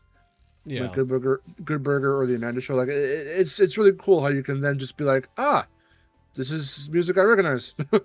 Because the same thing happened with me and Josh Mansell through Clifford, the freaking opening theme, and the theme that plays whenever they introduce an episode. It uses instrumentation that he's straight up using Crash 2, and I'm like, oh shit. Yeah. It sounds like Crash. As I so eloquently put it as a kid, it's Crash music. It's Crash music. I love catching stuff like that though. It's always just like it's more so become more of a recent thing for me to be able to identify a voice actor now. Oh yeah. Like it just the amount of, especially with Roger Craig Smith, the amount of roles that I hear him in. But, like, the one role that I never expected out of him was Embryo. Uh-huh. Like, I went through the entirety of Crash 4, and it wasn't until the end credits where I saw his name by Embryo. I was like, oh my god, I can hear it. When did I catch it? Let me see. Because in finding out that Tom Kenny was Brio in Nitro Field, I thought they went back to Maurice LaMarche for Crash 4, because that's how close it was. And then I think it was in his boss fight. I think it was specifically him going, not the face. I was like, that doesn't sound like Maurice LaMarche. What the hell's that? Hold on. I think it's most certainly. I think Roger's like his voice code. I'll put it. You know, it's like how you can identify that as actually him. I think it really comes out of him in Embryo whenever he starts to get angry. Yes, yes.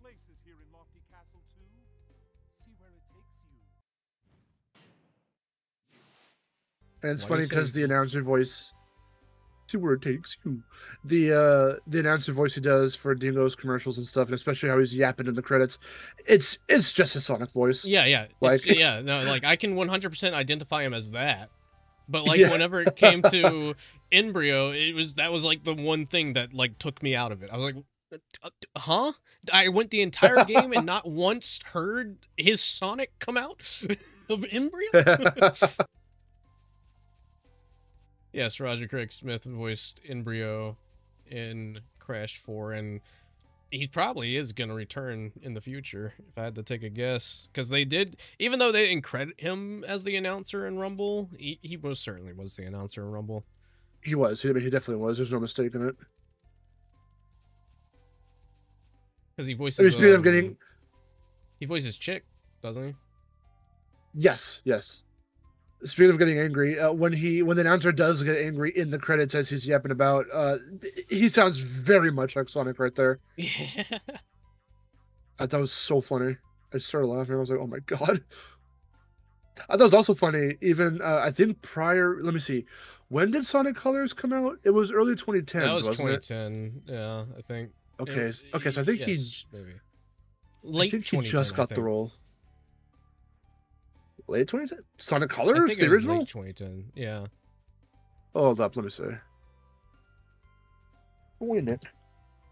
Could be wrong, but I feel like it might have been late 2010. No, November 11th, 2010. So exactly 2010. Okay. Yeah. Okay. Okay, so he just got the role. I was gonna say because in going through my big Resident Evil binge at the beginning of the year, by the time we got to RE6 or RE5 really, I like immediately caught on that he was Chris Redfield. I was like, oh shit, what the hell? Yeah. Because it's just a little bit of Sonic was in there. I was like, oh my god, he's Sonic. everywhere. I just had that recently. That experience of like going, oh shit, wait, is that who I think it is? I just had that recently because I bought my brother Kirby Air Riders for his birthday, and we were playing it like last night. And you can flip between a bunch of different like voices for like the announcer. There's a narrator and there's an announcer, because the announcer is for like most of the modes in the game. Yeah. But then the cutscenes of the story mode have a narrator, because there's like text that pops up, and so they narrate what's happening in the story, and you can there's separate settings for that. And for the announcer, for the narrator, for the story mode cutscenes and stuff, you can flip between a bunch of different voices and different languages. And initially, my brother picked the female English voice for some reason. So for the first cutscene, that voice played. For some reason, I don't even think he changed it, but for some reason, when the second cutscene happened, the game just kind of switched it to the male voice. But I was glad that it did, because when I heard that voice, I was like, wait a minute, who the hell is that who I'm thinking it is? It was Todd Habercorn. And I know him personally as Death the Kid in Soul Eater. Yeah. He's also a character from like One Piece, and I'm just like, what? Oh, okay. What's he doing in Kirby? What the hell? It was really funny, because I was like, hold on, is that what I think it is? Yep. Roger's been voicing Sonic for 15 years. Longest he's been as Sonic, or longest anyone's been as Sonic, really, which is Sonic's the longest. Because they were going to... There was something happening where he wasn't going to be voicing Sonic anymore, but I guess they couldn't find anyone, so they just were like, all right, come back. Do you think the outcry was too big? Everyone was like, no, what the fuck are you doing? I mean, I kind of like... I get the outcry, though, because it's just like, this does happen a lot in Sonic, especially whenever it gets closer to, like... people thinking that the person voicing Sonic's finally getting good with him. It was always like a running gag that, like, oh, he sounds too good as Sonic. They're gonna replace him soon. For me, Jason Griffith, I think, is still like my quintessential Sonic personally. But I am so very much used to Roger Craig Smith at this point as well. I remember seeing the cutscenes, playing Colors for the first time, and I was like, whoa, what is happening with his voice? Why does he sound different? Oh, yeah, no, I mean, I had the same visceral reaction as a kid. I was just like, that's not Sonic at all. Who are you? Who are you? Because I think he was confused. I think in Colors, when he was first starting out, wasn't he like trying to do sort of a Jason Griffith impersonation? I wouldn't Kinda. be surprised because like that's sort of like how it goes for most of the voice actors, especially when Jason When they Griffith start first out. started, because they were like, Yeah.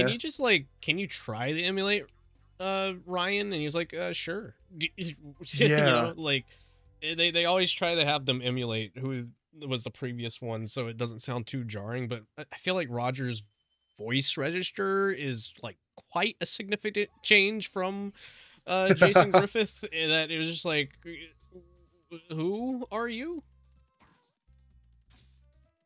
He's definitely like coming to his own though. Oh Over the yeah, years. yeah, no. But I think that also contributes. I think what contributes as well to the performance is how, of course, how the character's written, and that's of course a yeah, obviously, huge yeah. point people like to bring up with Sonic. So like, I'm not gonna get into it too much, but like, Yeah, no. it depends on how witty you and sarcastic you really need him or want him to be. And there's some areas where I'm just like, okay, the writing's kind of whatever. And then in other instances, I'm like, okay, this works. And with like Frontiers, for example, despite them going, "Ayo, bring your voice way down for this role, for this particular title," Still, despite that, it still works somehow.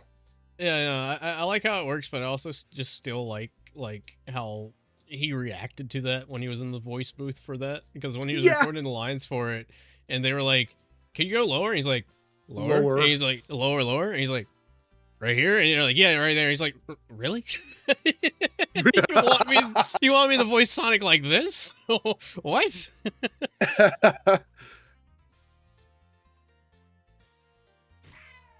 Yeah, it's really but funny. yeah, no, I've grown to accept Roger Sonic. I know a lot of people are indifferent to Ben Schwartz Sonic, but I personally really enjoy his take on Sonic. Yeah, I'm not really a big fan personally, but it's whatever. It's not my kind of Schwanick, but there's a bunch out there anyway. Yeah. Same thing with Mario. I mean, people were like that when they. I love the turnaround. It's nothing short of magical. Seeing that initial Nintendo Direct when they were like, okay, for the first Mario movie, here's the cast. Chris Pratt as Mario, and everyone busted up laughing like, "What the fuck are you doing? Really? Chris Pratt as Mario?" And the first teaser trailer didn't exactly like calm people down about that. They were like, he's not really doing a Mario voice. This is weird. And people were very turned off to the idea of that casting.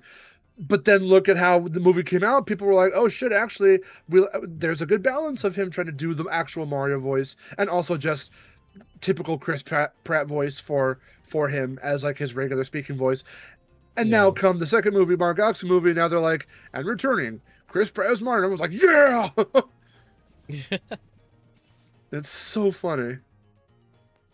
And I never really doubted it. I thought it was a little weird, but like I didn't like mind it. Like I could see it working. Now I will say with the most recent movie, I think the casting that I'm not going to ever really get used to is the actor that they chose for Bowser Jr. because it just, I don't know, that's a little weird to me. It is a little like weird. I get you want him to sound similar to, you know, how Bowser sounds. Because of how that's all set up, but like, Yeah. I do think Brie Larson as Rosalina really works. I was I wouldn't say afraid, but cautiously optimistic to hear her voice because, of course, favorite princess. I love her so much. And so I really knew she was going to look amazing, and I fucking freaked the fuck out when I saw the trailer. But then I was like, okay, so who's voicing her? And yeah, no, for a lot of the newer cast, I'm sure there's still plenty of other characters we haven't seen the casting for yet. So far, it continues what the first movie did of that blend of like, okay, I get it. Let's see how they sound, or like, oh, okay, like I'm keen on this guy, not keen on this guy, and so it's still kind of split. But I think it's more optimistically split in the sense of like, oh, he'll sound fine as Bowser Jr. in the movie, very likely, but like, it's jarring to know the voice he had in the games, and then to be like, oh, why is he sound this in the movie? That's a little weird. Yeah. But when it's out, I'm sure everyone will sound fine, just like in the first movie. Yeah. Because I never had a problem with Chris Pratt as Mario at first. I did think it was weird, but in being like, okay, since this is such a wacko casting choice, I'm wondering if they gotta at least have him do the voice and have him reference the Martinet voice, and having Martinet there, you know, in the movie as well, and how they even brought him into it, still really worked in my opinion. Mm-hmm.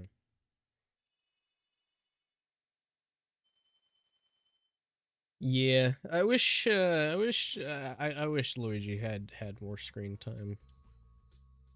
Because I really like Charlie Day as Luigi. I'm sure that's a bit of feedback they've hopefully taken into consideration for this new movie, and hopefully they're seeing more together. Yeah. I mean, considering we're now adapting, we're straight up adapting one of the games directly, and it's one that Luigi was barely in. Yeah. So we'll see how they handle that. I'm optimistically cautious.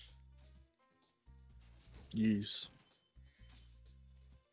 Because everyone kept complaining about, like, oh, the story is too generic for the first movie and all that. I'm like, well, considering what they did and the fact that, you know, taking, like, a big cue from Odyssey about the wedding and then everything else is more, like, very general. I wouldn't say generic. I would say general setup for the world and everything, and introducing it in a cinematic way.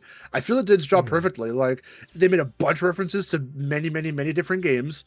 We caught a good chunk of them, and stuff like that. I think the first one did its job in playing it safe for sure, but for something as so, like, form-fitting as Mario, where, like, it can take on any identity it kind of needs to.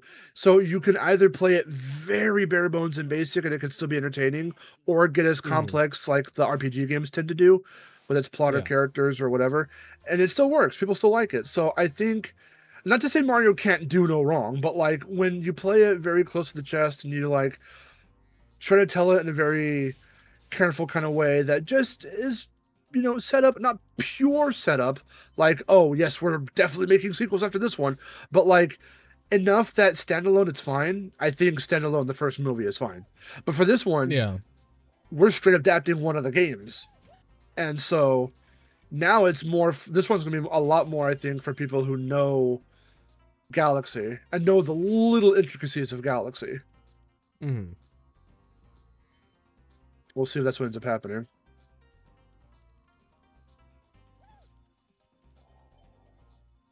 Oh, yeah. But yeah, I'm very excited. Mozzie. I sound like Cortex. Sounds alright to me. I'm gonna kill everyone I see. I didn't say that. No, don't do that. Okay.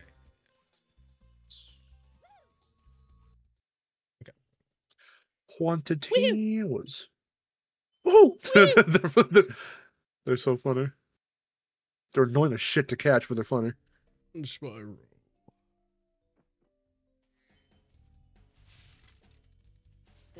Get rid of the grenade. Oh, hello. Oh! Night. Nighty-night, nights. Nighty-night, night.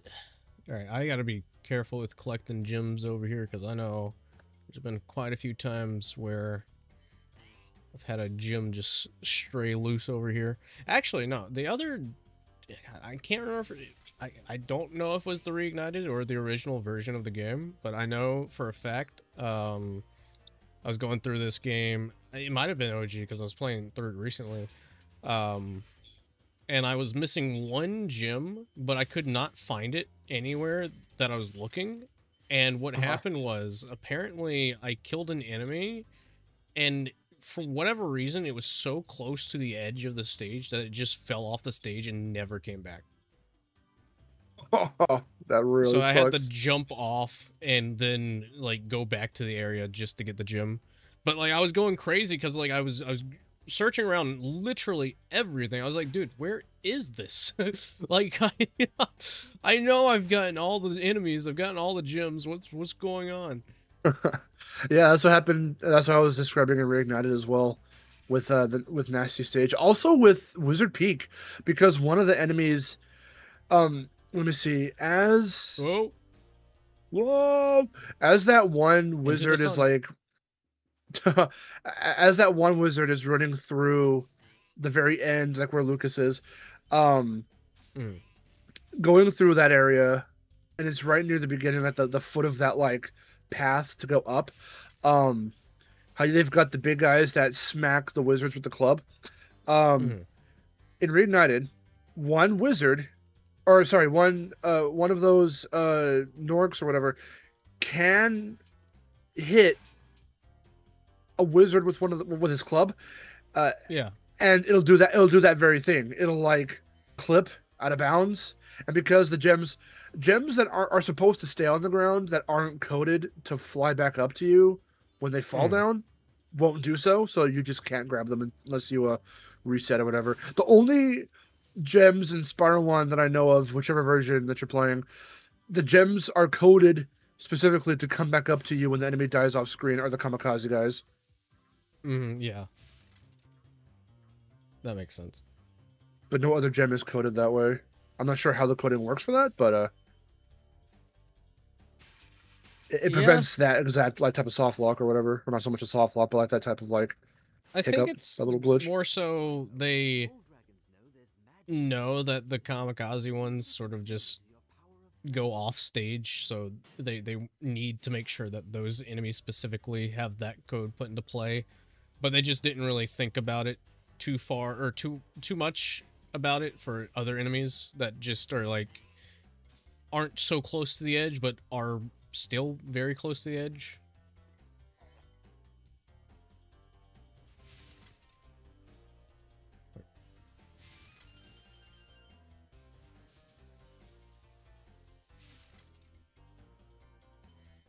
You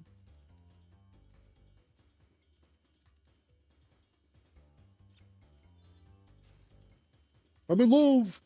Let's go. I'm in love and it gives me heartburn. That's what this is, the heartburn attack. Let me get you some Taco Bell.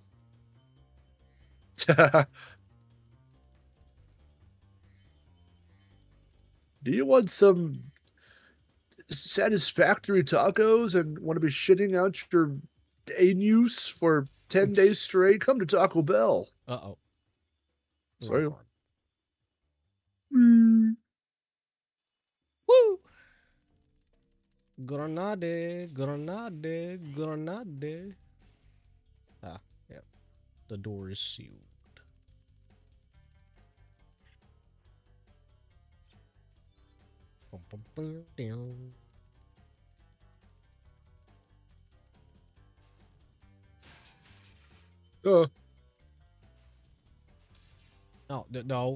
No zippy zap. Oh my god.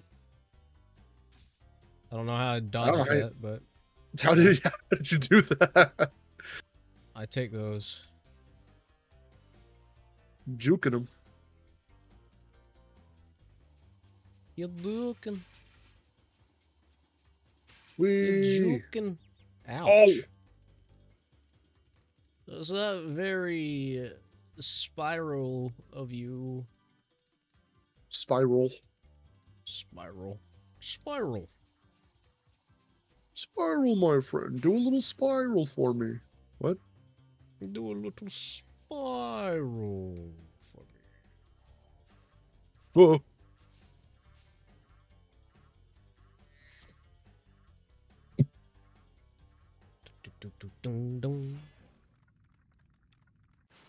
Copano. No, thank you. Yes. You become the master of the supercharged. I've got clouds on my body. In the remake. Oh. Oh. Oh. And we.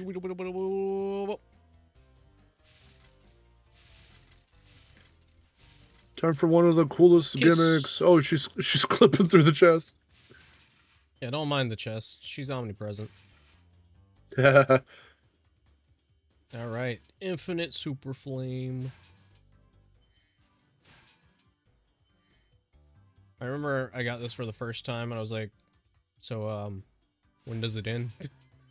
I was like, "Did I bug the game? What happened?"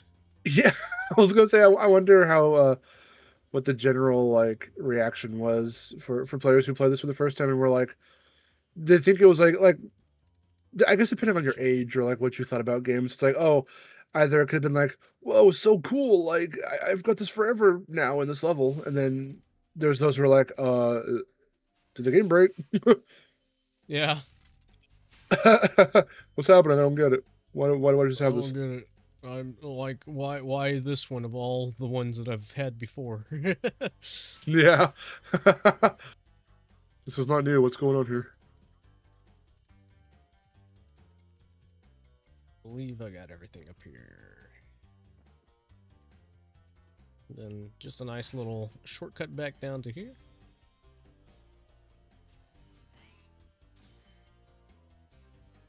Exit is that way. Double kissy? No double kissy? You already read. I cannot kiss you a second time. The hell you can't. Spyro gets no bitches. No bitches. No bitches. you rescue Lutalo. He's like, "What's wrong? No bitches." Why you red? Why you're red? It's just Walter White. Why are you red? This is wall time red. Okay, maybe it wasn't an enemy. I think it might have been one of these chests, because I remember it was in this area. That what happened? This was the area where like one of the gems fell off the stage and I had to like, restart to get it. I think I got them all. That's really funny. And yeah, Steam is the only versions. Well, I'm not sure. I have to double check about Spyro, but I think Steam is the only version of the games that lets you play at 60 FPS. But the issue with that is that there are certain things in the Reignited Trilogy collection on Steam that if you have it running at 60 FPS, it breaks the game. So you have to turn it back down to 30 FPS for it to work properly. Damn. Alright. What am I missing? Missing 20. 20 gems. $20. No one will understand that reference. $20. 20. Oh, I know where they are, actually. There's a whole group of knights that I never defeated. Say nighty-night, knights.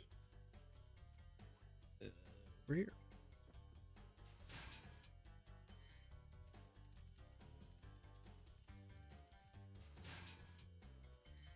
Or did I defeat? No, there's one. Oh, there you go. And yeah. There's 20. There you go. Boop. 20. My vision is not 2020, but, you know. Nope. Neither is mine. Let's go. One little wizard just got a little lazy. Oh. Yeah. Shout out to everyone with an astigmatism. Let's go. Should be everybody because you all stare at phone screens every day. I know, right? Go outside. If it's one thing technology has brought to the masses, it's injury to eyes without even knowing it. the eye epidemic of the 2020s. The ocular epidemic. And now they want to put screens in your glasses. Oh god, that's true. I forgot all about that.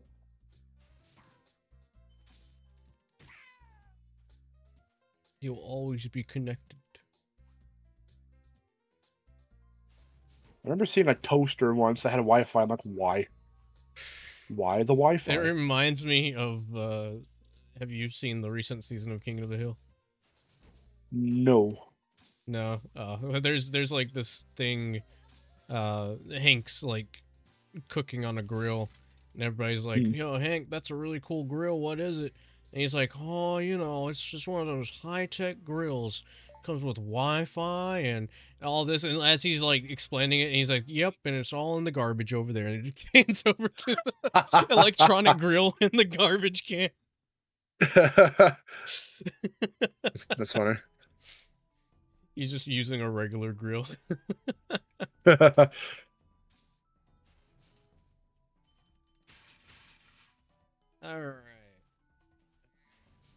Jaquez. Jack. Jacques. One of the weirdest Spyro villains. Is this a Jack in a box that is angry? It's like, why does he look like that? Where did he come from?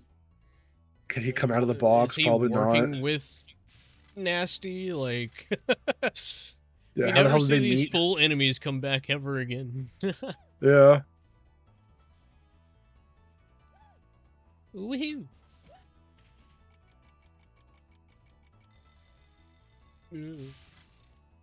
All right, because you also bring that platform down. Oh wait, no, there's a different one. It's the other dude. Yeah. This guy. No, Not the this other guy. dude over there.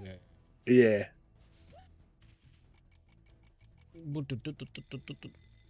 And Flamer. Boop. Uh-oh. This is gonna be cutting a little close. I think you have some time. You should be good. Oh. That was kind of close. There we go. Uniqua. Uniqua. There's your The voice I Backyardigans expected. reference. Yeah. Thank you for releasing me.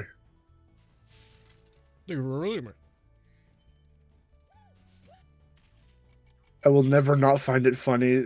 If you know anything about the Backyardigans and recently, like, the lost media that was found on it. Oh, yeah. How it was a live-action show called Me and My Friends, and everyone wanted the pilot.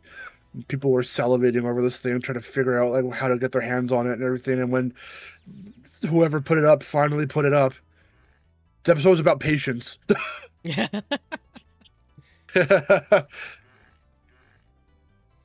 The biggest slap in the face. Like, it was a straight, like, manhunt for this thing. Oh yeah, no, I It was all believe about. I mean, It was all about patience. I think didn't they also find like the pilot for Blue's Clues? I think so. I remember there was test footage of Blue's Clues. Oh yeah. I'm not sure if it was to test. I think it was to see if no. I think it was to see if Steve was a good fit as host. Yeah. And so I've seen that. I think it was was it the entire pilot? I don't know if it was the entire pilot, but I do know that the test footage was just specifically to like make sure. It might have been. It might have been the entire pilot. Actually, it might have just been the entire episode, like the entire first episode, but with all the special effects. Yeah, like it was very, very like rough because they were just trying to like. Yeah. Because like you had him like on the background with like a bunch of green screens, blue screens. Yeah.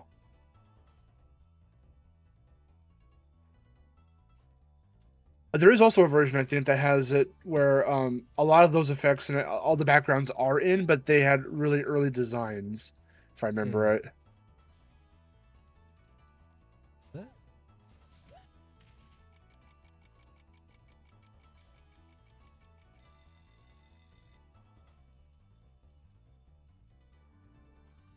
Yeah, watching those lost media videos are really entertaining. Always entertaining to find lost media. It's a shame that They're- like, you know, there are still tons of mysteries and whatnot, but Yeah. I wonder if there's anything like that for Crash and Spyro. oh, I'm I sure guess. there's gotta be. I mean, I know for Crash we got the Bandicoot files, but like, Oh. we still don't Ow. have all the stuff regarding like the you know, the Crash landed. Like we have very few That's scraps true. of whatever that is. And then the what was it? The I am Crash Bandicoot thing. Yeah, which I thought was an alternate name for Crash Landed. When it comes to that, I think don't it know what that. was, yeah. And then Spyro, like, I don't know. I feel like there could be tons with Spyro that we don't know about because, like, I don't know. I feel like I've heard rumblings of certain things with Spyro as well, but whether they'll ever come to the light of day is always up in the air. Yeah, I remember that one racing game that they found. It was like a Crash Spyro, like it's like pitch for a racing game for like Xbox 360 or something. Yeah. There was that, and then isn't there like lost educational media for Crash and Spyro or something like that? Maybe? I can't remember. I feel like there was something for Spyro that they were doing. There was like a computer game that got like its introduction found. Oh, I'm not sure. I have to look back into it. Was it edutainment or was it like? I can't remember if it was edutainment. I just know that it was specifically for kids. Would that happen to be the Spyro Ever After thing? Maybe that's what I'm thinking of. Like the fairy tale thing or whatever? I think that might be what I'm thinking of. Because I thought that was like canceled. I'm not sure if anything ever actually came out for that.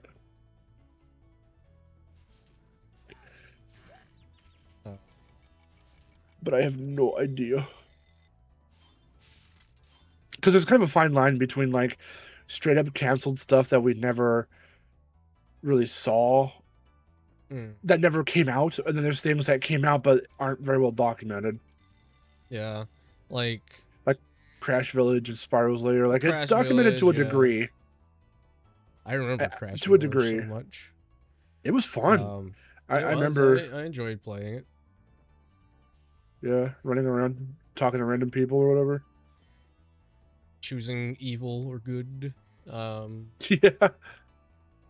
Trying to think.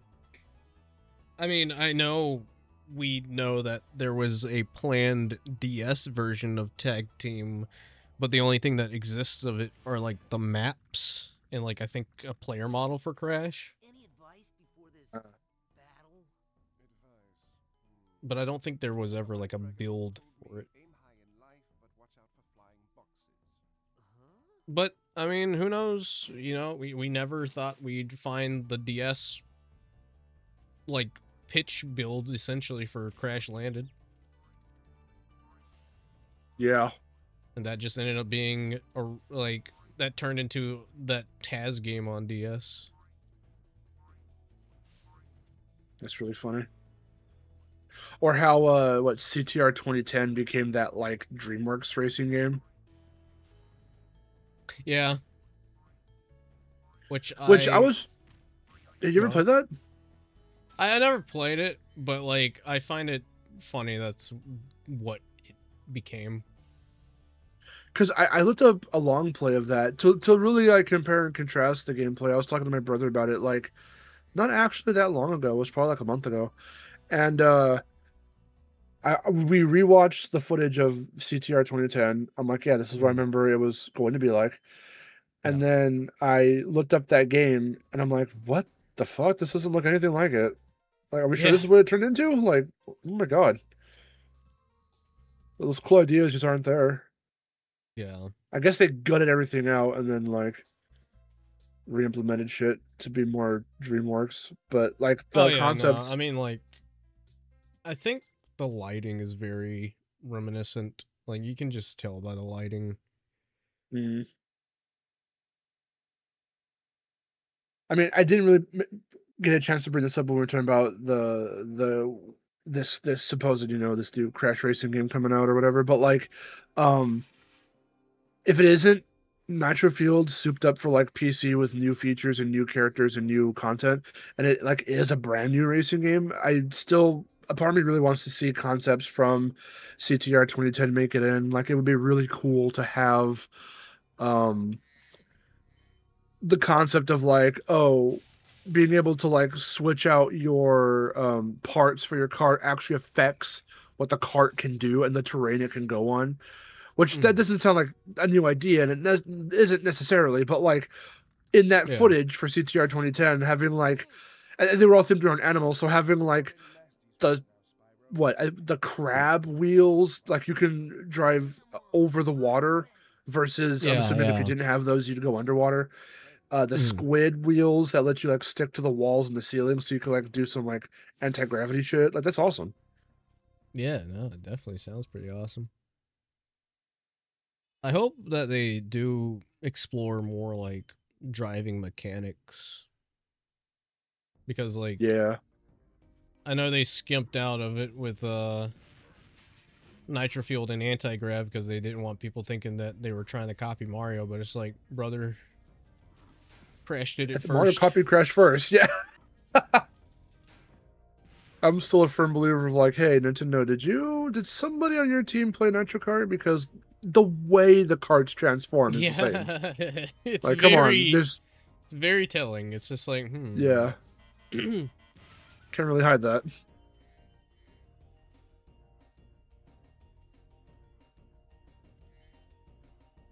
I thought they initially did that to just unify the experience. Oh, they did, but I feel like I heard like someone in an interview saying that they also just didn't want people to think they were trying to take Mario head on or something like that. Oh, Mario. Meanwhile, Mario brother. Crossroads come out and they're like, okay, which one's better? And it's like, oh boy, oh no. I'm not having any part of that. It is quite I think the conundrum. Kart racing Twitter has been in the war zone. The only 2 cents I gave on that debacle, I'm just like, you know what? As it stands at the moment, because Mario Kart World doesn't have traditional, or I don't know, Vic, my brother tried to like explain it to me, but you can't exactly pick to have traditional 3-lap loopable, traditional regular races in that game, but that's, of course what you do in Sonic. I'm like, yeah, Sonic right now is like very much more replayable at the moment than Mario Kart World is, but I'm not gonna say which one's better over the other. Like, I had fun with both of them. I think for me, it just is, and I mean, like, this is what it is, but like both games achieve what they're meant to achieve. They're not. Yeah. They're both doing things that people would expect of them to do. And the experiences, if you're trying to compare the two directly, are different enough that you kind of can't compare the two. Different.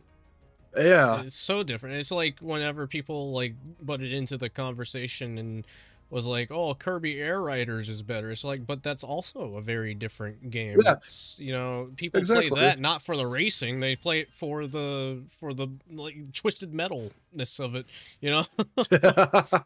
Yeah.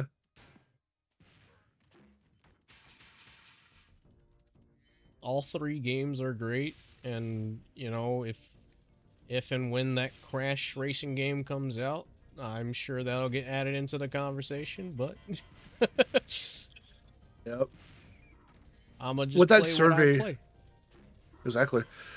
With that survey that Namco did recently on Pac-Man World 2 repack and everything, and then asking like other questions like, "Oh, hey," and I already knew from the get-go. I'm like, "Yeah, this seems very planned," which is cool. So I'm very curious to see what they do going forward. But Yeah. nice.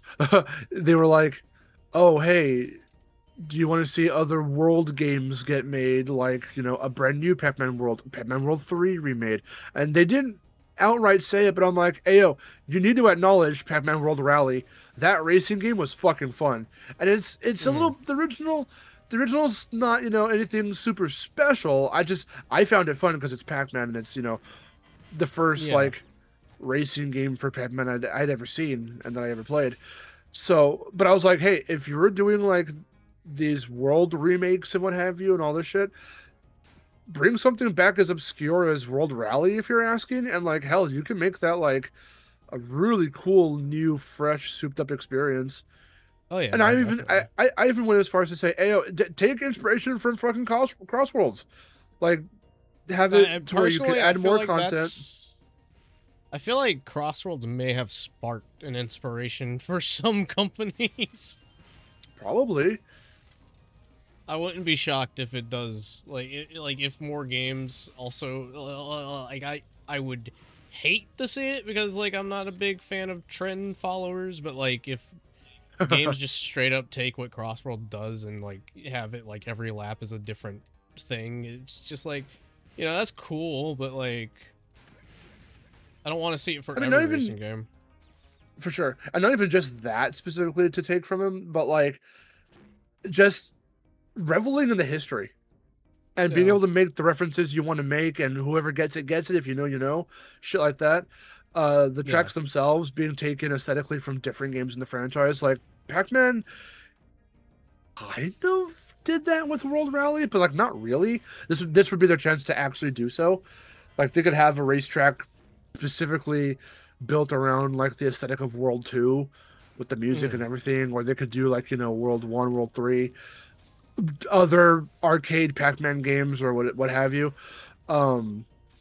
Just make all these cool references. The original World Rally game had a like freaking Mr. Driller and Mappy and like other Namco characters. You can continue that. I bring those guys back. Continue that by like bringing in other Namco characters. Even like do the silly shit that Sonic's doing. Like bring in like a Tekken character or some shit, or like a Yeah. Soul Calibur character. It wouldn't be the first time actually, because there was a party game called Pac-Man Fever that had Heihachi and like Astaroth from Soul Calibur. It was a Pac-Man party game. It was a Mario Party ripoff, and they had a Tekken character in there. It was fucking Oh, funny. yeah. Like do silly shit like that. Like just revel in it. I always believed in you, Spyro. I could see it working today. You gotta believe. Was that a Parappa reference? Exactly. Yes. You gotta believe. You gotta believe. Yeah, Tom Kenny says it like very much more Parappa like. They like really doubled down on the reference. Man, I wish to meet this Tom Kenny one day. Just once. Thomas Kenneth, yes. Thomas Kenneth, and you know, I've thought of it multiple times. If I ever met him, like, what would I want to talk to him about? And like, the obvious answer is SpongeBob, but like, I gotta give it to Spyro. Gotta give it to Spyro. I'd compliment him as his role as Penguin in the Batman cartoon. Oh yeah, Kids that WB. that was really good. That was really good. I think he also reprised that Raimundo. role in that that TMNT crossover movie that they did. Oh really? I didn't know that. Yeah, I think he came back. I as knew of the Penguin in that. crossover. I know I didn't know. I'll have to check that out. Raimundo from Shaolin Showdown. Trying to think of other weird cartoons. Half the or cast of things Camp that- Lazlo.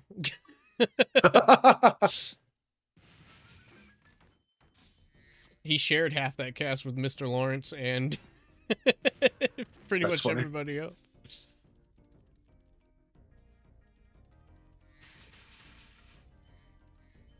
The key. The key. But yeah, no. Yes, Mark did mention Showdown. It's a very good cartoon. Show's peak, hell yeah. And then Chronicles came out, and you know, that happened.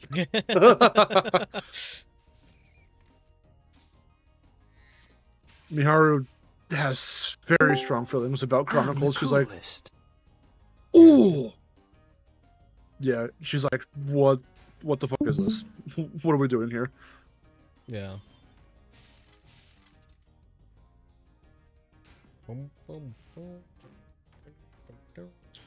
Yeah, Sheldon Showdown is such a good show. How is the Spyro experience? Spyro, my friend. He changed his head shape. Yeah, the style got a little different, the art style. The art style. The art style. It changed so much. What if I told you I never played the original? What if I told you I never played the original Spyro 1? I believe you. Because as far as I can remember, the first Spyro game I played was Spyro Enter the Dragonfly. Somehow I was like, don't say it, don't say it. I was getting ready to say I'm sorry. It's really funny. I mean, again, I didn't even know it was a bad game though. I 100%. I mean, as your first game, it's not going to be a bad game. Yeah, like I don't care that's the case. It's really funny. That's like the biggest memory I had. I remember playing it all the time when I was younger, at least on my GameCube. Like I remember that and A New Beginning. New Beginning, let's go. And I've only played New. No, PS2. Oh, gotcha. For some reason, I had New Beginning on GameCube, and then we ended up buying Eternal Night and Dawn of the Dragon on PS2. It's very bizarre. I never played the other two games. Kind of weird. Oh man, Eternal Night. A lot of people are torn on because they changed the difficulty curve of the enemies, and they're a lot tougher to deal with. They're a lot more of a hassle. This I've actually heard, because I heard like the second game was like really, really hard. Yeah, it's notorious for its enemies.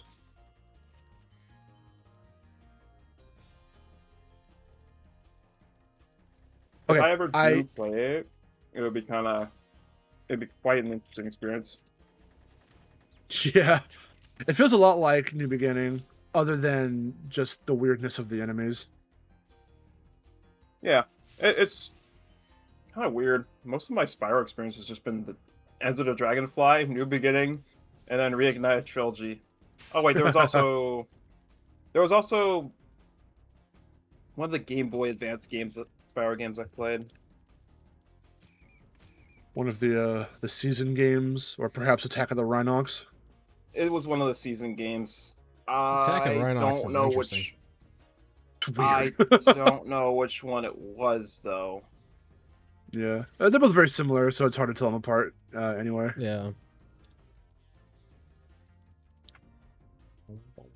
Okay, I'm gonna have to start getting ready for work and all that, and I need to get to bed, so I will dip for it now. I will see you guys later. That was good. See you later. Catch you later, Mark. Have a fun rest of the stream. Thank you. Yeah. Also, Dave, I don't exist on your stream. That's okay. Dang! That's crazy! Because you never ready up, so, like, you know. What the hell? Okay. Yep. You never ready up. Okay, so that's... I see how it is. I see how it is.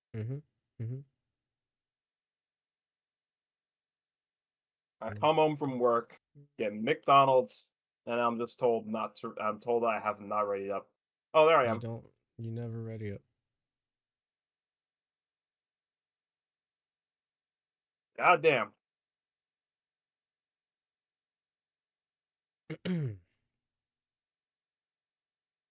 All right. Ding, ding, ding, ding, ding, ding, ding, ding.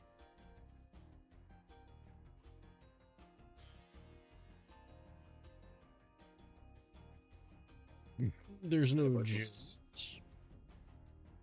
But the I need to play gems some around there. Sonic Rumble later. It's nice. Uh, Also, someone said hi to me on the Twitch. No, not the Twitch side, the YouTube side. I mainly, when I watch streams, I watch them on Twitch.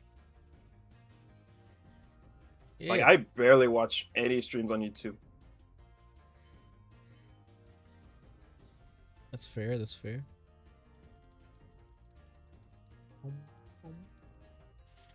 So if like someone like said hi to me or something, and it was on the YouTube side, I probably wouldn't notice. And the only reason I did is because I was watching your stream. On YouTube. Yeah. Well, on Twitch side. Yeah, I know. So I'm watching it on Twitch. I just see a chat message that's on the YouTube side. That's how I know. Yeah, yeah.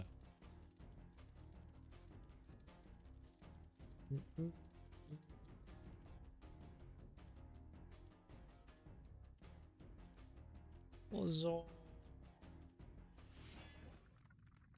Cletus. I'm telling you, man, they're going to announce Kingdom Hearts 4. They better be on the lookout for me. All right, coming up to the whoa, Spyro. Why'd you do that? Why did you just launch forward? Coming up to the last dragon.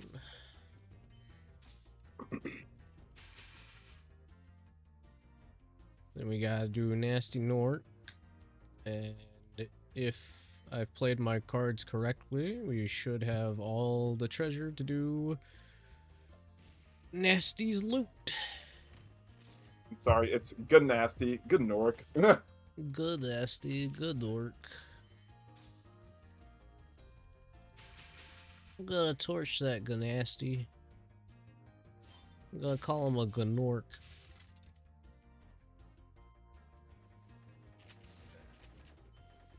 Why so many guns? Whoa. No idea. It's weird too, because like they changed the guns into like paintballs in the remakes. Yeah. Casual censorship of a children's game. I mean, I don't really care. It's kind of funny. I don't either, but yeah, it is funny.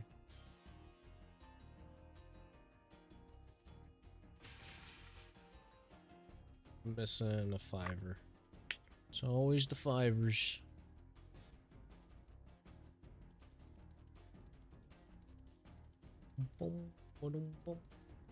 Might have been an enemy Like that I for killed and Crash. just didn't pick. And I think for Crash, it's mostly Crash 3 Warped. And I believe, oh yeah, Crash Twin Sandy. At least back when I was I younger. don't care what anybody says, but Twin Sandy's my favorite.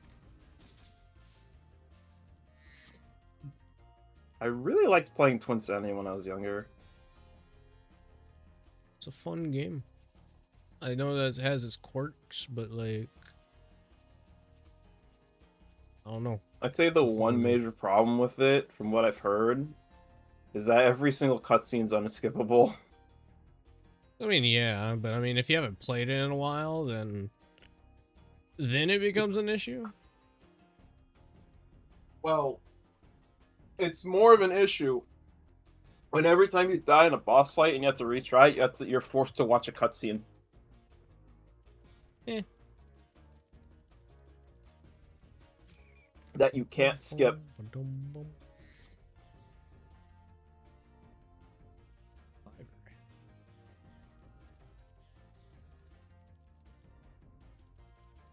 I wish it could have been what it was originally meant to have been.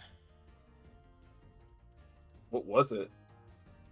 It was Crash Evolution, but like they had to change a lot of the stuff because they felt it was too similar to Ratchet and Clank. Evil Twins were taking apart the multiverse and like putting together their own gigantic universe, sort of like how Drek was taking the planets and making his own planet.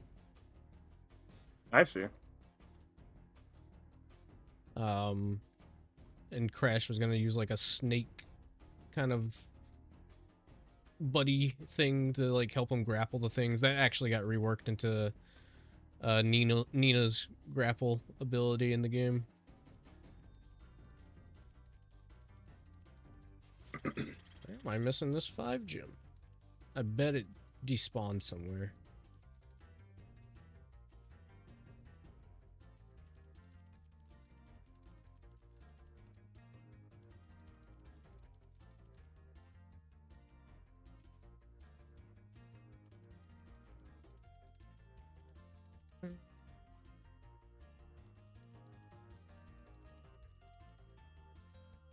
Yeah, I'm gonna go with the assumption that it despawned.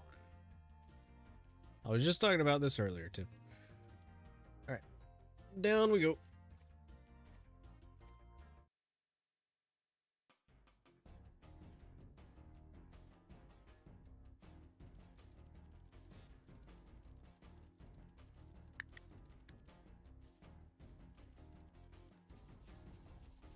Let's see. Backtrack all the way back over here. I'm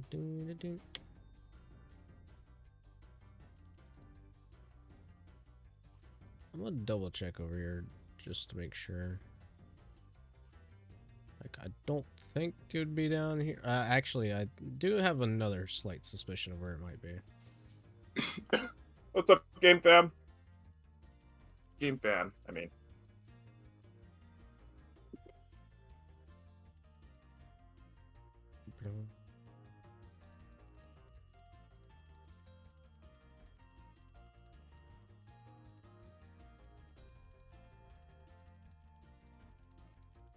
Oh wait, no, I was thinking of another level.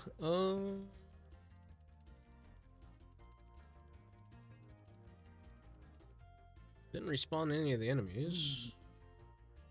Shockingly.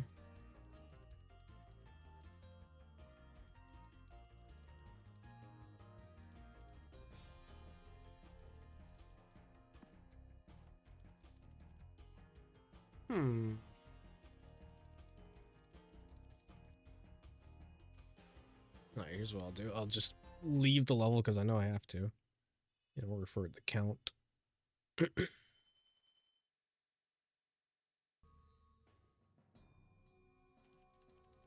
And go back in.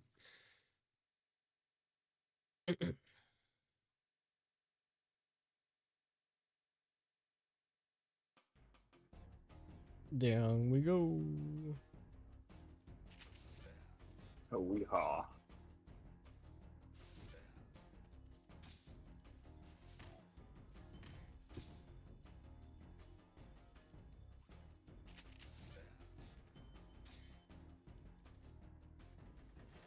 Alright, coming up Steam. Good. Excuse me. Ouch. Dragonopolis.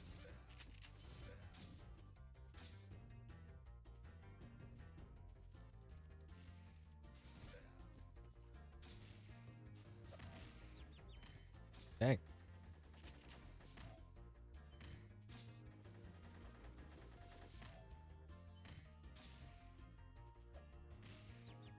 Alright.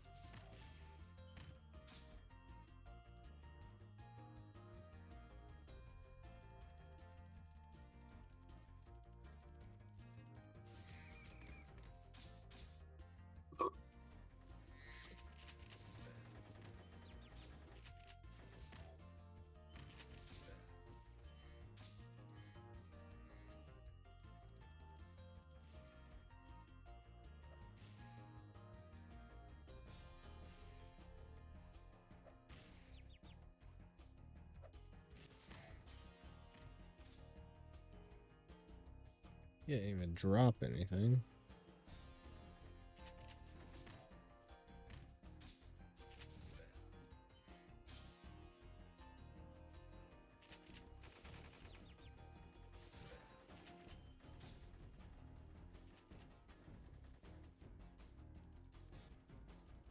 Backtrack for rats.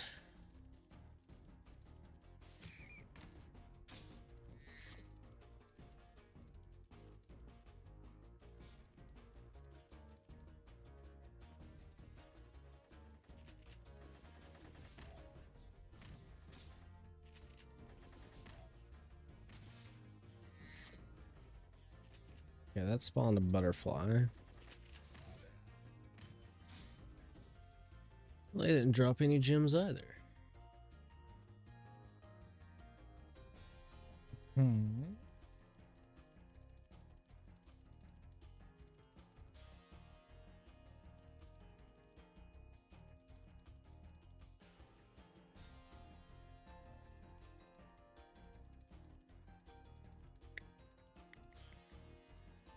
Alright, there's one other place to check.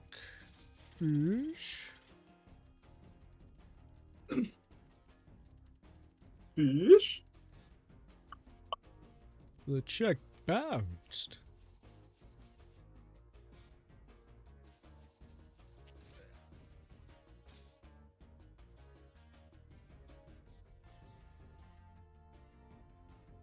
Huh?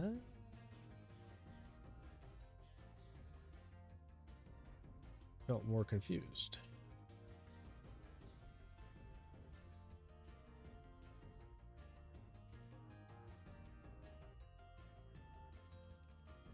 Where am I missing a gem?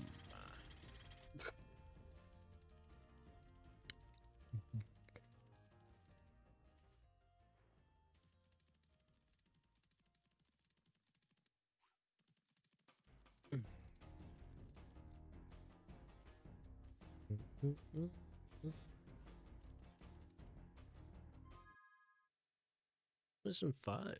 That's really strange. Oops.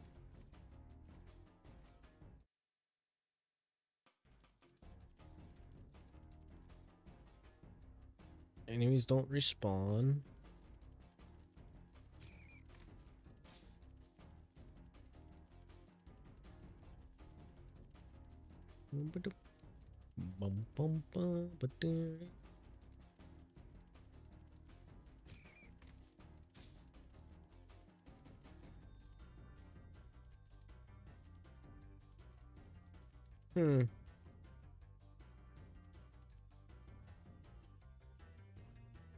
I don't know then. That's weird. Oh well. Just the 5 gem that I'm missing. That's unfortunate. I was gonna go for the full completion.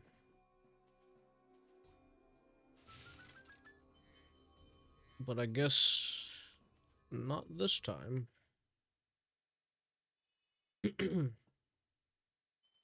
Right, to Nork we go.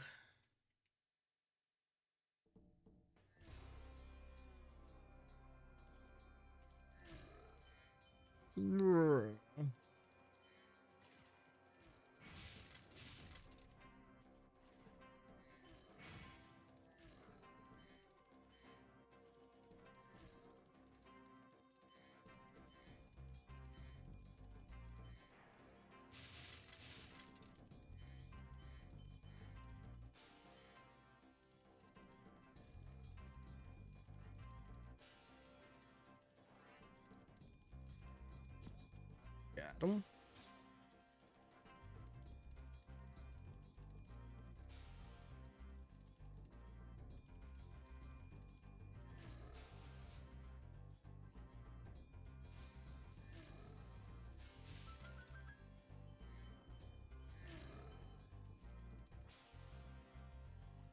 Oh shit. Door's right here.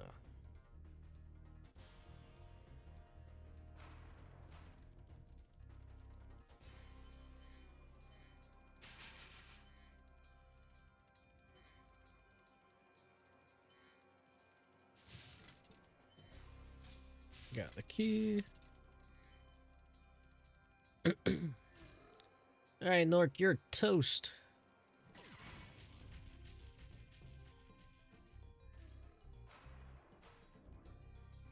Chase his ass.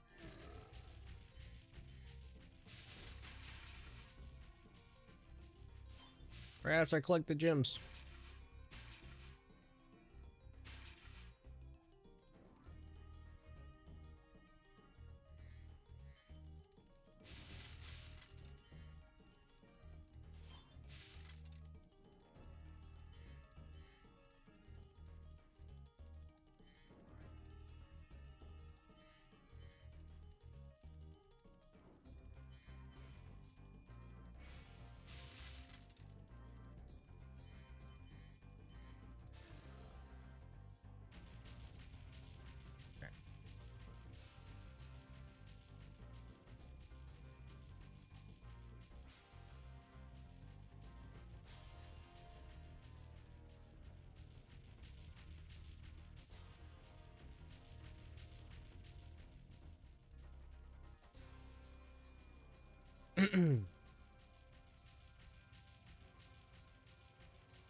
Right, now to mess this up somehow, because I usually do.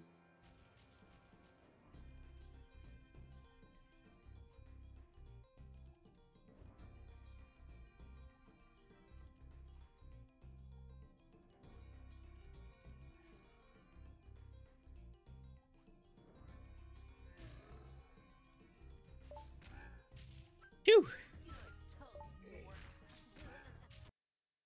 You're toast, Nork.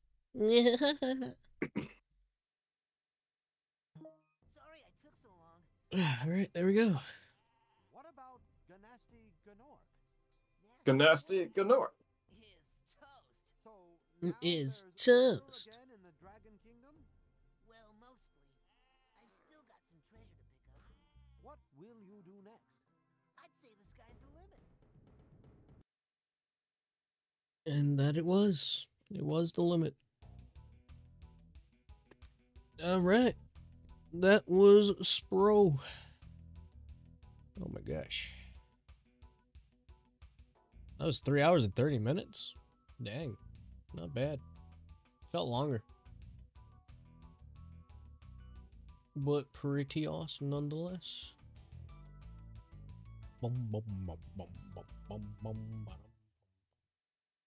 Alright. And that's going to do it for the stream. So, thank you guys so much for tuning in. Thank you, Tevin, for popping in the last few No minutes here. problem. Was pretty fun. And yeah, so before I go, I do want to say that I'm hosting two giveaways. I'm hosting 500 Red Star Ring giveaway on Twitter, and I'm hosting a 500 Red Star Ring giveaway on TikTok. My new TikTok is Ace the Lemur, just for content based around this VTuber model and such. So if you want a chance to win some 500 Red Star Rings in Sonic Rumble, go to either my TikTok or my Twitter account and learn more about that there. But until next time, we'll catch you guys later.